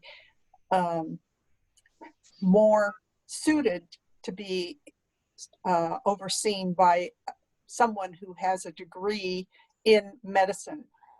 The other part was during some of the transitions that we've had between the last two superintendents, the student services director has reported to another individual. They reported most recently to the assistant superintendent for middle schools. You're forgetting that we had 3 assistant superintendents for elementary, middle school, and high school. So the student services person, I believe, reported to the middle school assistant superintendent. To me, this makes much more sense in regarding to reducing the silo effect and ensuring the services are distributed well. As to the homeless and foster youth, I do believe and agree with Ms. Durkee that they were housed within special education, overseen that way. At one point in time, special education was under the assistant superintendent for elementary 1 year, and then switched to supervision by the assistant superintendent of secondary for another year. I think this is much better because special education is so important and involves so many of our students, and especially when you consider how far it spreads across through the 504 plans and other mental health services. So to me, this makes much more sense. That's very helpful. Thank you. Yeah, I mean, I would agree that like Dr. Martinez, you said, that these things all overlap. Someone's not necessarily only in one category or another as a student. They might be many together. I just want to make sure, if we move forward with this, that we don't lose our focus. If there's not a particular point person, that is taking a look at our homeless and foster youth, then how do we make sure that that work is getting done? What I would also give you something else to think about, though, is that, again, while I understand the feeling that if we don't have one person doing something, we may be missing it, we're not going to be missing what we're doing for our homeless youth and our foster youth under the work that we're doing with CCEE. And it's not just about one person's role. It is about the collective work of the district in working across all of our departments to do this work. There'll also continue to be social workers working with the student services group. Again, remember, we're talking about a counselor specifically focused on working with these students, a counselor for their academic needs and their social emotional needs a counselor working with these students, and then the administrative oversight still within student services. But again, more of us are really focusing on this issue than just a few of us. Right. So it's going to go deep in the sense of our instruction, our curriculum. I mean, the SIR process is the beginning of the work with CCEE to improve opportunities for all students with a specific focus on our foster youth, our homeless youth, our African-American students. That's why it got triggered. They're not getting lost in this. We are really doing this to make sure and focus on those issues, but in a broad way. So it's not just a few people. It is, again, I'll say it, all of us. Yeah, that's very important. Okay, I mean, I guess just right now I'm I'm focused on those students like with the hotspots, for example, right? I still can't figure out where the hotspots are and how they're getting to those students. It sounds like some of them are in the district office right now, and I know that there are students who need them right now. So who's focused on that, and who's making sure that it's happening? Even with the position, I guess I'm not clear that the resources are connecting to the people that are working directly with those students. So maybe this structure is gonna actually improve that, is what you're saying. Well, I think it creates more opportunity for them to fall through the tracks. Back when my kids were in school, they had a fabulous foster youth person, Rich Clark, who brought the clinics to the schools, brought Medicare payment to the school, brought the after-school program to the school, and was a psychologist. He was perfect for foster youth, and we haven't had anyone that strong since he retired. So I don't know. It'll be interesting. Yeah, he was amazing. So I share some of the concerns. I think that Dr. Martinez has put a great deal of work and thought into this redesign. At this point, we've approved the majority of it, and I don't want to hamstring the process because there's a lot of thought that goes into it. I'm cognizant, and I was uncomfortable with the concepts right now of everything we're going through. Even though I understand Ms. Durkee's perspective of having 3 assistant superintendents, but we did have 3 assistant superintendents not too long ago. Now we're having 3 chiefs. I think that doesn't preclude the conversation of at a future date, and probably for future board members to look at, do these roles get elevated to assistant superintendents. I think one of the biggest pieces that we need to have 3 exceptional people in roles. And, that's really what this is going to hinge upon. And I think the board has given guidance and input in terms of casting a wide net, making sure employee groups are included, valuing different voices and equity, and making sure that we represent our community. And so I think there are a lot of different factors that go into it. But we've overall seen a cost savings. And, I think it does send a message that we're not, creating these assistant superintendents right now, but we're being mindful of the budget considerations. But I think we want to my view is we need to give the superintendent the tools necessary to be successful. And then, at the end of the day, he's accountable for the results and for things like the homeless and foster youth, and making sure that's being addressed. And if there is a gap, we need to look at that. And, I think we have seen that right now there is a gap with even having the structures in place that we did before. So, simply having someone with that name attached doesn't necessarily mean success in that area. We have to make sure we have a whole slew of people focused on it, and we have the right support, the right measurements. So that's just my perspective on it. Any other questions or comments? Okay. With that, I would entertain a motion.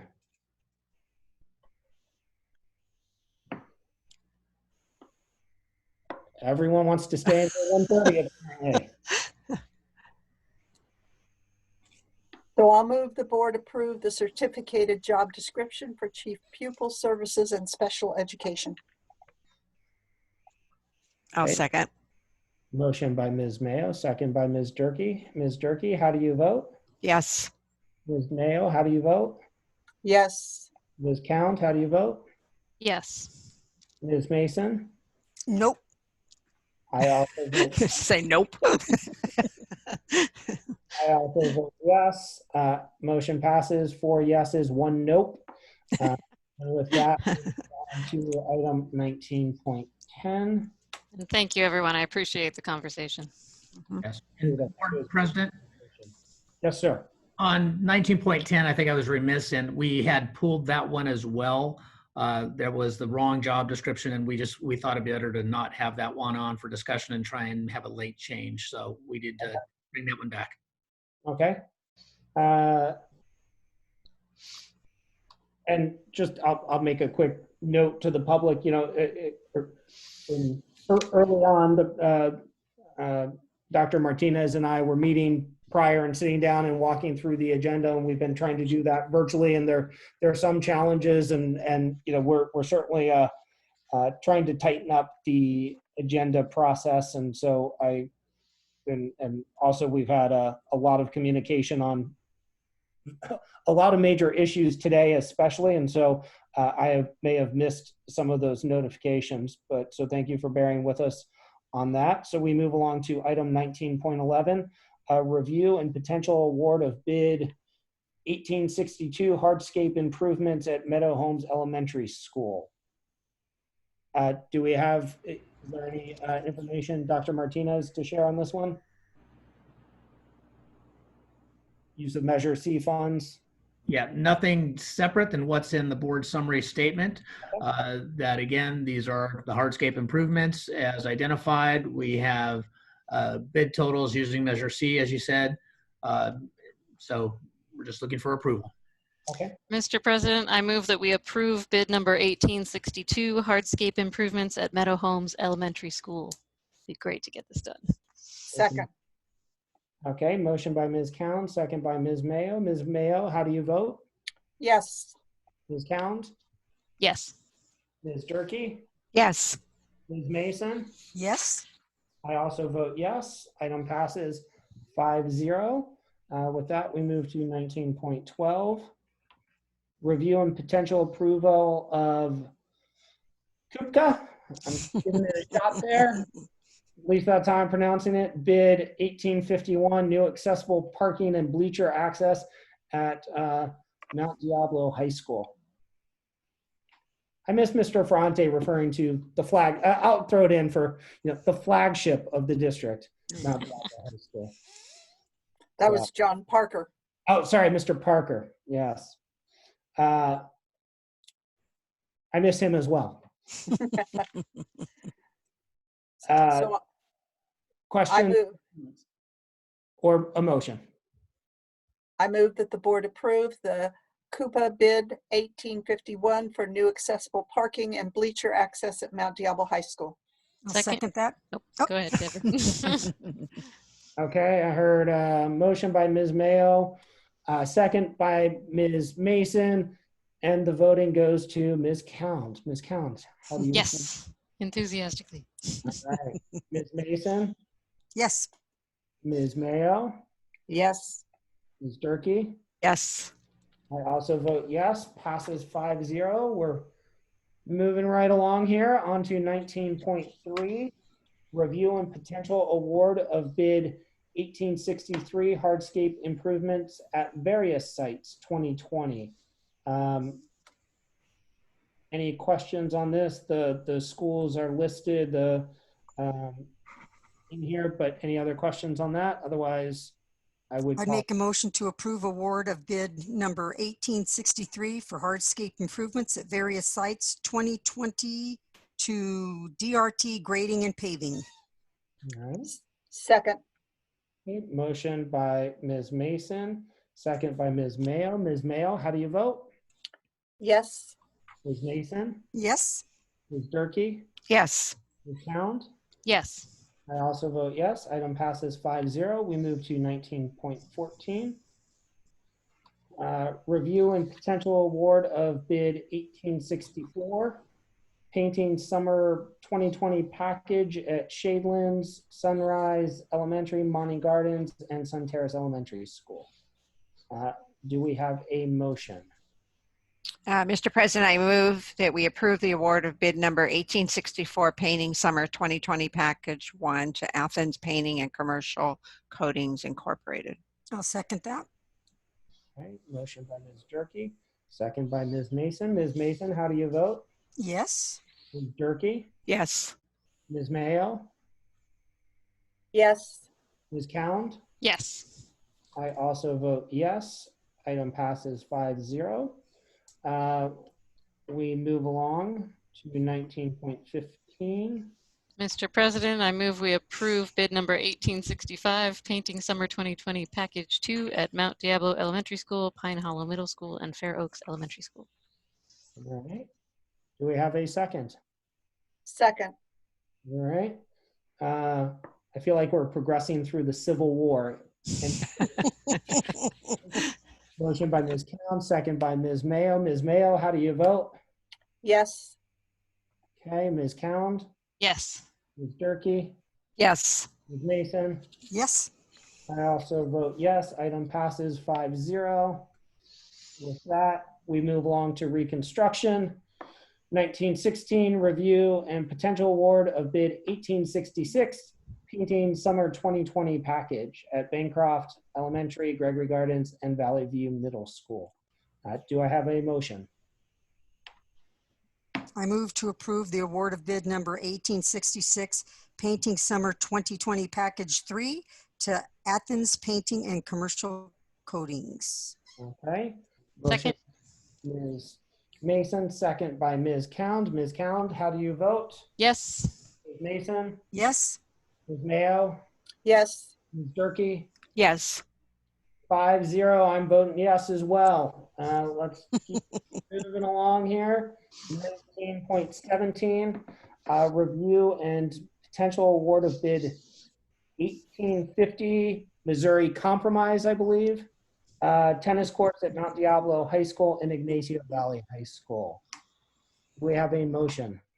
Mr. President, I would move that the board approve the award bid to number 1850 tennis courts at Mount Diablo High School and Ignacio Valley High School. I second. Okay. Motion, Ms. Mayo, second, Ms. Mason. Ms. Mason, yay or nay? Yay. All right. Ms. Mayo? Yes. All right. Ms. Durkee? Yes. Ms. Cound? Yes. I also vote yes. I will take a brief moment to share, for those of you who do not know, my all-time favorite movie, Gladiator. So I kind of think of Joaquin Phoenix, where we could start just doing the thumb up, thumb down. So Oh. we'll save that for another night, but you never Yeah. I think you got the wrong audience here, Brian. It's not on my top 10 list of movies, sorry. National anthem, thumbs up, thumbs down. All right. 1918, end of World War I. Review and potential action, former board decision to expand Holbrook Language Academy, 6th grade pilot. We have a great deal of public comment, I believe, on this one. So yes, I'm going to pause and turn it over to our friends on the technical side. And do we have some voicemails to be playing here? Yes, we have 14 of them, and they're all under 3 minutes. Okay, perfect. All right, we'll start with the first one. Mr. Lawrence, do we need to have another time extension if there's 13 of them and they're 3 minutes apiece? How about if we, well, he said none are more than 3 minutes. How about if we play them, and if we need to go longer? And I have a kindergartner, well, one that's about to start. And I'm sorry, could we, a baby that'll be there in a couple of could we possibly restart that one? Then I promise we'll be quiet. Wonderful. I'll restart that 1 second. Okay, thank you.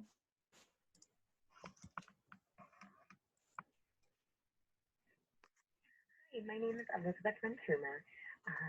We attend Holbrook Language Academy in Concord, and I'm a mother of 3. I currently have a 2nd grader that's moving on to 3rd grade, and I have a kindergartner, well, one that's about to start in the fall, and then a baby that'll be there in a couple of months, a couple of years. And I just wanted to express how wonderful the school is, and we love the two-way dual immersion, and Spanish is just, it's so important, and my kids are thriving. So my older son comes home and teaches my middle son everything he knows, and it would be such a shame to take away the 5th, 6th, and 7th grade. First of all, there's not any middle schools that are good quality around here, and in our neighborhood, we love our neighborhood. We would hate to have to move just because of the school, the quality of the school. I'm a teacher as well, so I get it. I'm a preschool teacher. Education is important to us. The two-way dual immersion is just so incredible.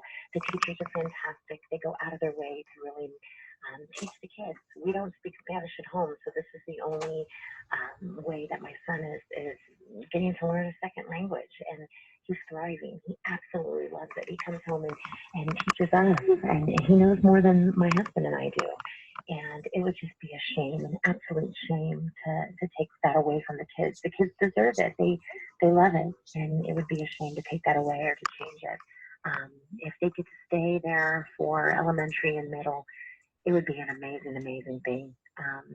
It would bring so much to the neighborhood, to the community, and then they would grow up being adults with a better chance of thriving. So if you have any questions, please don't hesitate. I would love to talk to you about it further. 925-768-3700. Again, this is Elizabeth Renchuma. My son attends Holbrook Language Academy in Concord. Can't say enough about the school. I absolutely love it. And yeah, let's keep it there, please. It would be an amazing, amazing thing. It's better with than without, that's for sure. Thank you again for your time. Have an amazing day. Thank you. Hello, Mount Diablo Unified School District board members. My name is Melanie Ropalato, and I'm calling about Holbrook Language Academy. I have 2 children there, and I'm calling in support of OLA staying a language academy through middle school to give these children the opportunity to succeed and excel. With so many interested in enrollment in dual language schools becoming the norm in all of the more advanced districts, it would be such a shame and such an outrage to deny this to our children. It would also be saying that our district is behind the times and really not up to snuff as other districts are. Given our bilingual elementary schools that we already have, it seems prudent to provide a continued pathway for them to further their language acquisition. Like I said, I have 2 children in the school, and they are both rapidly picking up Spanish. We even supplement this over the winter and summer breaks with weeks of full immersion day camps. In other words, we are very serious about this.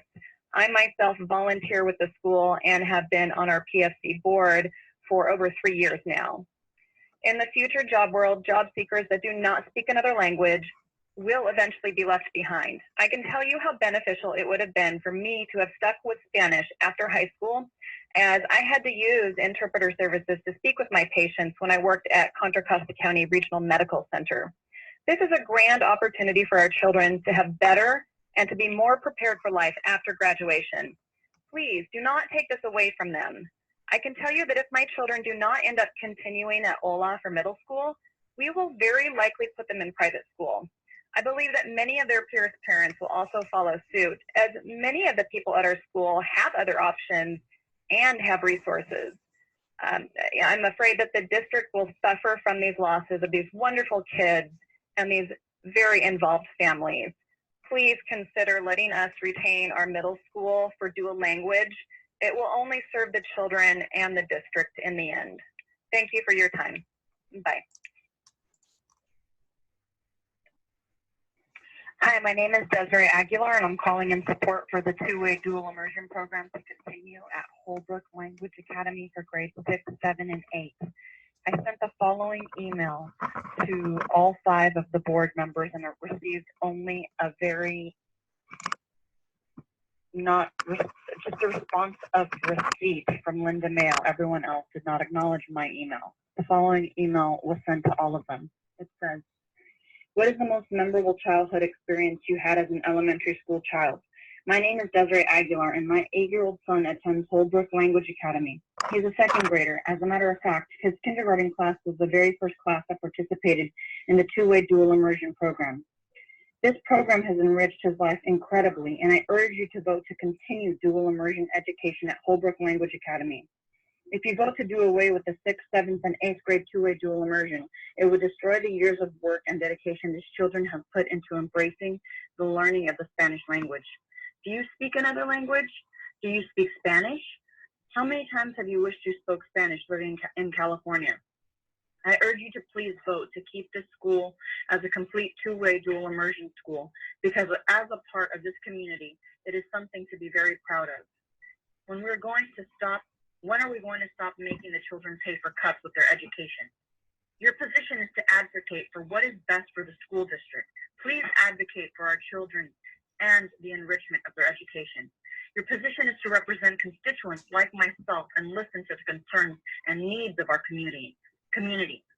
I'm telling you that I am your constituent and that I am concerned at that our community needs and will benefit tremendously from our children being educated in two-way dual immersion programs through the 8th grade. Thank you for taking the time to listen to the email that I wrote to all 5 of the board members. I hope that this program can continue to enrich the lives of our children in our community. Thank you. Hello, members of the Mount W Unified School District Board of Education. My name is Christy Jimenez, and I'm a parent of a 2nd grader at Holbrook Language Academy doing the TWDI program. I've recently learned that there is some danger in the continuation of the language program for grades 6 through 8, and I want to share with you our experience at Holbrook and reasons to why I'm in favor of expanding the TWDI learning program to the 8th grade. Our daughter, Alexis, 8 years of age, has been a Holbrook Jet since they reopened, and I cannot tell you how proud we are of her to be there.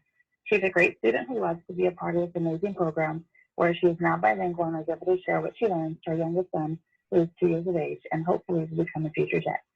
The school and the entire staff works so hard every single day to give our children the best support and education that they can ask for.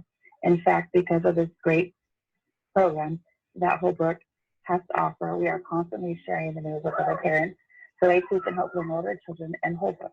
You see, having the ability to learn another language at a proficient level that is highly in need of our communities and beyond is a blessing to have, and will help our children to be that much more successful in their education and in their future.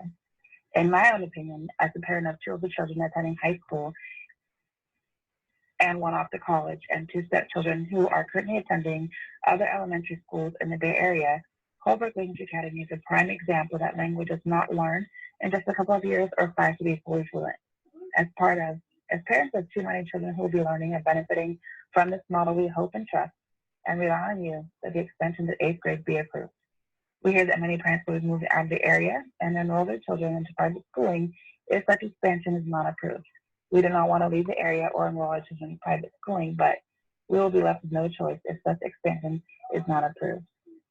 It is my hope that we can move and grow from this and provide more support to our community and children and future leaders of America.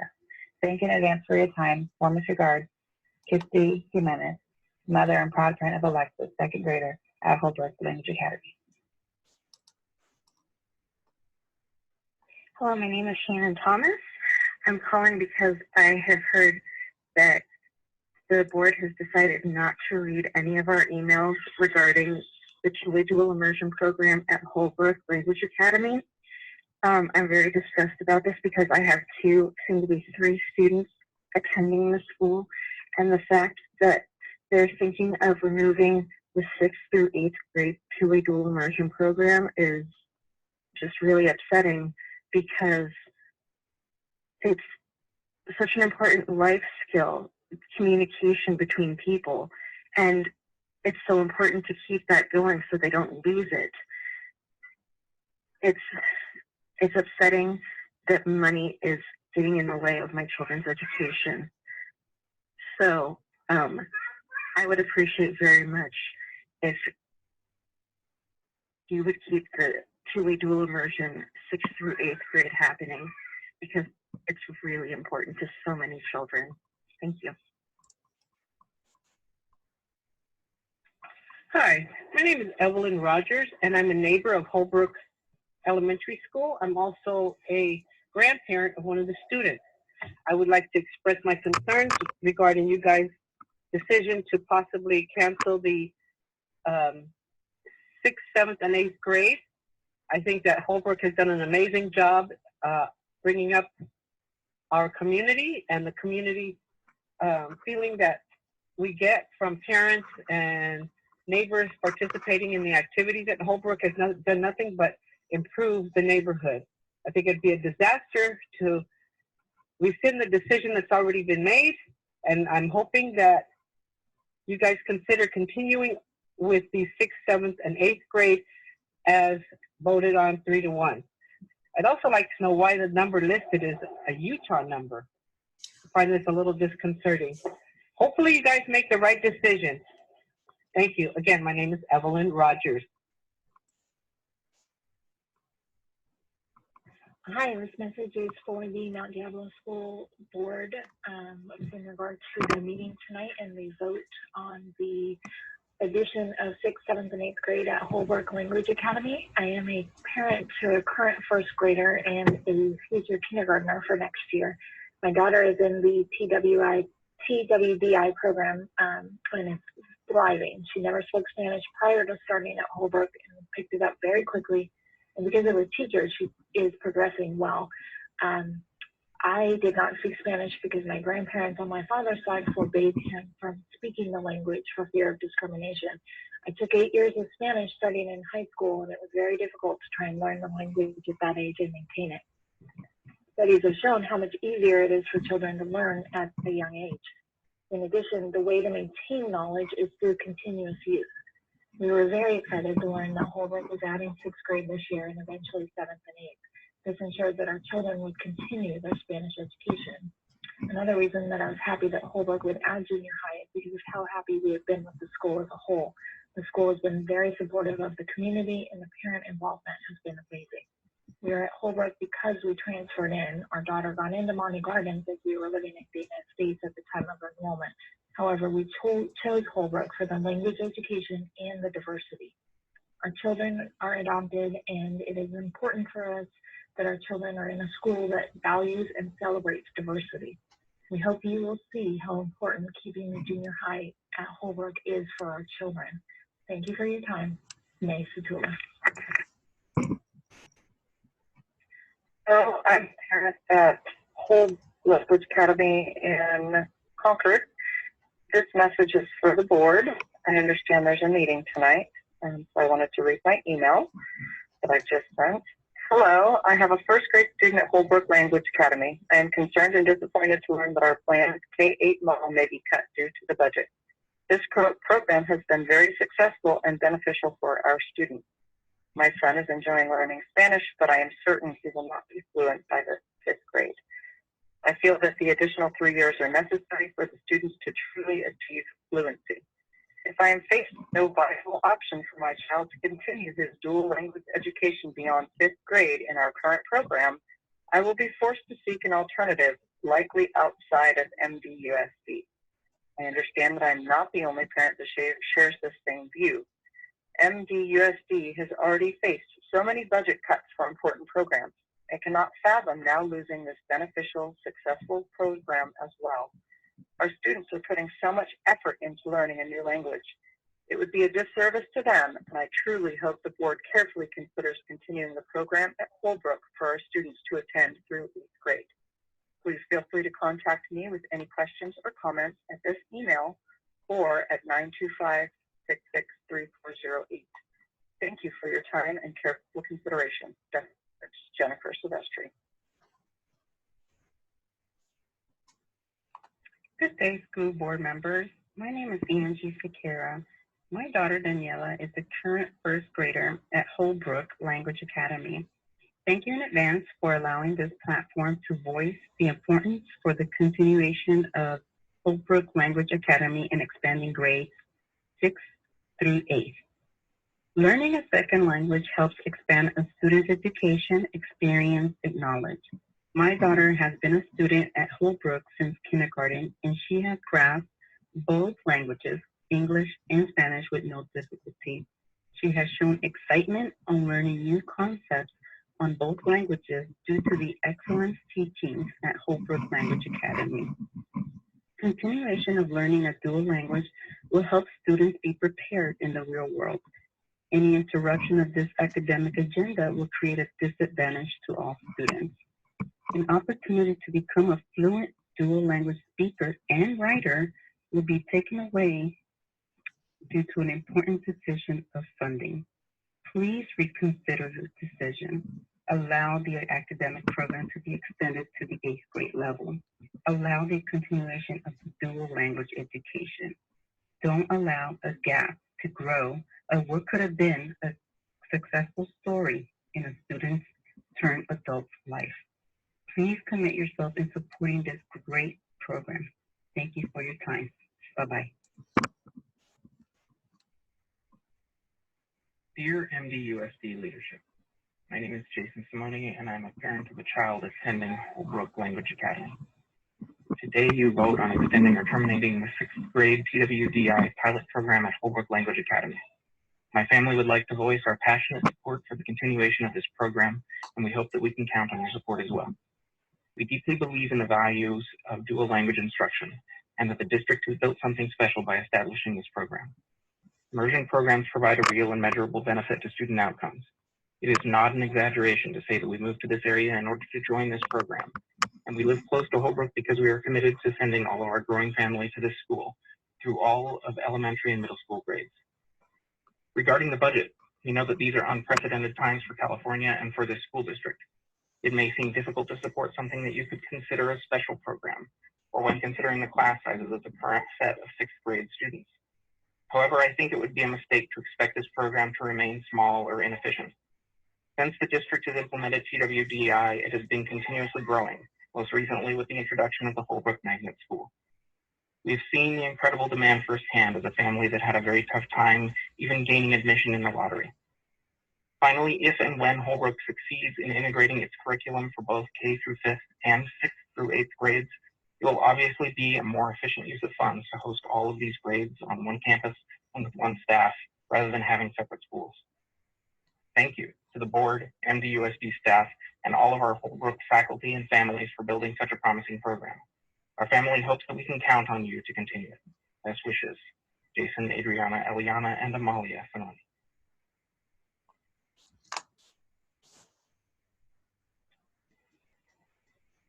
Hi, Mount Diablo Unified School District Board. My name is Joanna Gawaka, and I'm a concerned parent of both current and prospective Holbrook Language Academy students.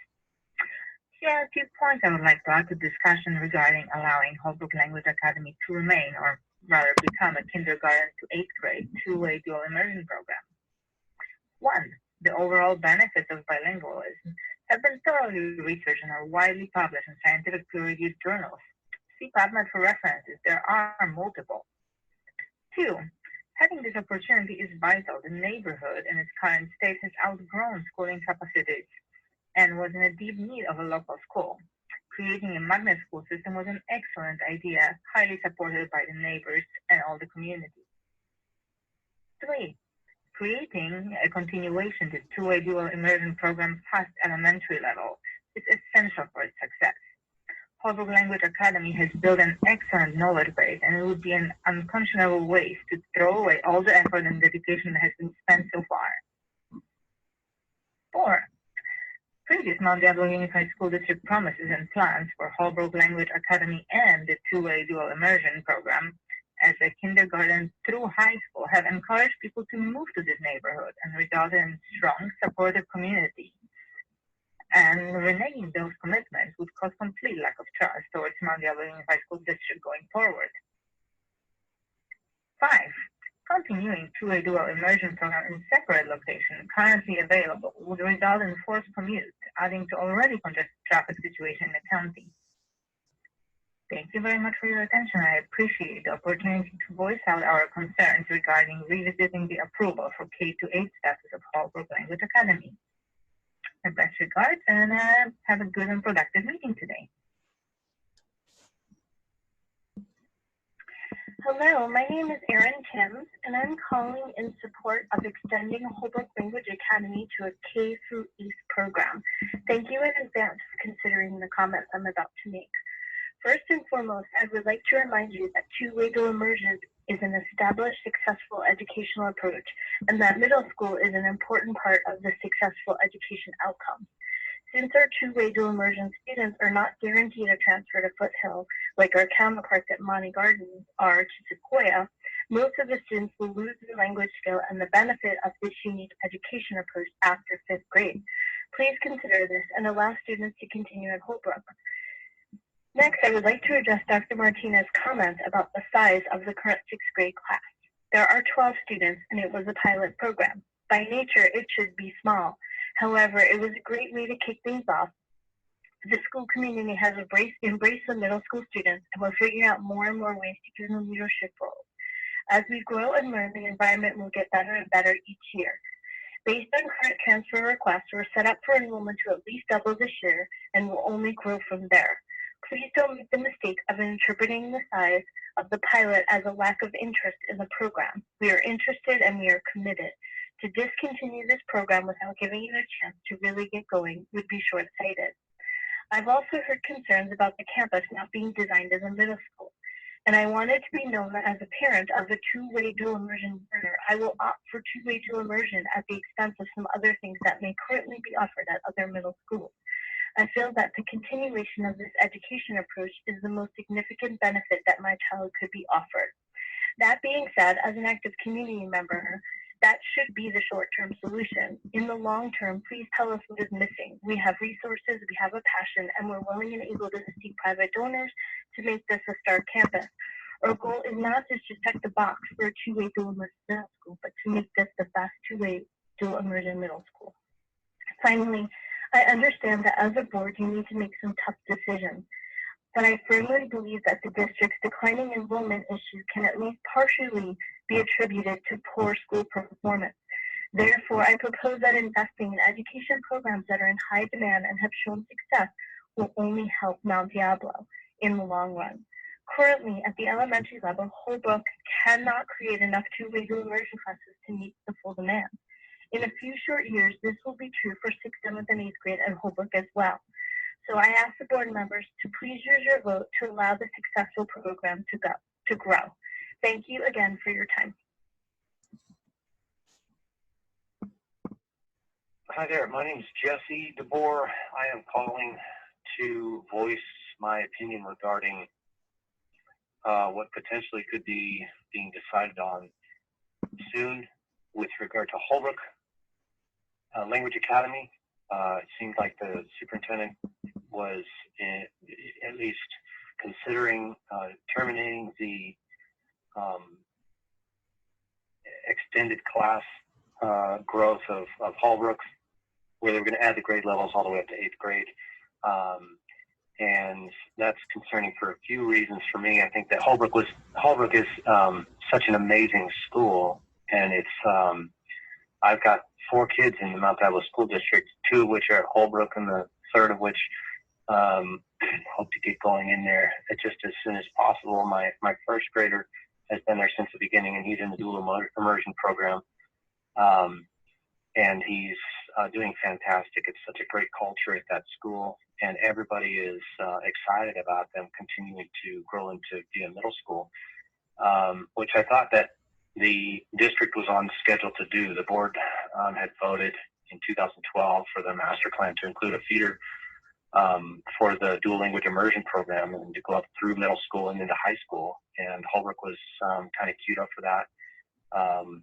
There are several students that are already in kind of on that track, and it would be tragic if they kind of lost that track and had to make a new plan. They're going through with their peers that they already know, not only the 6th grade class that was already there this year, but going into 7th, but then the new 5th graders transitioning into a 6th grade class. I'd really love to see the program continue, and so I'm just voicing my opinion here that Holbrook be allowed to continue to grow and expand. It really has the potential. The investment's already been made, and I think that the return on that investment is specifically with Holbrook and the culture that's there already is going to be great, much greater than you could find by terminating it now and trying to re-implement it sometime down the line. especially if some of the things could flex. Thanks for your time. Hi, this is Ivana Scott. I am a parent of a student at the Holbrook Elementary School, and I'm calling to leave my note that I have also sent to all the board members regarding the continuation of Holbrook Language Academy. I'm just going to read my letter here. Dear members of the Mount Diablo Unified School District Board and Education, I'm writing to you as a parent of a student of the TWDI program at Holbrook Language Academy in Concord, who has learned that the continuation of our language program may be in danger. Our daughter Sophia, who is now 8, started at kindergarten the year Holbrook opened. She is already bilingual and has added Spanish to her skill set and is now trilingual.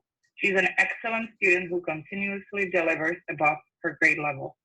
The school staff, and our principal work hard to give our kids the best education. I am beyond happy and grateful for our school, and the vision of the TWDI not continuing will likely cause people to possibly move from the area or consider private education. Having the possibility to learn another language at a proficient level is setting these kids to be successful in the future. I am a polyglot myself, and I cannot express how many times has it been beneficial to me in my private or professional life to be able to speak and understand another language. We live in a state that has the second highest concentration of Spanish speakers in the USA. Our school is an example for other schools, in my opinion. As an ESL myself, I know very well that language is not learned in 2 years, neither in 5 years to be fully fluent. I very much hope our children can continue their TWDI education, and we rely on you and trust you to make this possible. Thank you for reading my note, and I hope that our schools can progress and grow, serve our community the way it has been and beyond. Have a wonderful voting today, and we hope that you can stand behind it. Thank you. Ivana Scott, mother of a student at the 2nd grade at Holbrook Language Academy. And that concludes.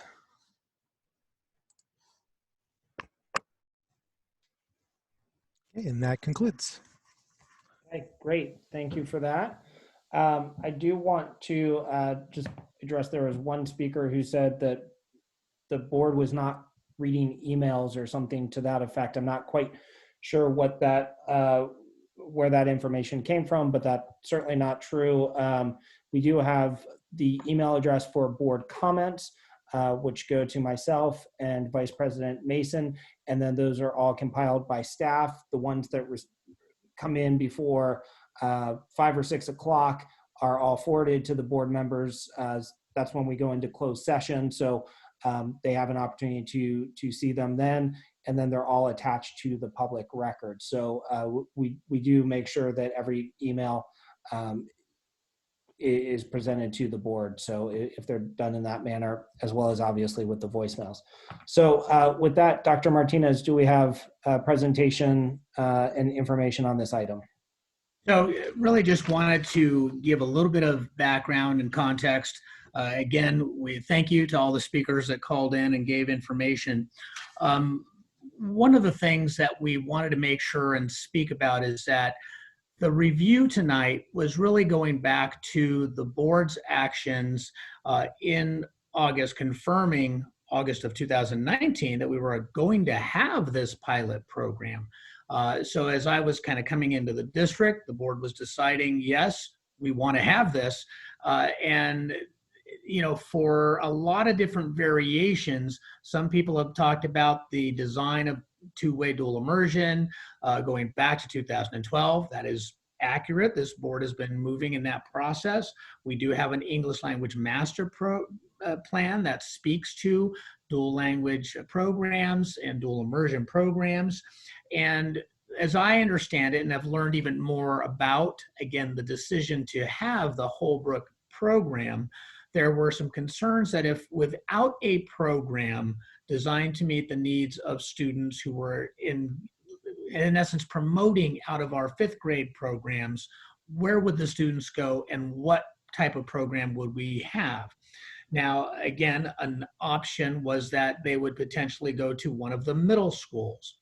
However, one of the concerns that was brought forward is that if in fact parents of dual language students and the students themselves were at a middle school, they could actually request a similar program, a new program at the middle school.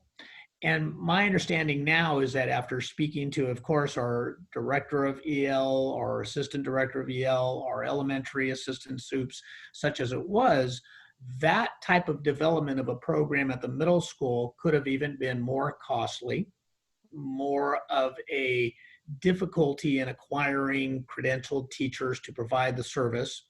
And so on one hand, the development of the K-8 program, if you will, was seen as an opportunity to use some space on the Holbrook campus at the time, to initiate the pilot program, and then to go forward with determining, can it be successful?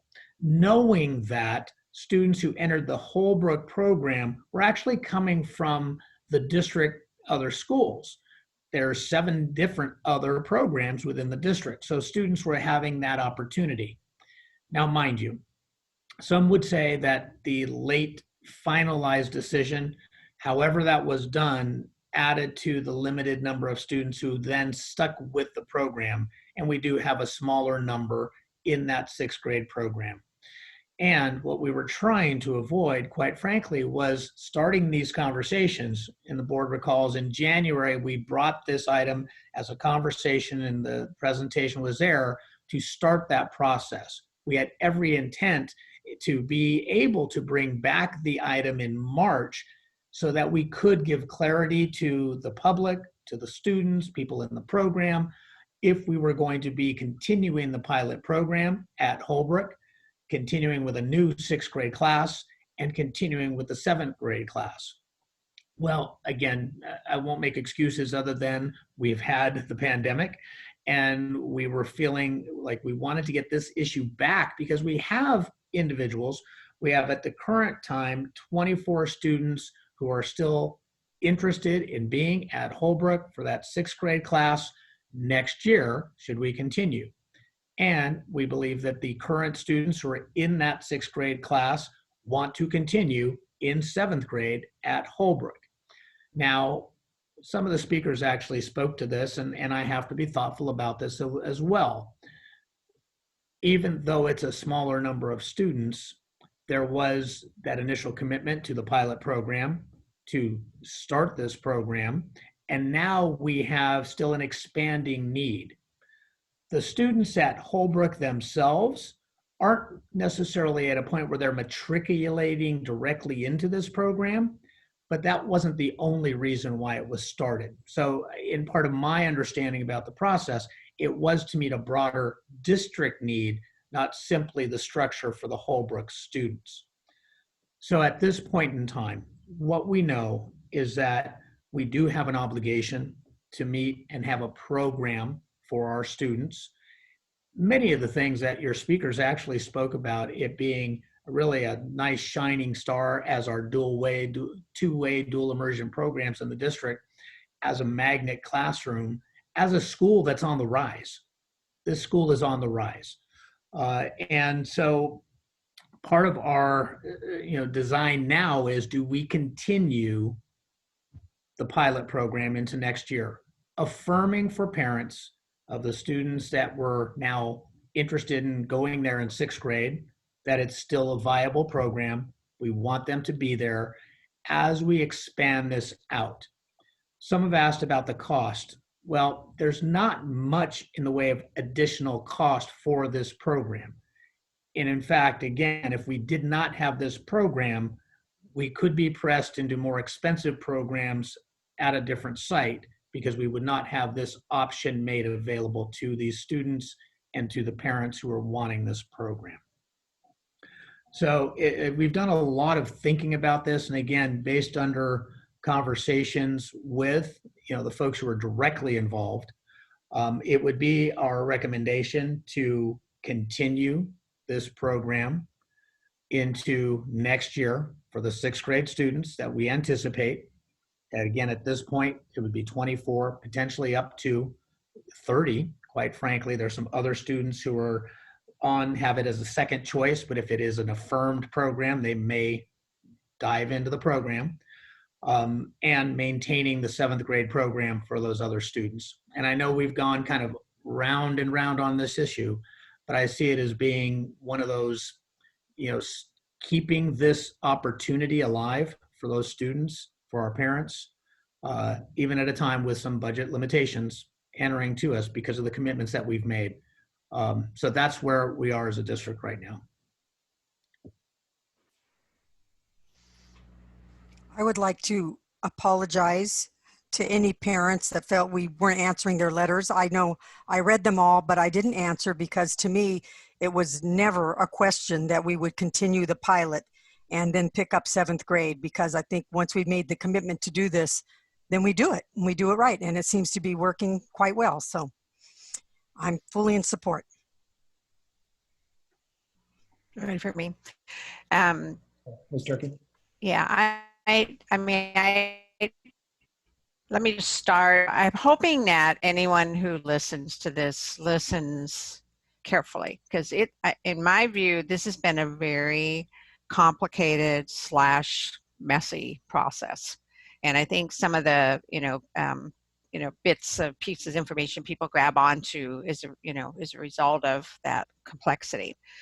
So let me just start by saying I'm very excited about two-way dual immersion. I think it's definitely something that we can be very proud of, and I think it's a great program. And so, I just want to say in general, I'm very supportive of this.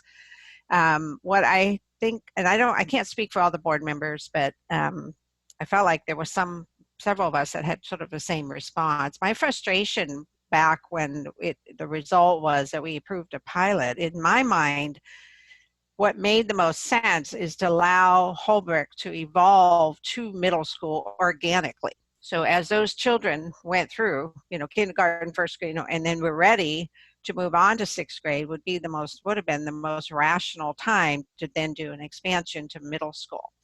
That in itself is complicated. And I think, hopefully by now, certainly the parents that are involved, I'm sure must know this, but I think, again, for the general public's understanding is a K-8, the middle school grades in a K-8 don't look the same as the middle school grades in a middle school. So that's an important piece of information, and we want to make sure that parents are well aware of that, as they're making choices for their students. And it's exciting to hear that parents say, I know that, and I still opt for this because it's so valuable.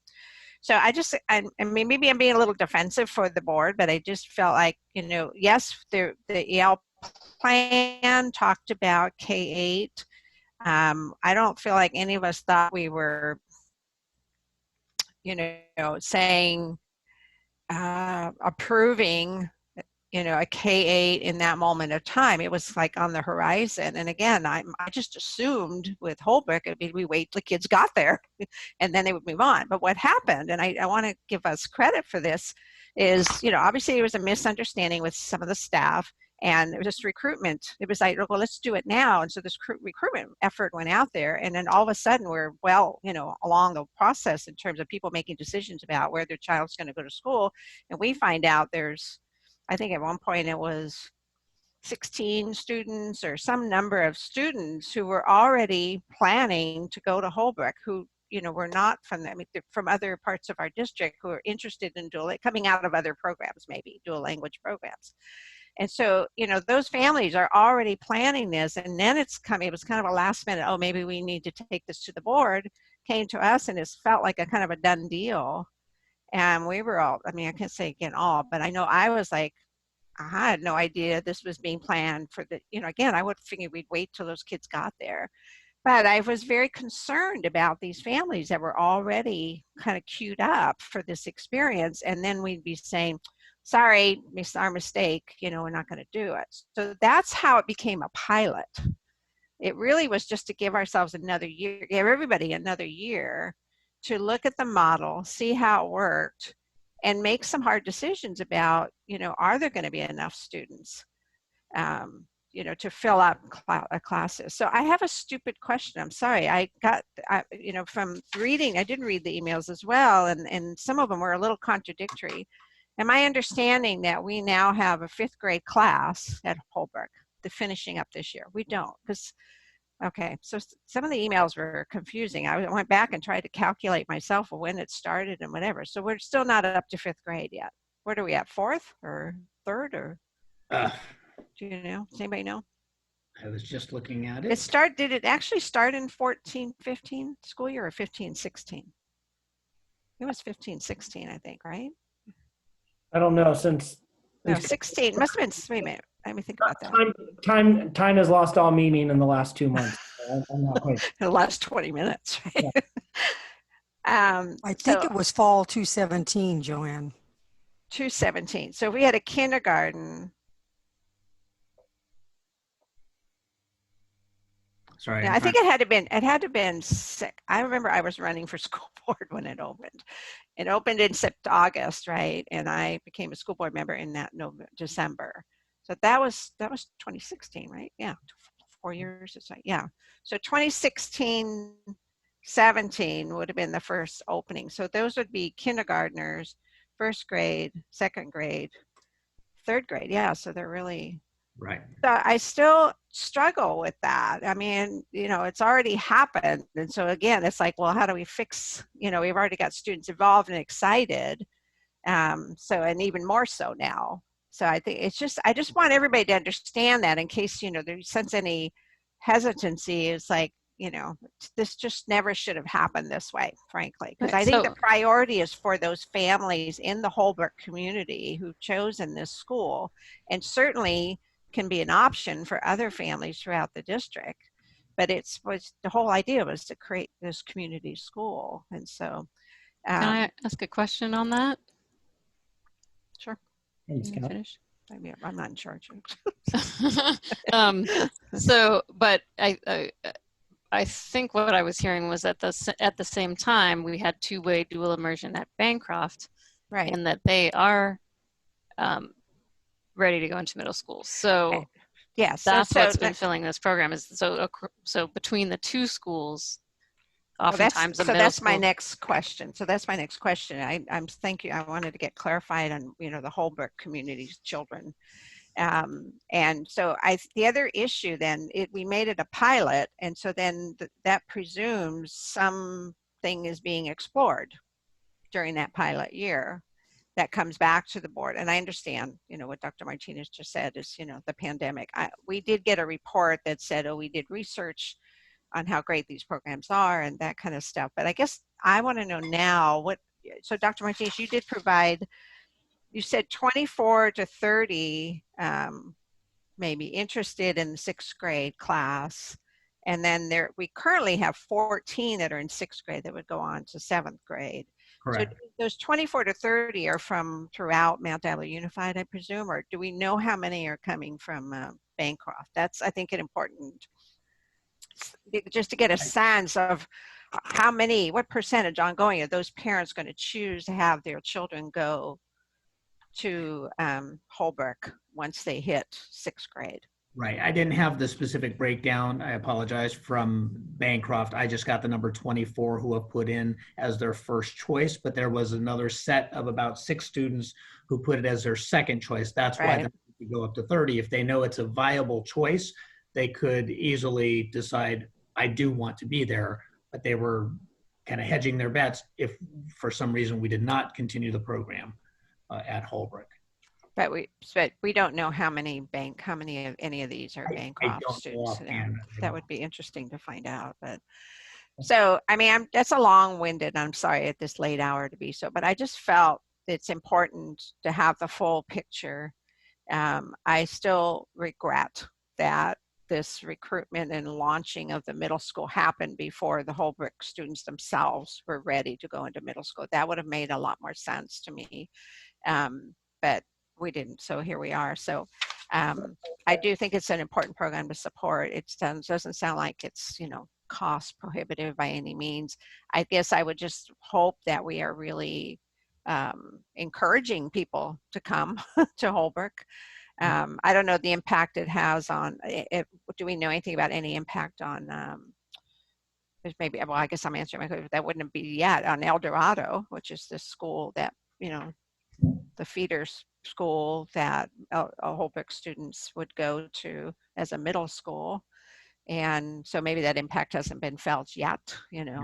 So all those, I mean, I just hope, you know, I think we should be looking at all those kinds of things as, you know, as a pilot, as a, I don't know if we're going to still call it a pilot, but, you know, I mean, I just a little frustrated, I guess I'm saying, but we've got students there. We really know we have that many. It makes it where I think, you know, the physical plan is definitely a big question, but I think, you know, maybe that's something that can be grappled with later on to, if it's really, you know, getting bigger and bigger, then maybe we'll have to look at something around that issue. But anyway, so in general, I am supportive of it. I think it's an exciting program. I think it obviously means a lot to the community. I wish we had done it a little differently is all I'm trying to say, but we did what we did and here we are. So that's all. So I'll just take a moment and being cognizant of time. So, you know, I do think it was not as smooth, I think, as we envisioned. But I do think that, you know, making sure that we provided options for our Bancroft students was also something that played a role here. So, you know, there were conflicting timelines, and I think we made some decisions. I think it's just fantastic to hear that, you know, something this was, you know, something Dr. Meyer had felt very strongly about and had spearheaded and creating a unique, differentiated educational offering. And I appreciate Dr. Martinez for really following up and continuing this. And we have a lot of hard decisions as a board. I feel like every once in a while we earn an easy one. And this one, you know, seems as though when there's passionate people, there's a bright future in terms of the Holbrook pipeline, the economics make sense, the staff recommendation. And so I don't want to overcomplicate this one. I think this one is pretty straightforward from my perspective. Ms. Mayo, did you have something you wanted to add? Or were you just? No, I do. You know me. Talk about complicating it. I see Deborah and Cherise shaking their head. I, for one, welcome your comments. Thanks. My challenge parallels what Mrs. Durkee said. I had expected that we would be growing the program through Holbrook,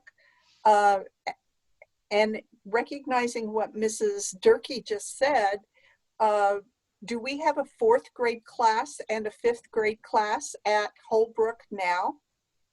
Either in the TWDI? No, but all English speaking students, because there's supposed to be English speaking classes there too, correct? Correct. There continues to be English speaking students. But we don't have a 4th grade or a 5th grade yet. Not dual weight. There is one 4th grade and a 5th grade of English speaking students. Okay, so for next year, are those 5th grade students going to be, have to go immediately to El Dorado, or are they being offered the choice to stay at Holbrook?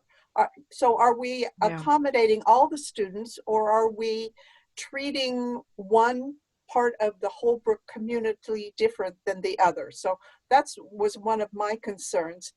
And I applaud the parents for having the interest in transferring their students into Holbrook. And I do understand the situation about the 7th graders wanting to continue.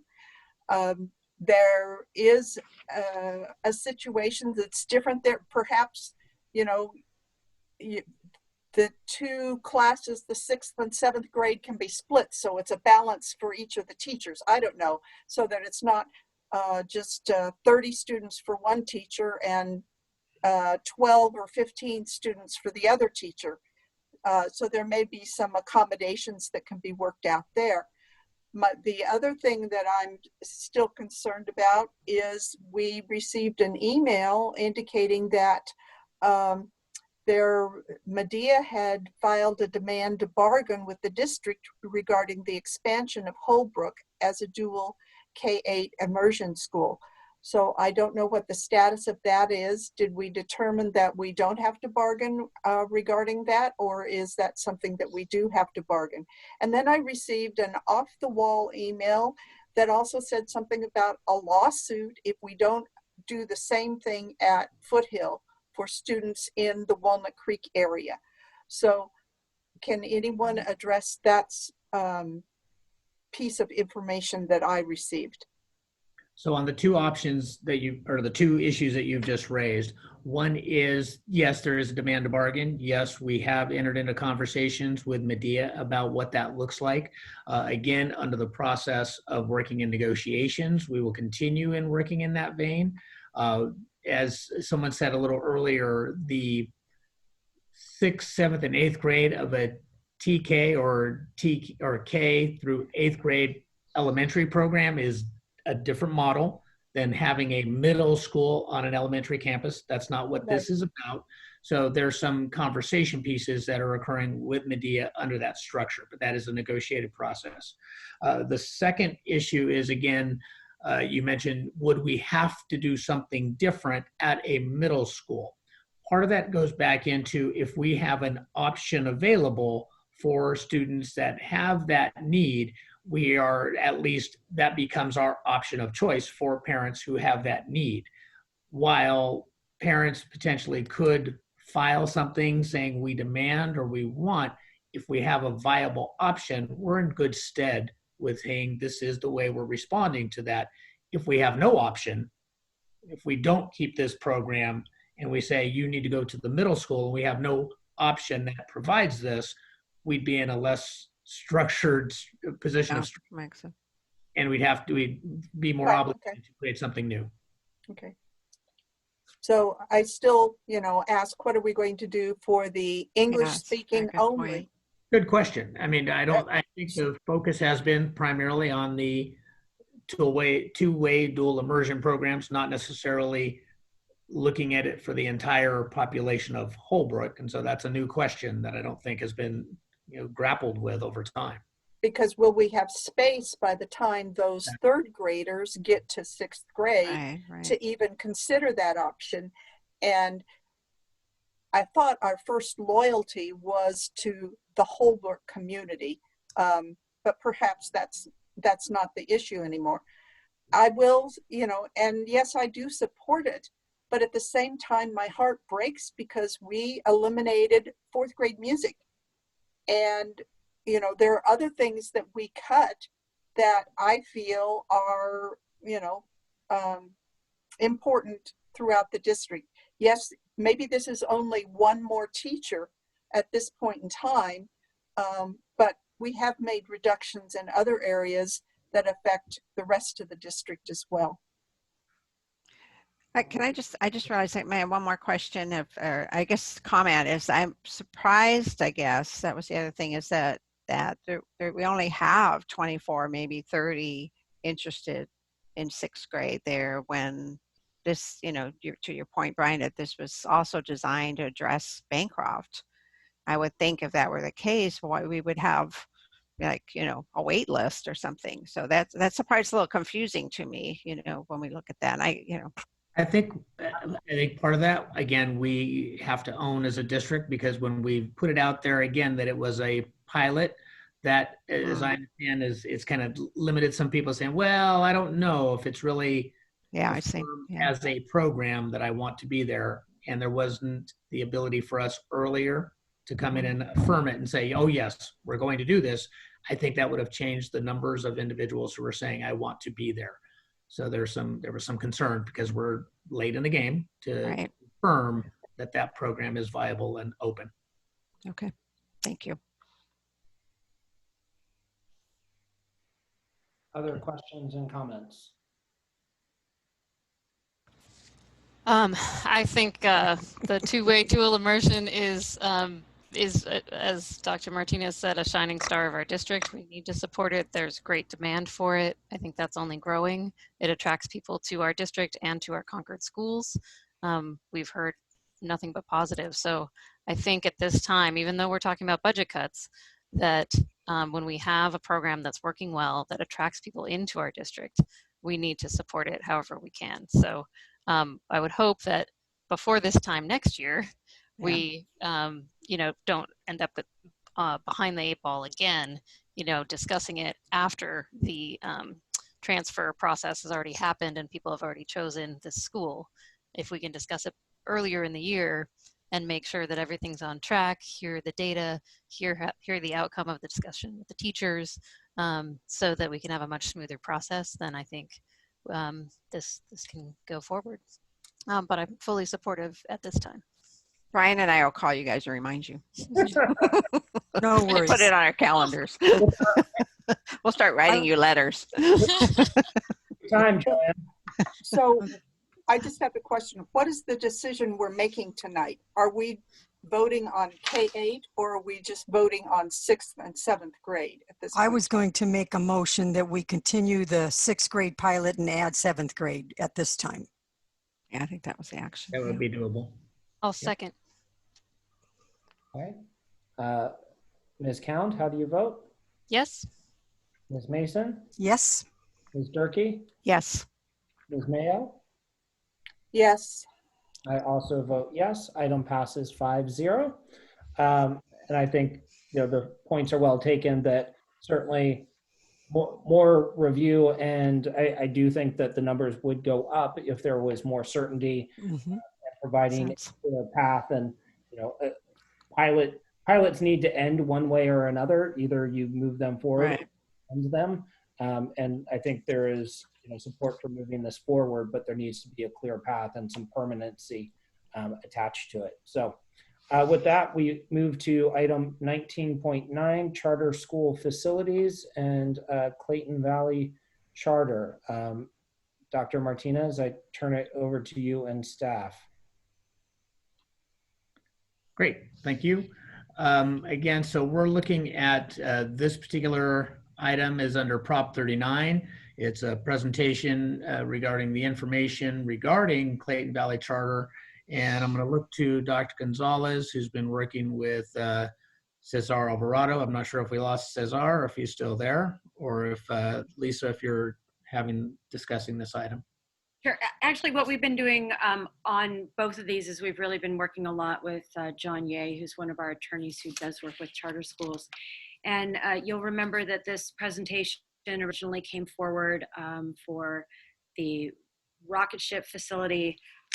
You'll see the same exact presentation that is here for rocket ship was also used here for Clayton Valley. And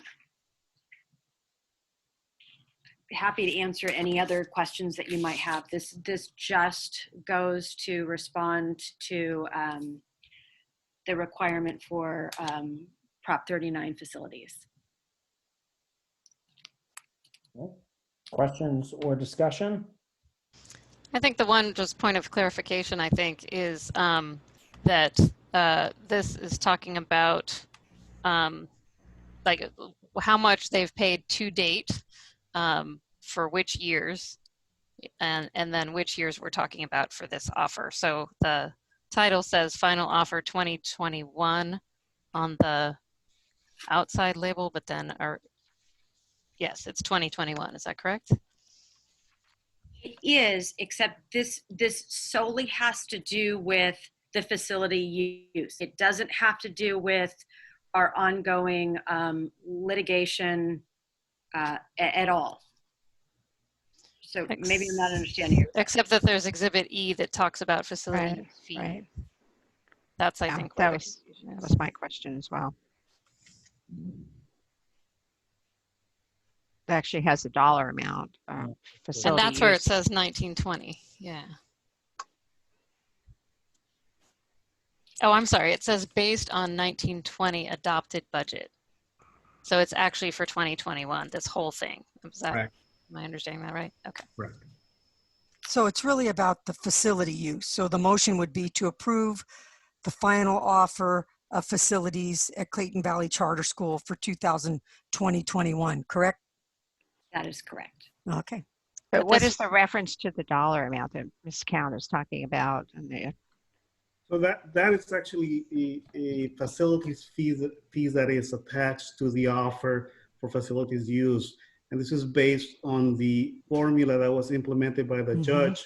So it is tangentially related to the litigation in that we are charging them for the use under Prop 39, and it is based on the formula that is still subject to negotiation with Clayton Valley, going forward nature. This is based on what the judge ordered as to what the amount should be that we ought to be getting for this property. And that is what they will be charged under Prop 39. If they sign this. Yes, right. If they sign this, but yeah. but the issue is not fully resolved in that there's still negotiations ongoing for all the times going forward. But this, but we have a number attached to the usage, and that is what is reflected in this offer. Okay. So what we're approving tonight is that this be the final offer that's presented to Clayton Valley Charter as the MDUSD's final offer for a facilities use agreement. Is that correct? No, this is the offer that is being made under Prop 39. So yes, it is a facility use agreement under statutory framework of Prop 39 that is being offered for this year, and this gets revisited year by year. So I guess it's a little confused because there's actually two parts of it. One is here's the space you can have and use, and the other is here's what we're going to charge you for it. So here's what we're going to charge you for is what is still not being negotiated or litigated. Correct. Although we are relying, this is relying upon what the judge previously determined. That's what we're basing the amount on. That as far as the space remains the same year to year. And we have to, by law, approve this every year, correct? The use of the facilities. Yes. And then we can negotiate the price, whatever we negotiate the price. Correct. Okay, so I'm making the motion to approve the final offer of the facilities of Clayton Valley Charter High School for 2020-2021. Second. Okay. I'll start the voting. Ms. Mayo? Yes. Ms. Mason? Yes. Ms. Cound? Yes. Ms. Durkee? Yes. I also vote yes. Item passes 5-0. So with that, we move to item 19.20.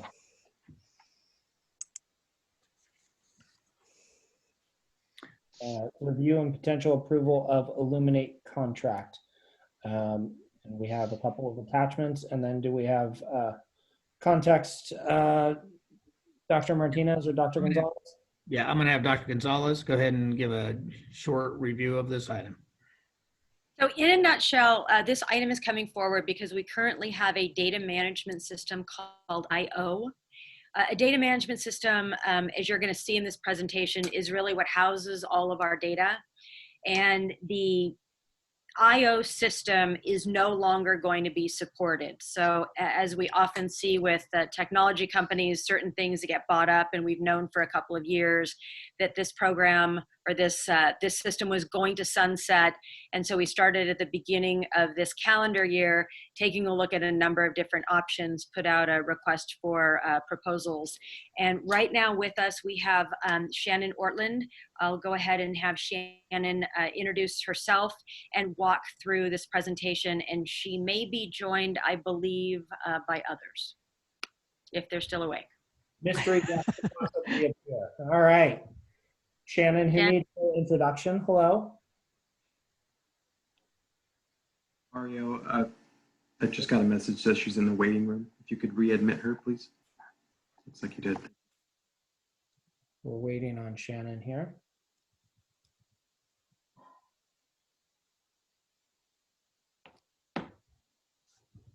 Do we need an extension of the meeting? We're probably going to need one. We could go ahead. We said 1:30, right? Oh. Yeah. Does that include our closed session or not? Oh, that's right.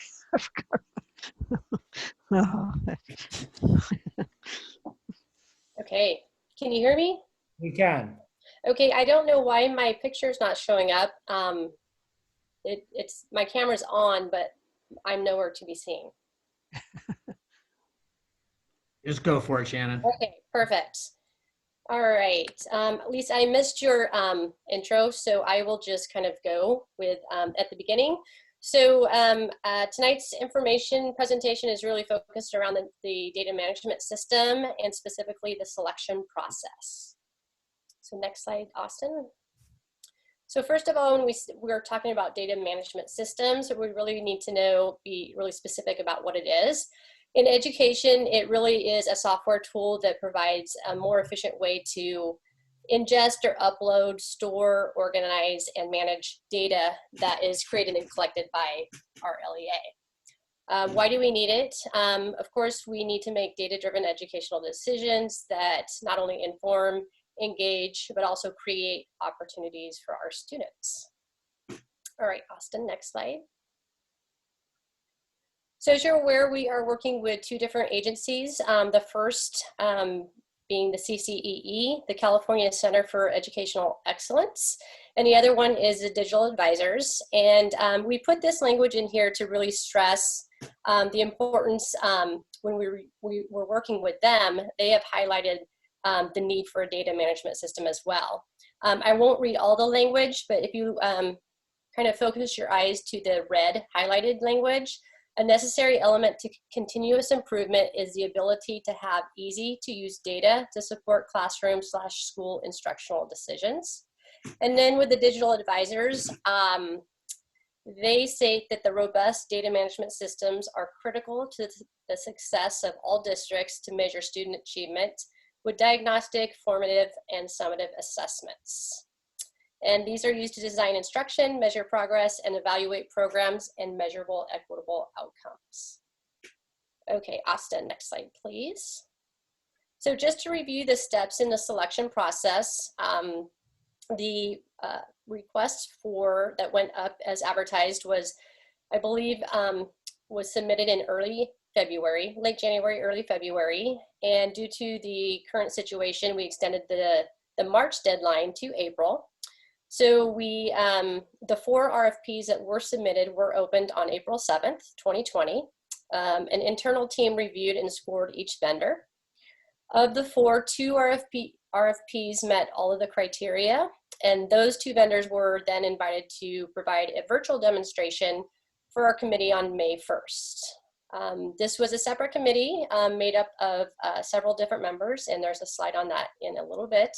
But all members were required to attend both 90-minute presentations to be able to make a recommendation.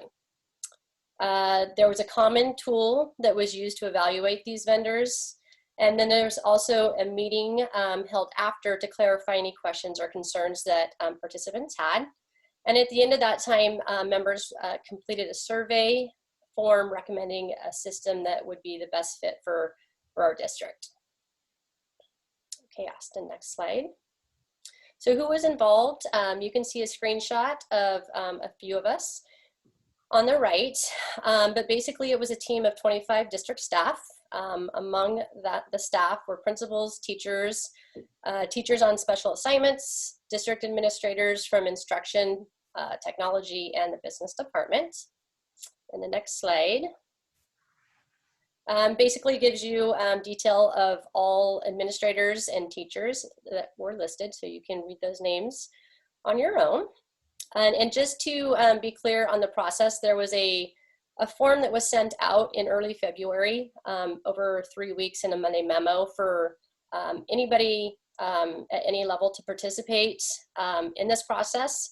When we decided to move forward and have presentations, everybody was contacted, and a memo went out again, making sure everybody knew that they had that opportunity.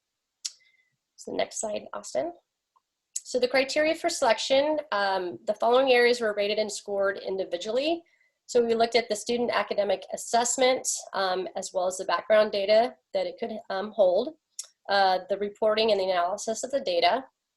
Was it backed by the Common Core standards to guide their design? What were the features? What does support the customer service entail? the technical requirements, and then the development and research. And each area was rated twice, one for functionality and the other for ease of use. Next slide. So the decision, these are just 3 comments made by participants that completed the form and made recommendations, but all 12 were very similar. You can see the first one, Illuminate better aligns with the systems that we are currently using. They liked Illuminate, they felt that Illuminate was a better established company with a more comprehensive system. And they really liked that it integrated well with our current systems such as Aries, Clever, and Google Classroom. Okay, next. So what does Illuminate offer? As you can see by this, this is just a screenshot that we took during the presentation, but it really is a mega warehouse. It has a lot of functions. We are looking specifically at the DNA and inspect, and that's what really the price point is. And that is the assessment piece, the ability to create assessments, use pre-built assessments, upload different data sets from our local assessments, state assessments, and a very robust reporting. It comes with pre-built reports as well as the ability to create your own reports. Okay, next. This is a screenshot of just the dashboard. You can see that they're color-coded tiles, which is very similar to the system that we're currently using. And we thought that it would be a nice, an easier transition for the users to transition from one system to the other with this look. Okay, next slide, please. Another thing that this offers are pre-built assessments, and this is just one of many, but they are basically shells of assessments aligned to standards that you can give. You can see that Wonders grade K through 2 is there. Other grades are listed as well. Core Phonics Survey, Fontes and Pinnell. So any of those assessments that teachers want to give, they have that ability to do so. And the next one. These next few slides are just screenshots of a report. This one is specifically on a student demographic information. So there's a tile that you would click and you'd enter the student that you were looking for. It provides you know, basic stats on that student, what programs they're enrolled in. You can filter the assessment by years, by content, etc. So the nice feature about this is that it's the ability to filter within this profile. Next slide, please. This is a sample of their multiple measure. This is a created report where they're pulling and triangulating data. You could use iReady diagnostics, you could use common assessments, you could use your CASP data. The color coding is just the proficiency of those different data points. And so you can compare when you look at cohorts of students or individual students and so forth. Next slide. This is just, again, another sample of, they call it the digital whiteboard, where if you're giving a quiz or some type of test that you want instant feedback, you can bring it up and you can see instantly who's choosing which answers. So you can go back, you can actually use it as a teachable moment, bring up the question, actually go over it with those students. Next slide.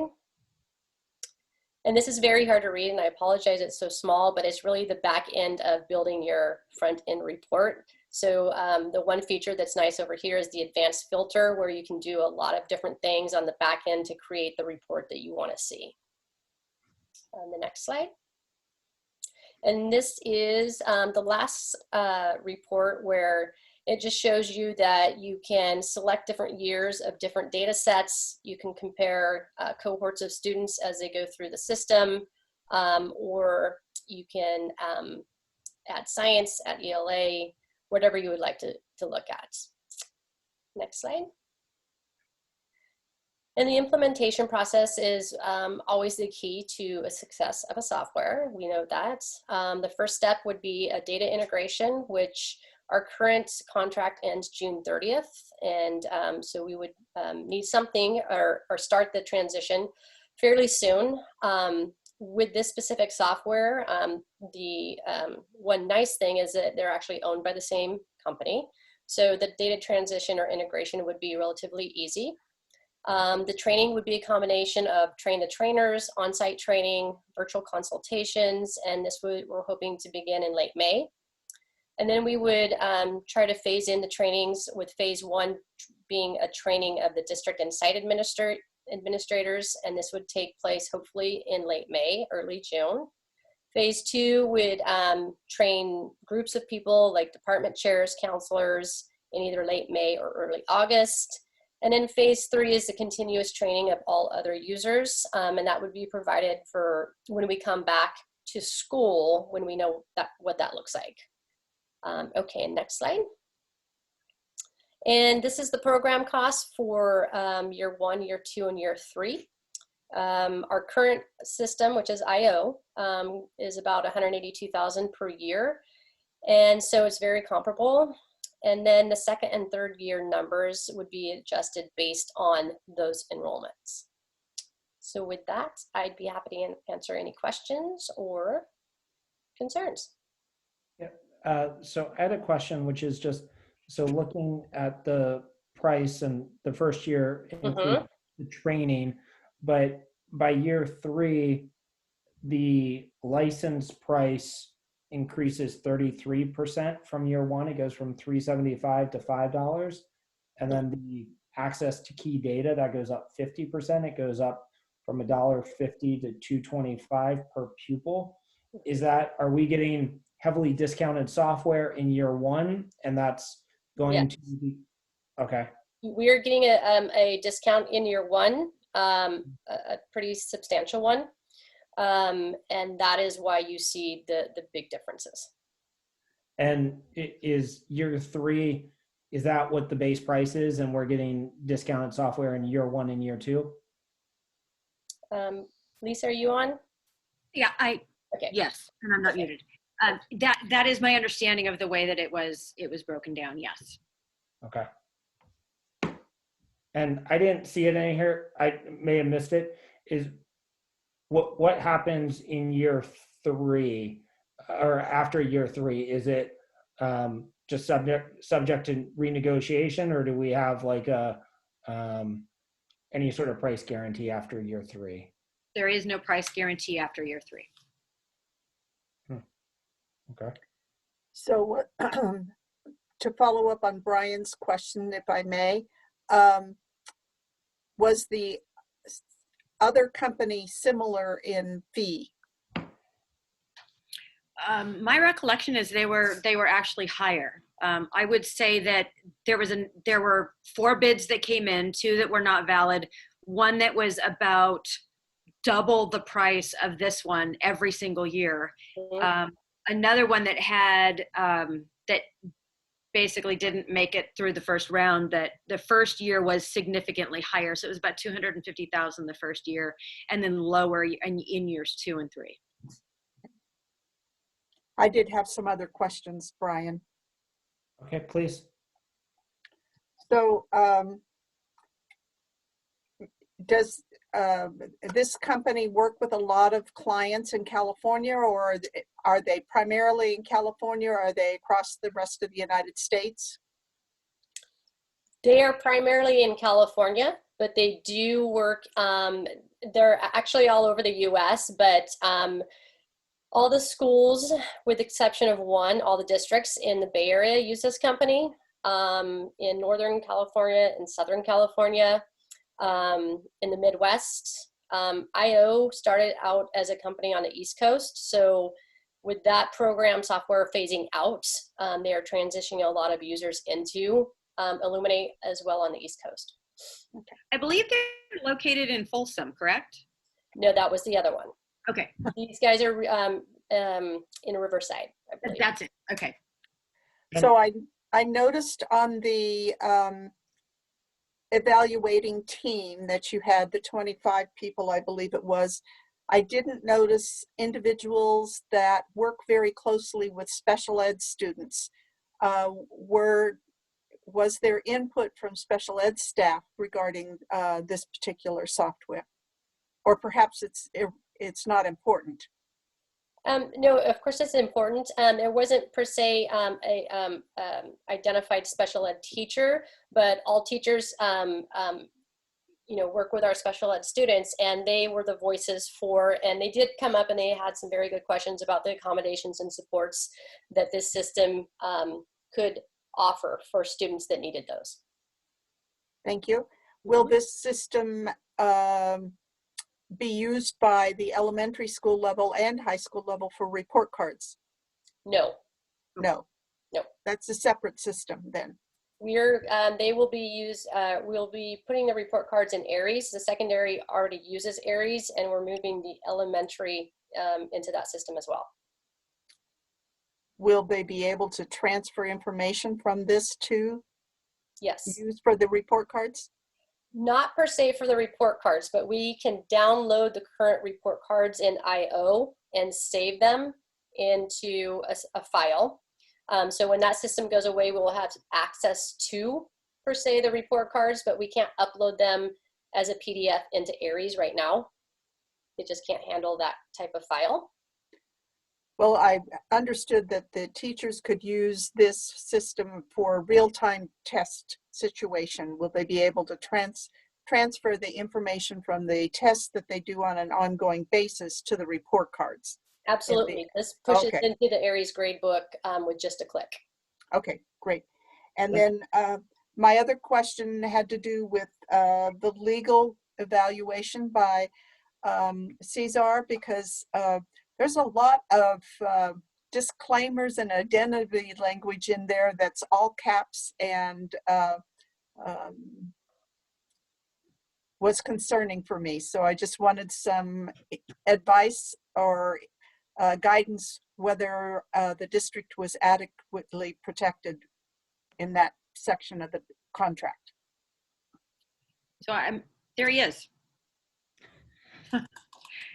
Yes, so this is not the standard contract that we got from them. This is actually a negotiated contract that we obtained based on prior contracts that this company has had with other school districts. So we looked at what other school districts were looking and doing as well before we agreed to any part of it. There is some language as far as disclaimers and warranties and so forth. We were concerned for a number of issues that we added and we insisted that we have on this contract. Number one was protection of student data, and make sure that they comply with all FERPA requirements such that our data would be protected. Number two would be insurance provisions, so that there is some insurance attached to it. Number three, issues with respect to liability and indemnity. There is an indemnity clause, and it does not go both ways. That is, that they would indemnify the district in the event of failure of negligence or by the company, but the district does not have to indemnify them in return. So we eliminated the provision that was initially there, that it would be a mutually it would go both ways as far as indemnity. Now, as far as the limitations on liability, there are limitations as far as liability as to third parties, and there is also a limitation as to how much they would pay the district in the event of a loss or not. These are common and as to technology contracts. So, for example, if the district were to sue because there is a failure of this program, the recovery would be limited to the amount that we paid under the contract, but we would not be able to recover for, say, loss of work or for loss of services, or if we were selling products for failure to sell products. So that's standard language. So the short answer is yes, we reviewed it, and yes, we negotiated multiple aspects of the contract. Okay, thank you. And just the last question, it looks like we've already agreed to this contract, is that correct? This contract was signed pending board approval. Okay. I just have a few questions as well. One is on the slide that's implementation and training. I see, can you hear me? I see phase 1 is to train district and site administrators. Phase 2, train department chairs, counselors, and other groups. Where in the timeline is training teachers? Because it sounds like teachers directly use this tool. Yes. Some of them would be involved in the second phase. There's teachers that are part of the data and assessment committee that would be trained in phase 2, and they are a representative from each elementary school. So they would be training, and that's how we kind of built capacity with the last system.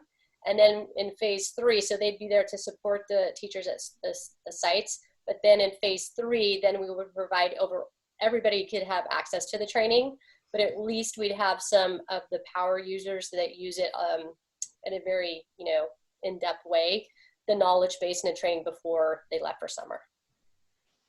Okay. And then last question from me, by choosing to go with the same company that had the older software and the lowest price bid, what sort of features are we missing out on that some of the other choices might have had? The other system was, I'm going to call it a more sophisticated system that stored academic, social, behavioral data. The difficult piece with that vendor was the technical requirements. The data, uploading the data required a lot more resources on our end to upload the data and to make the files integrate with the system. They didn't work with our single sign-on.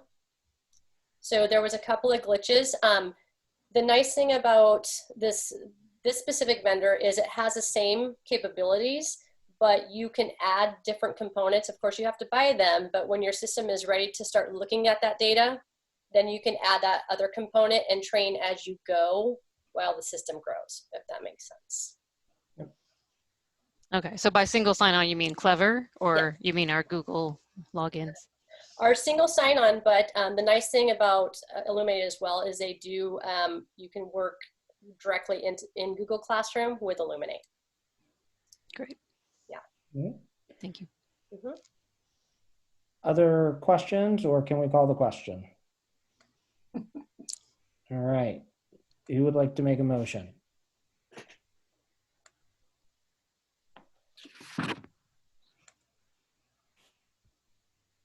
Okay, I'll make a motion. I move that the board approve item 19.20, review and potential approval of Elluminate contract. Can I get myself a second? Second. Oh, everyone's willing to second. No one's willing to make the motion. All right, I think I heard Ms. Durkee. So I motioned and Ms. Durkee seconded. I will go ahead and I will vote yes. Ms. Durkee, how would you vote? Yes. Ms. Count? Yes. Ms. Mason? Yes. Ms. Mayo? Yes. All right, next thing I need, so that concludes the public portion. Next thing I need is a meeting extension. What time is it? It is 1:22. 22. I move that we extend our meeting till 2:30. Okay. Plenty, right? I would hope so. I've got another board meeting for my other job at 6:30 in the morning. So oh dear, you may still be here. I know. I might just go right on. Okay. Second. Second from Ms. Mayo. Ms. Mayo, how do you vote? Did you say Mayo? Yes. Yes. Yes and yes. Ms. Mason? Yes. Ms. Cound? Yes. Ms. Durkee? Yes. I also vote yes. Meeting is extended till 2:30. At this point, the board will move to closed session to cover items. The second item. It's 3.2, discipline dismissal, release of reassignment. Thank you, 5 employees. How do we join that meeting? Because Austin was giving us a update. I believe he had sent us a message with the meeting ID, which is in the chat. Okay. So we'll use that, and we'll go hop to that. So copy the chat before you leave yeah, the room. Don't leave until you've copied the chat. And Well, is it it's not a link? It's It's not a link. oh. There's no link. It's the meeting ID and password is in the chat. Can you send us a link? You may never see me again. Usually you could type the meeting ID. All right. Thank you, everyone. See you momentarily. 3, 2, 4, 6, 3. Okay. Well, if I don't show up, you know what happened.